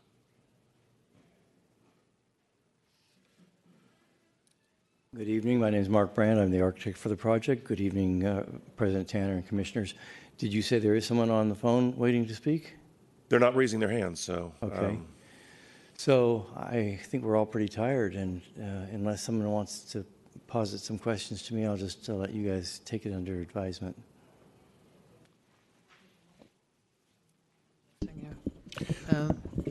Let me just at least ask please, for public comment. Members of the public, if you have any comments, this is your opportunity to do so. You need to press *3 or raise your hand via WebEx. I don't see anybody else in the chambers. Public comment is closed. You, I guess, defer your 2-minute rebuttal. It's now before you, commissioners. I find the addition of an additional unit actually very interesting, very well done, and I think it's an example for how it should be done versus where we really destroying a building. I think it's sensitively done, and I move to approve. Second.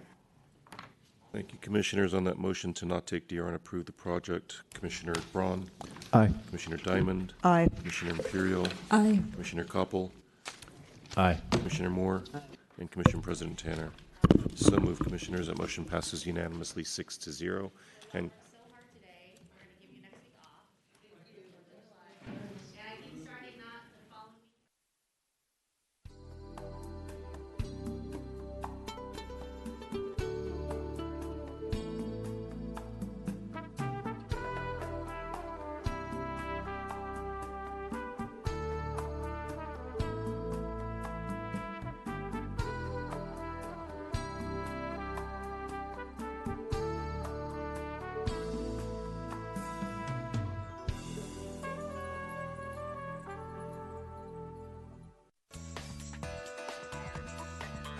SF Gov TV, San Francisco Government Television.